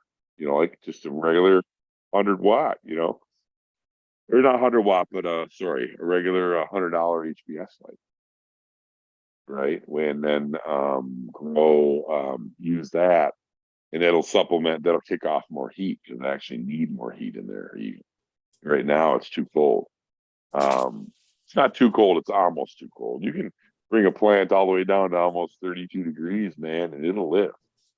It's fine as long as it doesn't stay 32 degrees. It'll freeze. But you can almost bring it down all the way that overnight, right? You've seen that, especially the Kush varieties that are in the mountains, man. They can get real cold. But dude, talk to me about, so let's see. Did I tell you everything on my grow? Let's see what else. Oh, just the relay, just the all the mechanical shit, right? As far as like timers and stuff, it's all old school. Like it's all the, the old, the ones that you get at like ones where you got to push the pins down, in strips. I have a hell of a lot of what do you call them? Lightning strips or whatever they're called, right? The ones that, yeah, and they're on my wall on a piece of plywood that I mounted on the wall. So basic, runs great. 112 hour, 118. Well, now they're both 18.6. So right now, you asked me about 18.6. I run 18.6 in both tents right now until I ask, because I have some autos that are finishing. Once those are done, which is probably in another week, then I'm going to flip the other ones to 12.12, which will give them, another week also to grow, because some need to grow. Uh, but it's pretty much, yeah, sorry. I need to smoke some weed. That's pretty much, oh, well, that's it. I think, yeah. And I grow indoors, right? So I just keep using that same soil. And I also test my soil and I make sure I run the same pH, and I test the pH in my soil too. I use a slurry test. I use foliars. I need to use more foliars, but anyway, there's a whole science called KNF, or natural farming, which I recommend people look into. It's the cheapest way to grow by far. Or no one can ever come up against organic KNF or Yadam. There's nothing cheaper than that and more effective for growing weed, except for yield. You don't get the yields that you get out of some hydroponic stuff, right? But that goes without saying. But but you also don't get the terpene and the terpene quality and the different qualities you get out of the KNF that in hydroponics either. But I don't know. Some people claim. What do you think about that, Eagle? Do you think you get the terpene profiles out of hydro weed? Do you think so? I don't knock it. DWC is great weed too. I smoke any kind of weed. I'm not judging it. I haven't done enough of it to know. I've grown some hydroponic, but mostly soil. So I'm going to hand that to you, brother. What do you think? That And big I bugaboo. grew an artificial newts for a very long time. And I've grown some very, very terpy weed. I Um, believe that. I was Okay. questioning the fact the other night. If there's a cultivar out there, I mean, isn't that the most genuine way to maybe grow it in an artificial medium or a sterile medium, and Right. give it what it needs, and then that's the base representation of the strain. Is anything we Right. do afterwards, we're kind of tweaking that That's on, recipe a right? little bit, right? Because it is Right. uptaking. Well, Yeah, we're cultivating, really. Isn't that true? Like, what is the true I love that. What? Oh yeah, this plant's really expressing its true self. Really? You mean after you gave it? Nah, nah, That's a you're toughie. Where is the true self? Where's the true yeah, self? Is that in the yeah, outdoors of Oregon? Is the true right, self in down south in the mountains? Is it in the true yeah, self in your grow room? Because all of right. them that factors are going to express plant different. Environment, nutrients. Where's the true self? Exactly. The other piece to that, which is phenomenal, is a thing called, I was talking about it earlier a little bit, morphic resonance. And what it is the plant. So this is wild. So, Eagle, let's say you and I have Granddaddy Purple, the exact same strain. Let's say we split a pack, right? I took, I gave you eight, I took seven, you took eight. Grow it in the next door to each other. I live next door. I grow it next door. I use exact same lights, everything you use. That plant is going to grow different for me than it is for you because I am different than you are. And the morphic resonance coming off of me and my energy is going to cause that plant to express different genetics and traits than you will. And not only that, but what's interesting is if I get that plant to learn how to overcome PM, then that strain will learn from that so that the next time you grow it, even though it's not in the same location, that plant will learn faster and it will actually have a resistance it didn't have before. And it may and it could just it's just that those beans got popped later than the ones you popped. They've proven this. It's crazy. So in other words, plants learn from afar. They kick out an energy across not talking about outdoor plants only, talking indoor too. And so in other words, one of the biggest pieces that people don't realize is that they impact the plant as what as the plant impacts them, or even more. And that changes what's expressed. We call it epigenetics, right? So pretty fascinating, pretty wild, bro. So Epigenetics or craft cannabis. that's right. Craft cannabis, brother. Yeah. What's your favorite strain to grow so far that you've grown? So far, Yeah. best producing, best Yes. flavorful, best Yeah. yield I've ever grown. Yeah. Best smoke. Best smoke. It was good smoke too. Sure. It checked all They the always are. boxes. Yep. Uh, was Jazz Homegrown Jazz. Wonders. Jazz, JAZZ. It was Nice. up to B. It was a limited release from TGA. It was bred out from Homegrown Wonders. It was Oh, raspberry jelly, TGA. by times raspberry jelly. Oh my God, dude. It was delicious. Checked all the Brother, boxes. I mean, dude. it yielded. It was one of the better hash makes. I mean, it was one of the ones I couldn't make. Every time I set all that shit aside to make just hash out of it. I bet Yeah. it was killer, brother. Do you still have it?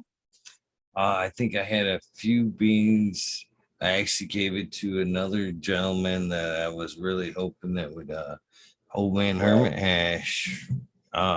Beginning of my Michigan Bro Grows days, I passed them along to him, hoping that he would pop them, and one thing led to another. I can't remember why he said they didn't pop or what. Yeah, Right? that's where they That- went. That's a bummer. What do you think of TGA seeds now, man? Mm. Oh yeah, I didn't want to open that wound, but I want to just ask because I don't know. So I'm curious what you because I know Jill a little bit, but and I like her. I don't know the history. I don't know what happened with Sub. I only heard secondhand, and I don't. hate on anybody. And I really don't. I mean that. I have all the respect for everybody, and I respect anyone's views and opinions. And I respect the story because there's the story there. There's three stories, right? Besides. But I'm just curious what you think has happened. Do you think the genetics are still there in TGA? Do you think that they're still, there? The plant, if I buy TGA Jack the Ripper right now, is it the same Jack the Ripper that subgrew? Yep. Okay. Why not? What do you think happens to that? Not just that company, but what do you think happens that, like we were talking So about, a lot of the other night? genetics were lost in the fire from Yep. TGA. Some of the stuff, as I hinted to or alluded to a minute ago, were collabs Yep. that some Miss Jill worked with. North Star Genetics. There's a lot of Avengers in the TGA. Can't forget,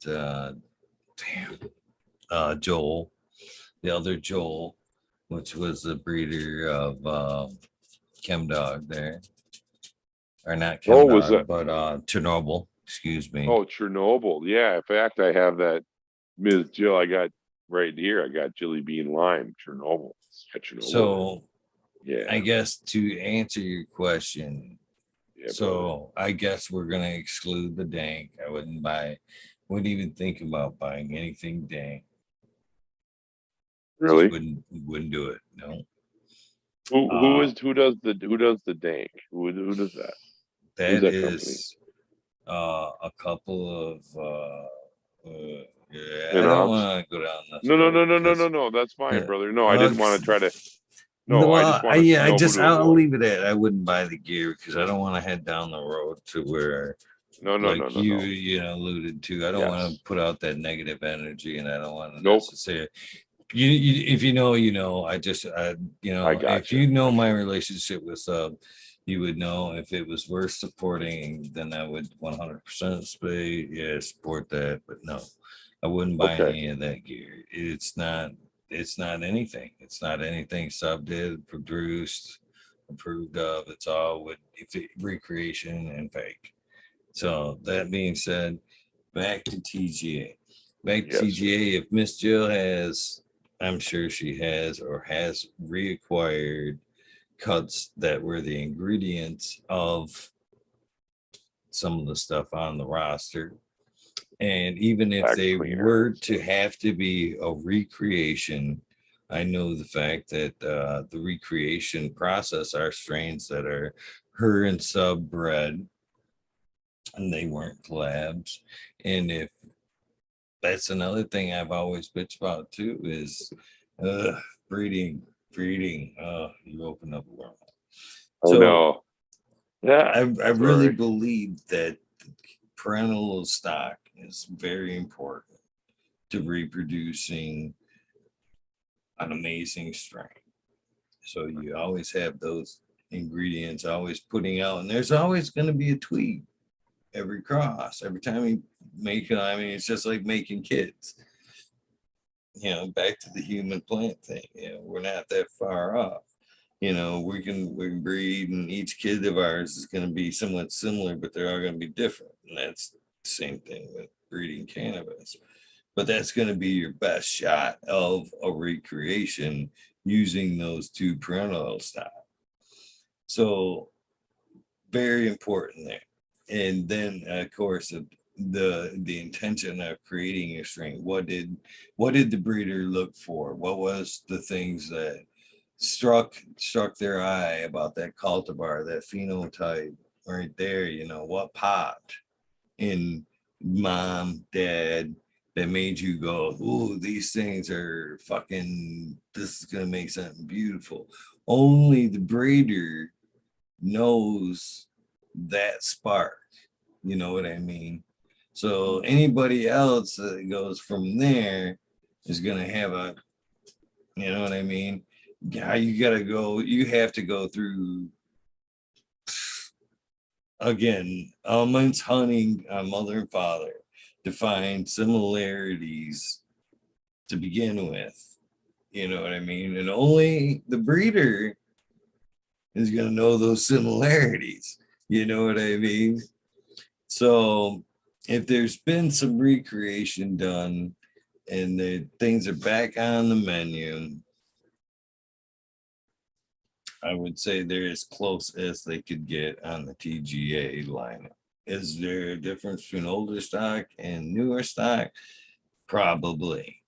You know, most definitely in some strain cases, but again, it's going to be back to as close as I believe you're going to get it from breeder creation.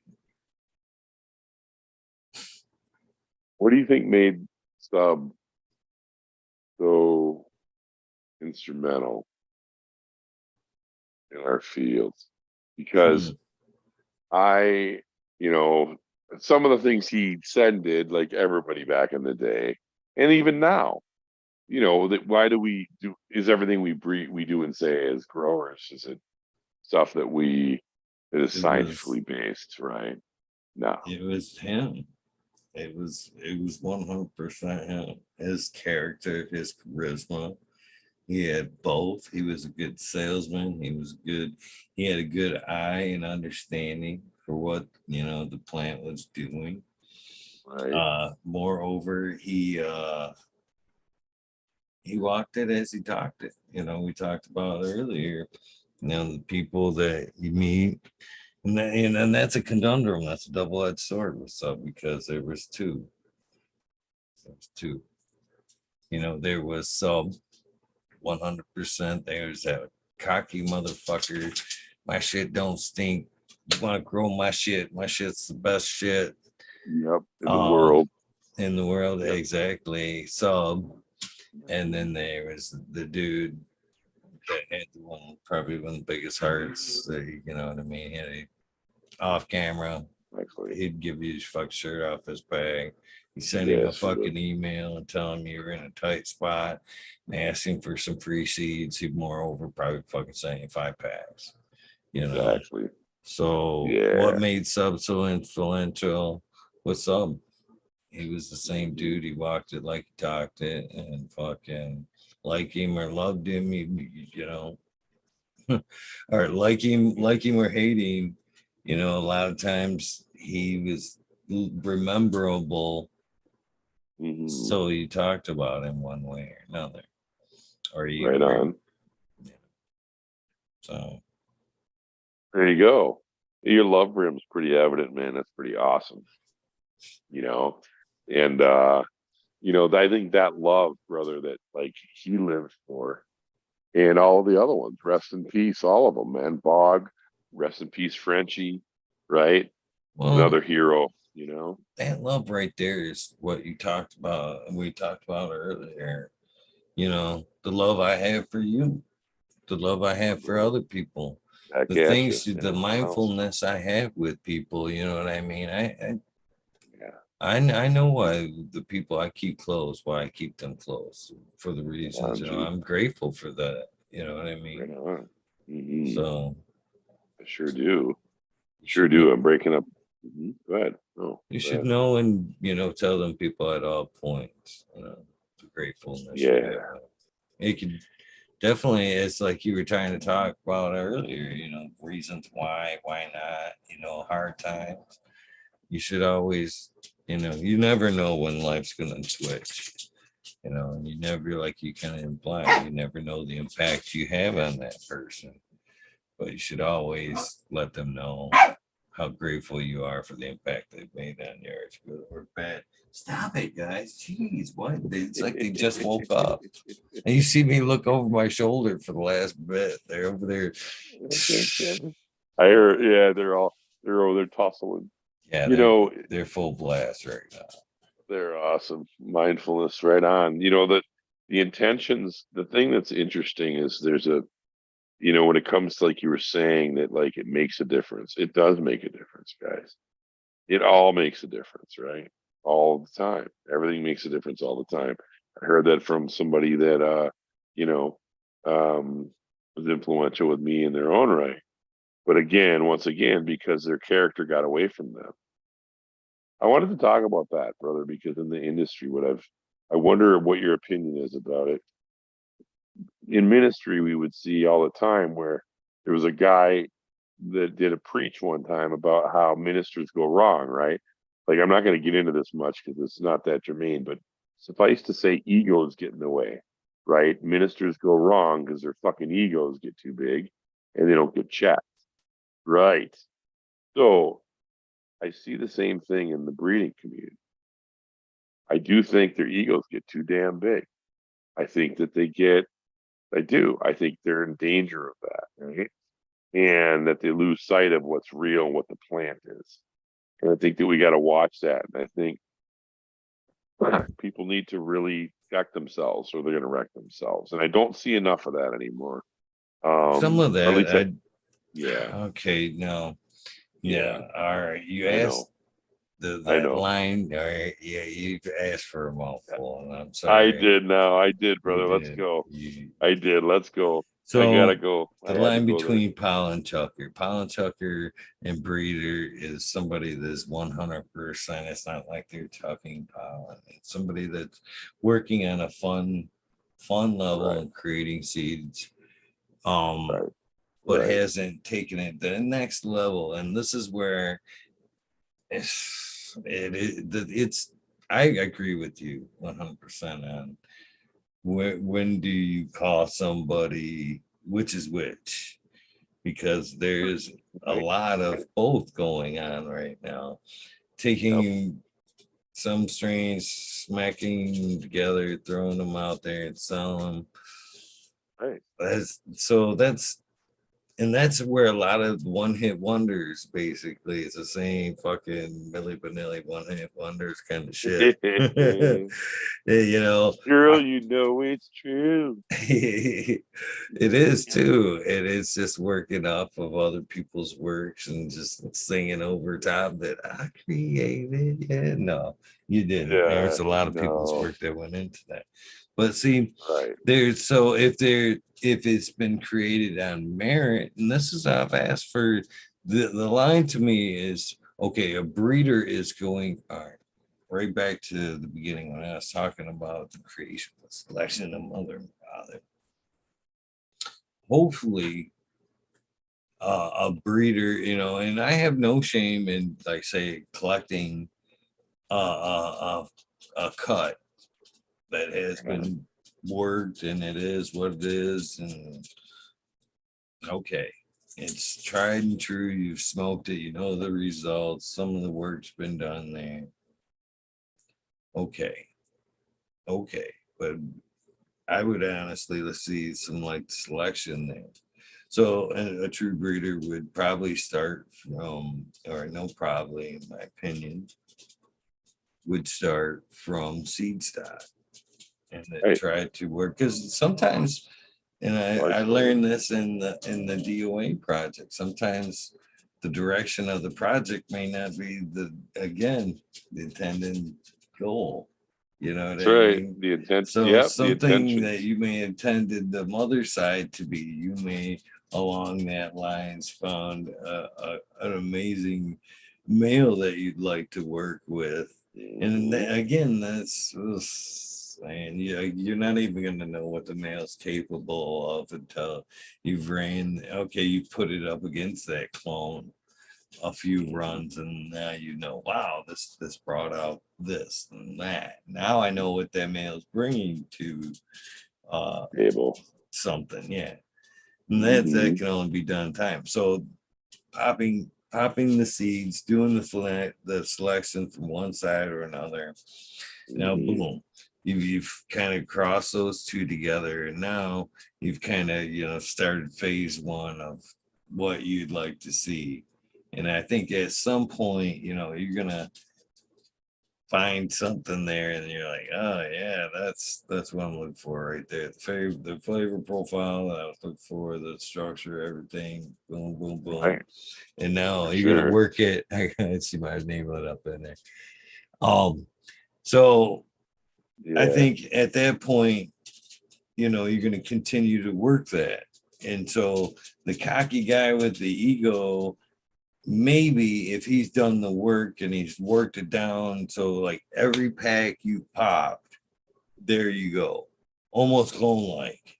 You know, that blueberry you were talking about earlier, you know what I mean? Yeah. The selection. Yeah. It should be there. You should It fucking should be there. that Yep. breeder has worked it. And you know, I mean, his reputation is almost on the line by putting his name on that pack. That's Right. to me, that's breeding. You know what I Yes. mean? Yeah, it is. That's So right. He's got his nuts on the line. yeah, And and that, then there should yeah, be some arrogance there at that point. yeah. Yeah, I did I've done the work, I've created this. What do you Fucking think? Yeah. What do you think of the concept, brother, along those lines? Well said, by the way. I think we're getting some real positive responses here. I'm seeing that as well. I turned my phone on, so I'm kind of watching the chat on that side too. I'm like, oh, I could be watching this. Okay, why not? at So I some am. points I don't encourage that because it tends to sideline Change. things, but It things changes the things. went Yeah. past the story. So Yeah, no, that's cool. Actually I'm not. I just flipped my phone down so I wouldn't see what people are saying, so I can just be more genuine again. But not that I wasn't. It's just cool to see. But anyway, let's see. Oh yeah, we were talking about breeding, but we were talking about yeah, egos and dying to, the greater good.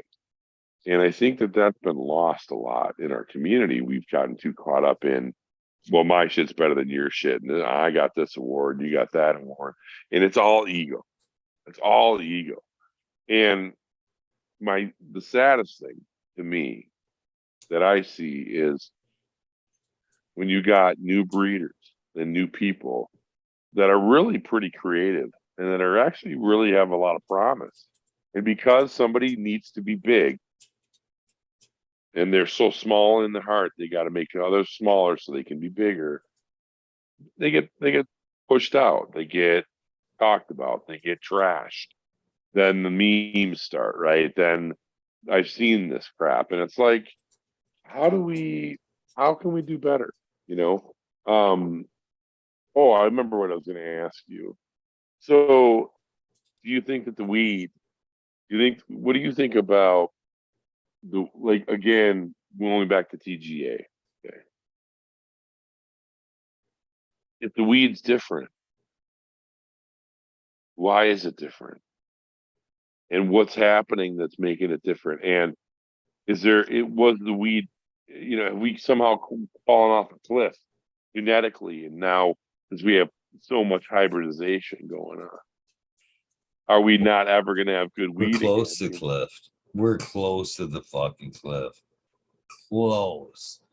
Close. So close. We're just so Where close. we're going to fall right off it and have shit weed from now on. I mean, Mm, right? I mean, what makes and then people are like, oh, fucking polyhybrid. So I want you to help me understand something, Eagle. If I have one cannabis plant, the original one, the one, right, that created cannabis, that is the only fucking plant that I could ever call a non-hybrid. Think about it. If I have one that's a strain of fucking one, that's a chicken or the eggs fucking thing, isn't it? I can't. it All is. right. But how do you? So No, but okay. because So we've divided it into right, regions to right, where we think yeah, it came from. right. So China, right, yeah. Go ahead. chicken or the egg, which one came first? You know what I mean? Was it the Right, ruderalis? What was you know right. what I mean? But yeah, Which no. one But my was it? point, right on, brother. Sorry, I don't want to lose a bigger point All right. that I was trying to make. No, don't apologize. It wasn't you. It was me fucking that up. But I'm asking. It wouldn't it be true, Eagle, that if I cross a plant once, here's what I'm saying. If I were lucky enough to find the one in Manchura, China, wherever it was at, and I cultivated that one cannabis plant. The minute I find another strain, which by the way, how could another strain come up somewhere without the use of the first strain? I'm just gonna say, okay, yeah. Chicken Again, or the egg? chicken and egg. So we know there has to be a spiritual movement. I'm not going to get into that. But yes, there's something going down, Charlie Brown. And then there's morphic resonance. Okay. We're coming back to this. So I if I take the very first cannabis strain and I find its sister strain, a continent away, and I get the beans and whatever, I get the pollen, and I hit it, I slap it against my girls. I've now created a hybrid. True? By the technical sense of the term, I've created a hybrid, haven't I? And I've cultivated it. Now I've got another land race. And taking it out of point of origin, you've created basically, I think, a hybrid. I agree with you too. But what I'm saying is everything that anyone's ever smoked is a hybrid at this point. I mean, really, even shit like, Northern Lights #1 from Neville's fucking asshole, you Well, know? I'll tell you why I think What do you that, think? That's because just an for opinion. multiple That's just an reasons, opinion. What do you're you think? right. Okay. Yeah, I think you're absolutely onto something there. And that's because you go your A selection, Right. for one, unless you even if you're letting it go land rice aisle and you've taken it to somewhere else, um you've entered another factor that I'm worried about in cannabis right now, and it's kind of another side thing is indoor breeding, indoor outdoor breeding. Even like taking it out there, you have like the apple seed type thing. What's going to come up, what's germinated, what comes up is probably going to be best suited for that environment. So as it breeds further every time, every season, that what's in that seed is going to tweak a little bit. It's going to prepare it, as you said, a little bit for the next generation. It's going to be made. Last year was a Yeah. fucking terrible rain season. The seed produced at the end of the season, I think, is going to be a little bit more, you know, Rain resistant to, resistant. yeah, for Hmm. that factor every time. So Yeah. I think in the indoor breeding we're kind of undoing that because we're providing that perfect environment. We're not putting everything into It's the not going to seeds. have the vigor either then, right? To that point. Yeah. Another thing I And thought you was interesting and you kind of talked back and forth about it. It's I do yeah. believe that there is some kind of frequency and definitely between plants, but I didn't know the skin thing between the skin and human. Like you could pick up those same results from Isn't that afar. crazy? There's a lot of books that talk about the secret life of plants, botany and desire. Uh, Lots of books that talk about the mm, plant being able to communicate and it being able to be sense things are being done to it from right. That it's afar. sentient. That it's a Yeah. sentient being, right? It can sense, right, Eagle? Can sense what's happening, right, bro? Now, it's funny is they've proven it with the plant experiments, right, in schools where they have kids um like talk positive at this plant over here. And then on the one next to it, they do say nothing but negative things to it. And they treat it completely the same. You watch it, how much better than one plant is versus the other. It's weird, like That's yeah, I've seen it in my own life, to be honest with you. You yep. know, produced plants and flowers that looked amazing but seemed empty.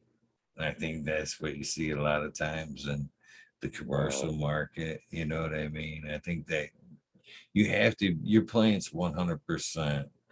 It's a bioremediator for the soil, but it's a bioremediator for the soil too. And if it's sucking shit out of you when you're in the grow room, it's sucking shit out of you in that flower. You can have it could look great, you could do, you know what I mean, but it's that bioremediator, it's that soil remediator. It's still gonna be that it sent a shit in it. Yeah. Take Yeah. it. It's true. Well, yeah. I mean, I look at some of these people, and it's like they, you look at their, you know what I mean? How like you see their grow. They're like, dude, I'm killing it over here with this blah blah blah, and then you see their grow, and it's really not impressive. And you're like, how are you getting such bad results? I don't know if you've ever seen that, brother. Back to the Yeah, I mean, self love. You're the main ingredient yeah, in that plant's life. You're the that's main ingredient right. in that plant life. So if you're empty inside, chances are the flower you're going to produce is going to be Yeah, inside as well. you know I what's guess is crazy what with I'm saying. that? You know what? Amen. You know what's crazy, brother, with that also is with regard to family systems, right? They're the same way. The health of the parental unit, the relationship between the husband and the wife, or the wife and the wife, whatever, is the core. That's the core tone of the entire family system. The same is true of plants. You're the father, or you're the mother, or both, and you set the tone of that plant family in your fucking tent. See? That's what I believe, brother. That's why it is important. That's why Cuddies don't smoke no stress. Well, where does that come from? That whole term. Well, how do you smoke stress if you ain't putting stress in the plant? Well, that's why. Because you're putting stress in the plant. Don't stress. People are like, man, I'm sorry, man. I'm really sorry. I'm like, dude, Cuddy doesn't smoke any stress. I don't smoke stress, bro. Don't sweat it. We're good. You make amends. If people genuinely try to make amends, I'm always there. I may not trust them again, brother, but I'm gonna let them make amends because they need to do that for themselves, and we need to let it happen for the best. What's best for the universe, man? What's best for humanity? Even if we hate them, I think it's our duty as another fellow human to let them at least try to repair with another human, even if we think they're just real trashy people for whatever reason. But then again, that's just a belief. Uh, just like with plants, if we can try to recover them, we should try if we can. But then again, sometimes they're not worth it. So, how do you know when a plant's worth it, right? How do you know what makes this plant worth another one more than another one, right? Hard to know, isn't it, brother? Yeah. So, what plant's going to be the winner? You know. So, if you were to give a new grower advice, Eagle, what would be the very first? What do you think is the very most important thing? Genetics or environment? Let's start that. Let's dig into that argument a little. What do you think is? I know there. You can't say equal either. You got to pick one or the other. If you had to pick one over the other, what do you think is most influential in yield, flavor, and medicinal qualities? Right? Genetics or environment? Which one's more important, more influential? Now you got to start with genetics. 100. Yes. Yes. Yes. Yeah. You And can the change interesting. everything else. Yeah, but if you're trying to, you know what I mean, you can only dress that turd up so much. Only polish a turd so much. It's still a turd, bro. And you're just gonna keep wrecking your. You're just gonna Might keep be the wrecking your best polish loved cloth. turd, the best taken care of, but it's still gonna be a turd. Yeah. It's hilarious you use the word turd because, dude, I've grown and bred some turds. I'm telling you right now, of my own. I one breed is not good. It's not good. I didn't think it was. I'm like, how could you grow two fire strains, cross them, and then not have it come out well? Well, it's a shake of the dice, right? It is. And that is how it is. Some things don't go well. There's this blender idea, right? You've heard that one, right? In that people think that if they take two strains, like strawberry cheesecake, right? like strawberry and cheese, that, oh, if I blend those two, I'm going to make this really awesome genetic cross. It's going to be a cross between, strawberry and cheesecake. It'll be strawberry cheesecake, you know? No, it does not, it doesn't blend that way. It's based on a variety of, right? Different factors that affect the genetic influence and genetic expression, right? So, again, it's interesting though that we can understand this, right? That we understand this is the one thing that I challenge the community about.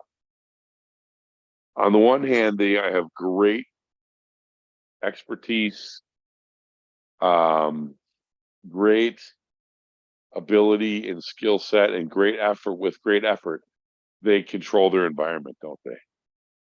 And so their plants grow well, don't they? Right?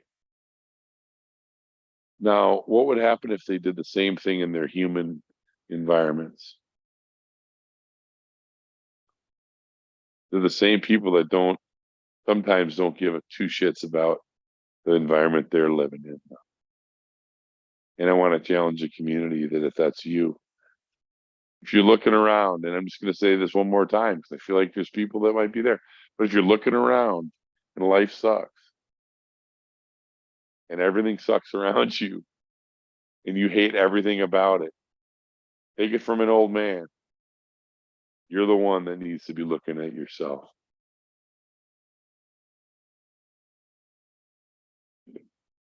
Yeah. Oh, you're muted, brother. I agree with that 100%. That is what I think hate is. And a lot of times it's just uh, reflecting it's a reflection of the things that you don't like about yourself, for the most part. So people take that and spew it out instead of fixing the things. It's easier to just spit it out than it is to fix those things about yourself, I think. Oh yeah. You know that saying by you ever heard that saying, turn the other cheek? Yeah. Yeah. Yep. So people, that's an Eastern idiom that people have mistakenly taught. Deepak Chopra in that book called The Third Jesus, I think it's called, talks about this in there where he says that that was an Eastern idiom, linguistical idiom that people misunderstood to the max. So when it says turn the other cheek, what it meant was in the East, turn the other cheek meant to turn your cheek towards your inward, towards your chest, and look inward at what you hate in yourself that person's demonstrating right now. That's what turn the other cheek meant. Not, oh, let me offer you up my other chubby cheek for a slap. Hit me again, boyo. No, fuck no, man. It meant turn the cheek inside. Turn your look inward, not outward, but turn it inside and look inside at what you hate in you, what you're hating in your brother, and change you. Because then it also says if you don't love yourself, you can't love your brother. If you can't love your brother and you can't love yourself, you can't love God either. I don't mean to be so spiritual, guys. I'm not trying to beat the Bible down. I'm just saying all this stuff makes sense. It's all true. Whether you're Muslim or you're whatever else, it's all universal truths. You know what I mean, brother? Um, so I don't know if you've ever heard that before, but that's the truth. That's what that Eastern idiom. The other one is a mustard seed. With faith as small as a mustard seed, you can move a mountain. What people don't know is that in the East, over there in Iran, there was a mountain that actually cracked off and fell into the ocean because of a mustard seed. It broke in where the mustard seed was. It froze and broke where the mustard seed was, and the whole shelf fell off, and the mountain fell into the ocean. It's something that supposedly back then the Hebrews knew about and Jesus knew, and that's why he mentioned it. It'd be kind of like talking about COVID, right? It's an epidemic we would know culturally because we were there at that time, but no one would know it unless you saw it and knew it and witnessed it, Mm. right? Because it was an oral tradition back then. So when Jesus was referring to it, the other one is this one. Um, the other one is my yoke is easy, my burden is light. This is another one. Okay. Well, back in the day, when a boy would reach bar mitzvah, which is 13, still is true. When he's 13, he gets to pick a rabbi, right? So what they do is they would go to the wailing wall, and the Jewish father would let the kid walk up to and listen to the rabbis who were praying against the wall, right? Because they pray in the morning, pray in the evening, right? And the kid would walk up, and he would listen to the rabbi, and then once he found one he liked, he'd come back and he'd say, "Papa, I like that one." And then the father would then approach the rabbi and say, "Rabbi, my son would like to, learn from you. How much is the burden?" And the rabbi would say, 10, yen, or well, not yen, but fucking Dead high bot. ass. That's I- yeah, It's 10 just pots. Yeah. it's a Yeah. running Yeah. joke. Oh, what is that? Yeah. And what? I don't know. Bot. There's a gentleman that comes in from Thailand all the time. He's converting shit into bot. It's my Oh, it's a bad. joke. Yeah, 10 it's bot. fucking joke. No, so 10 bots. Yeah, so 10 bots, and sorry, where was I going with that? I totally Sorry, lost. my No, no, no. What was bad, I my talking bad. I about, brother? totally. What was I Well, talking about? you were telling Sorry. us about the story there. I know, but what's the shit? Uh, You I were can't remember now. double scrolled us. Shit. That's okay. Well, something about turning. No, oh yeah, yeah, yeah, yeah, yeah, yeah. I remember now. You're a Jewish guy, right? And you're trying to give your kid a teacher, a rabbi, right? Because the kid's reached 13, so he's got to learn about the book, the Torah. So okay, so the kid, when he approaches the rabbi, he asks the rabbi, "How much is the burden?" That means how much is it going to cost me for you to teach my kid? Because they would pay the rabbi, and they still do. That's how rabbis make money. That's how they have make their living is they teach these kids, and the parents pay them. That's a fact. So what the rabbi would do is he would put his shawl over the kid, and he would say that was his yoke. And on the shawl are the teachings, right, that are stitched in there, all the 10 commandments of God and the 10 commandments and the 10 promises of God that God made to the Jews. Okay. And that was considered his yoke. Um, and so when in the book, in the Gospels, when it says, my yoke is easy, my burden is light, what it meant was my teachings are easy. They'll be easy on you. And it's not going to cost you anything. It's light because he redeemed the Jews, right? And the story is that Jesus redeemed them. So they don't have to pay anything. It'd be like you trying to buy a pop back when you used to have the bottle cap pop, eh? Where you could buy one, get one free, or free Mountain Dew, you know? And it'd be like you and I trying to, it'd be like a guy in front of you paying for your Coke, and you walk up with your Coke and you got the free bottle cap, and you're trying to buy the nice cold Coke sitting there, and they're like, "Well, your money's no good here, sir. It's already been taken care of." No, I need to buy it. No, you don't. Like I took care of it. Well, that's the idea here, right? So, anyways, that's the yoke is easy burden is light. What I'm trying to get at is people don't forget culture when you're dealing with spiritual rules that you're going to run your life by. Make sure you understand what they actually fucking mean before you start believing some bullshit.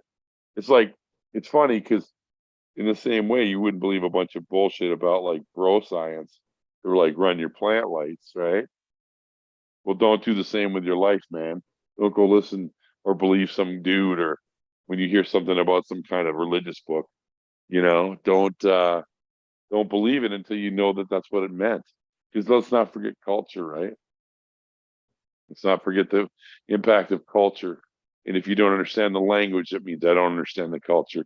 And if I can't understand the culture, Eagle, I really can't understand what was meant. You see what I mean? That's pretty massive differences, right? It is. It is. Right. So, um, what advice would you give a first time grower, Eagle, um, about growing weed? Hmm. Be patient.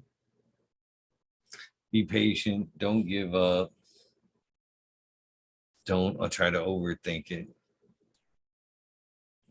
It's a Yep. plan. It is, you're only gonna intervene. Most times you see new growers at first ones, one of the ones they're most proud of. In their mind, that it sets a high standard because then that thereafter the stumbles and falls are fucking from trying to overthink it. More yields make it more than it is. Kind of like life, right, Eagle? Isn't it kind of like us with life? Don't overcomplicate When I was thinking, when you were talking about the environment and and it. people, you don't you more you can control the environment somewhat, but when in your real life, do you want to control the environment? No. Leads to a life of disappointment, limitations on the people around you. You don't know what the people are capable of. Nobody Exactly. knows. And me, you, we don't know what we're capable of until we're put into that circumstances. And most times we find out a lot about each other, about ourselves. Right So on. why would you want to control the environment? And I don't know. I At know least, it's fascinating, dude. around No, us anyway. but dude, that's why I wanted to hear from you, dude. It was genius what you said. You kidding me, man? See, that's the thing. It's like I knew you would catch that, and you did. And that's like, man, how do you know? So, so much that could be said from there, and there's so much that could be talked about. You know, Oh, it is 444. Ah, no, is 444. it really? Yeah, it Oh, we're is. done. Are we done, brother? We're done. All Shh. right. We're a little bit past done, but that's what a good conversation does right there. Kind of throws time out the window, right? It does, mind you. Yeah, man. I really wish.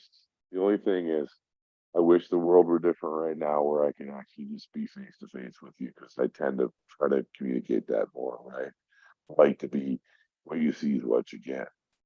And I wish I could show you guys my face, but for reasons that are professional, and Eagle understands that, right? And you guys understand that, and understand that. Like, Hopefully, it causes sooner or later, we'll problems. come past that obstacle. Exactly. Yes, sir. Thank you. And it's, much love to everybody. I want to just tell you that I love every one of you. Huge love and huge respect and huge connection to you, Eagle, of course, man. I mean, when I met you, it was like fucking magical. Something happened in the universe. I could feel it. It's like, okay, some shit just went down. A couple of clowns, but we're gonna talk some shit, man. We're gonna talk some Felt it. fucking shit. Yeah, dog. And brother, I want you to know that I know you're humble. That's one of the things I love about you, really. And I love the fact that you check your ego at the door, like I try to do too. That's really important. The thing I also though want to emphasize is how what you're doing, Eagle. You made a space for us. Don't don't undervalue yourself, brother. Don't lose sight of how fucking amazing that is. You made a space with this show for me to come and tell my story. There was no other place for me to do this, bro. You're the guy, dude, and that's a big deal, brother. Don't you have a huge role, homie. You're you're doing a fucking awesome thing for us in the world, man. So much love. I can't tell you how much I appreciate it. Would love to do it again. I don't know if you ever do that, but I'd love to interview you.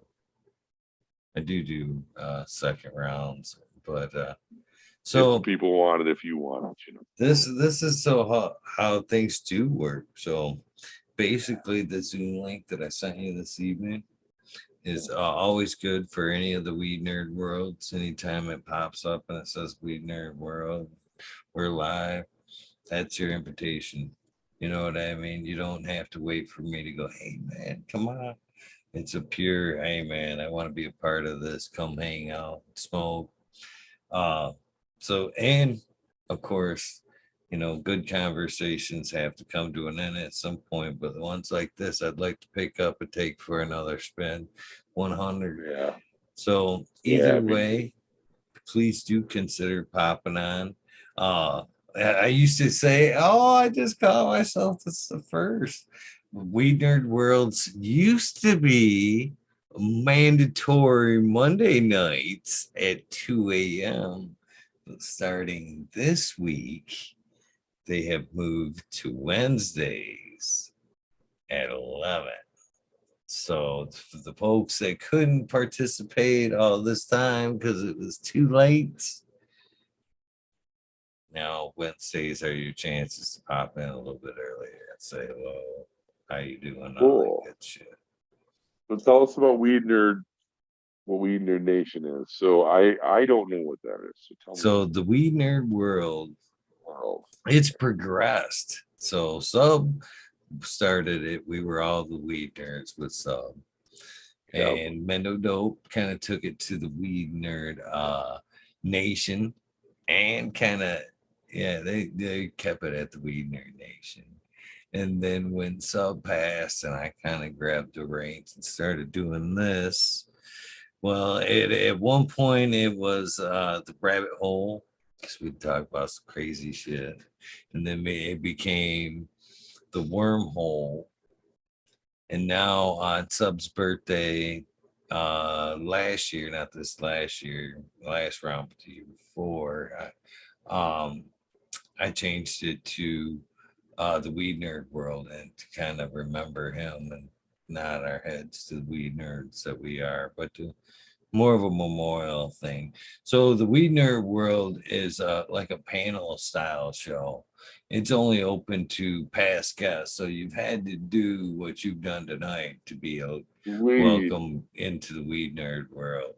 So Oh, fucking awesome, man. It is yes, this. What are these? so whenever there's a Weed Nerd World, you're more welcome. Come hang out, and, hang Oh, out I with the will. panel. And it is a Oh, world. As I was kind of hinting to, man, we've got people in Australia, Thailand. I mean, you literally name it. There's a Weed Nerd World there, or Weed Nerd there, 100%. And you never know. And when it goes live, you never know who's coming from where, what we're going freaking to be awesome. talking about. So 100%, come hang out and be a part of that.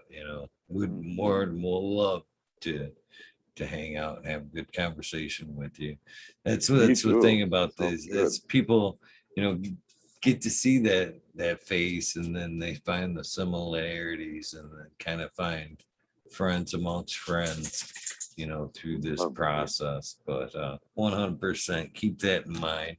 The last thing I'd like to get for you, which is hard to ask because you've said so many fucking awesome things this evening, is a Oh, silly thing that I call the sound bite. okay. Basically, what I'm looking for is like old school rock star radio identification. My version of it would be, hey, this is Eagle, and I'm on fucking talking shit with Eagle, episode 760. You can say whatever you want before, after that. I don't really care as long as it's got that, because this will be a commercial at some point for your episode. So make sure you get that episode number in there, What is it, brother? please. Which number is it, brother? Which is it? Well, and again, when you think about the weed nerd world, think about this number and what I said, 760. So That's think me. about the 760 is possible, my yep, number. yep. Think about the possible guests in that, in the weed nerd world. There's hundreds of possibilities of people that could pop in the weed nerd. Wait, how, exactly, man. So you what you want me to do is my sound bite, Yes, sir. and what you want in that. Make sure I heard it right, because I'm a stoner and I got ADD, so I fuck it up. So I'm gonna make sure I got it. Uh so what I heard you say was you said, okay, say hey, this is Dr. Green Gas, fucking talking shit with Eagle, number episode 760. Yes, sir. And And my then what am I supposed to do with that? Just say it, whatever yeah, or it can be just that. If you want to add something to it, your Instagram, whatever. I don't care. Whatever you want to throw okay. before, Okay. after. Okay. All I right. I'm I don't want ready. to promote me. I don't want to promote me. So I Okay. want to promote. Just give me a It's second. your I want to sound promote. bite. You do Yeah. No. whatever you want with it. I want to promote. Yeah. Well, I want to. Maybe I do. I don't know. I Yeah, don't you want to promote should. me, man. At Do you think least I one of should? you. Yeah, one of you that counts. Be proud of yourself, Okay. brother. Yeah, all right, here Okay. we go. I'm ready Okay. whenever you You are. ready? All right. Hey, it's Dr. Green Gas. Fucking talking shit with Eagle, my homie. This is episode 760. Come grow with us. Come love with us. Let's overgrow the world. Rock on. Fucking talking shit with Eagle. Much love, people. Don't stop Well, growing. that was perfect. Thank you very much, my friend. It has been an Yeah, brother. amazing night and Yeah, a brother. very powerful episode, man. Your story has been touching to myself. I've found it's hit home with me in multiple places. And again, I said, like I told you, man, people find comfort in knowing that they're not the only one. And if your story provided some comfort with me tonight, and I know other people as well. So I appreciate Thank you, you. guys. I appreciate you guys. I have so much love for you. I'm seeing some comments here. God bless all of you, man. Thank you, guys. So much love for all of you guys. So kind of you, really. And you, Eagle, man, I tell you, it's really, I will talk about this, brother. I'm telling you, I have a feeling you are absolutely right. I know you are. And I don't know what's going to come out of this because I've never done this before, like, but brother, I've been dreaming about being worthy enough to have something good to say that people actually want to hear. And you guys are the first people that have ever really heard me, ever heard my story. And I've been waiting 55 years to get some kind of indication that I fit somewhere in this fucking world in some form or fashion. And I don't have to apologize for it. And here you guys are, man, with all this love in this plant, in this crazy fucking plant that looks like something from some weird space, outer space, man. When I first saw it, that cannabis, you know what I mean? I fell in love with that weird alien looking shit. You know what I mean, brother? Like, fucking look at that, man. What is that? That's weed. What? I got to grow that. That's one of the reasons I wanted to grow it. I'm like, that's how that shit looks. Oh my God, man. And, but that one crazy looking plant is capable of so much healing. God bless all you guys, man. Be the love, be the plant, be the change in the world you want to see. Yeah, be the blessing, man. So much more I could say. I could talk to you all night, you know. Dude, you are my homie, and I meant what I said. And you need anything, man. I'm fucking right here. That goes for all you out there, all you crazy weed nerds, especially. Uh, uh, So that's the all perfect right. message to end this on. If you guys, you should know the deal. I'll see you tonight at 11:30. Candyman will be here. In the meantime, as we pointed out, do something nice for yourself. A little bit of self love, a little bit of meditation along the lines of Yeah. your prosperous, very prosperous day. Don't forget to do something nice for somebody. Random acts of kindness really do save lives.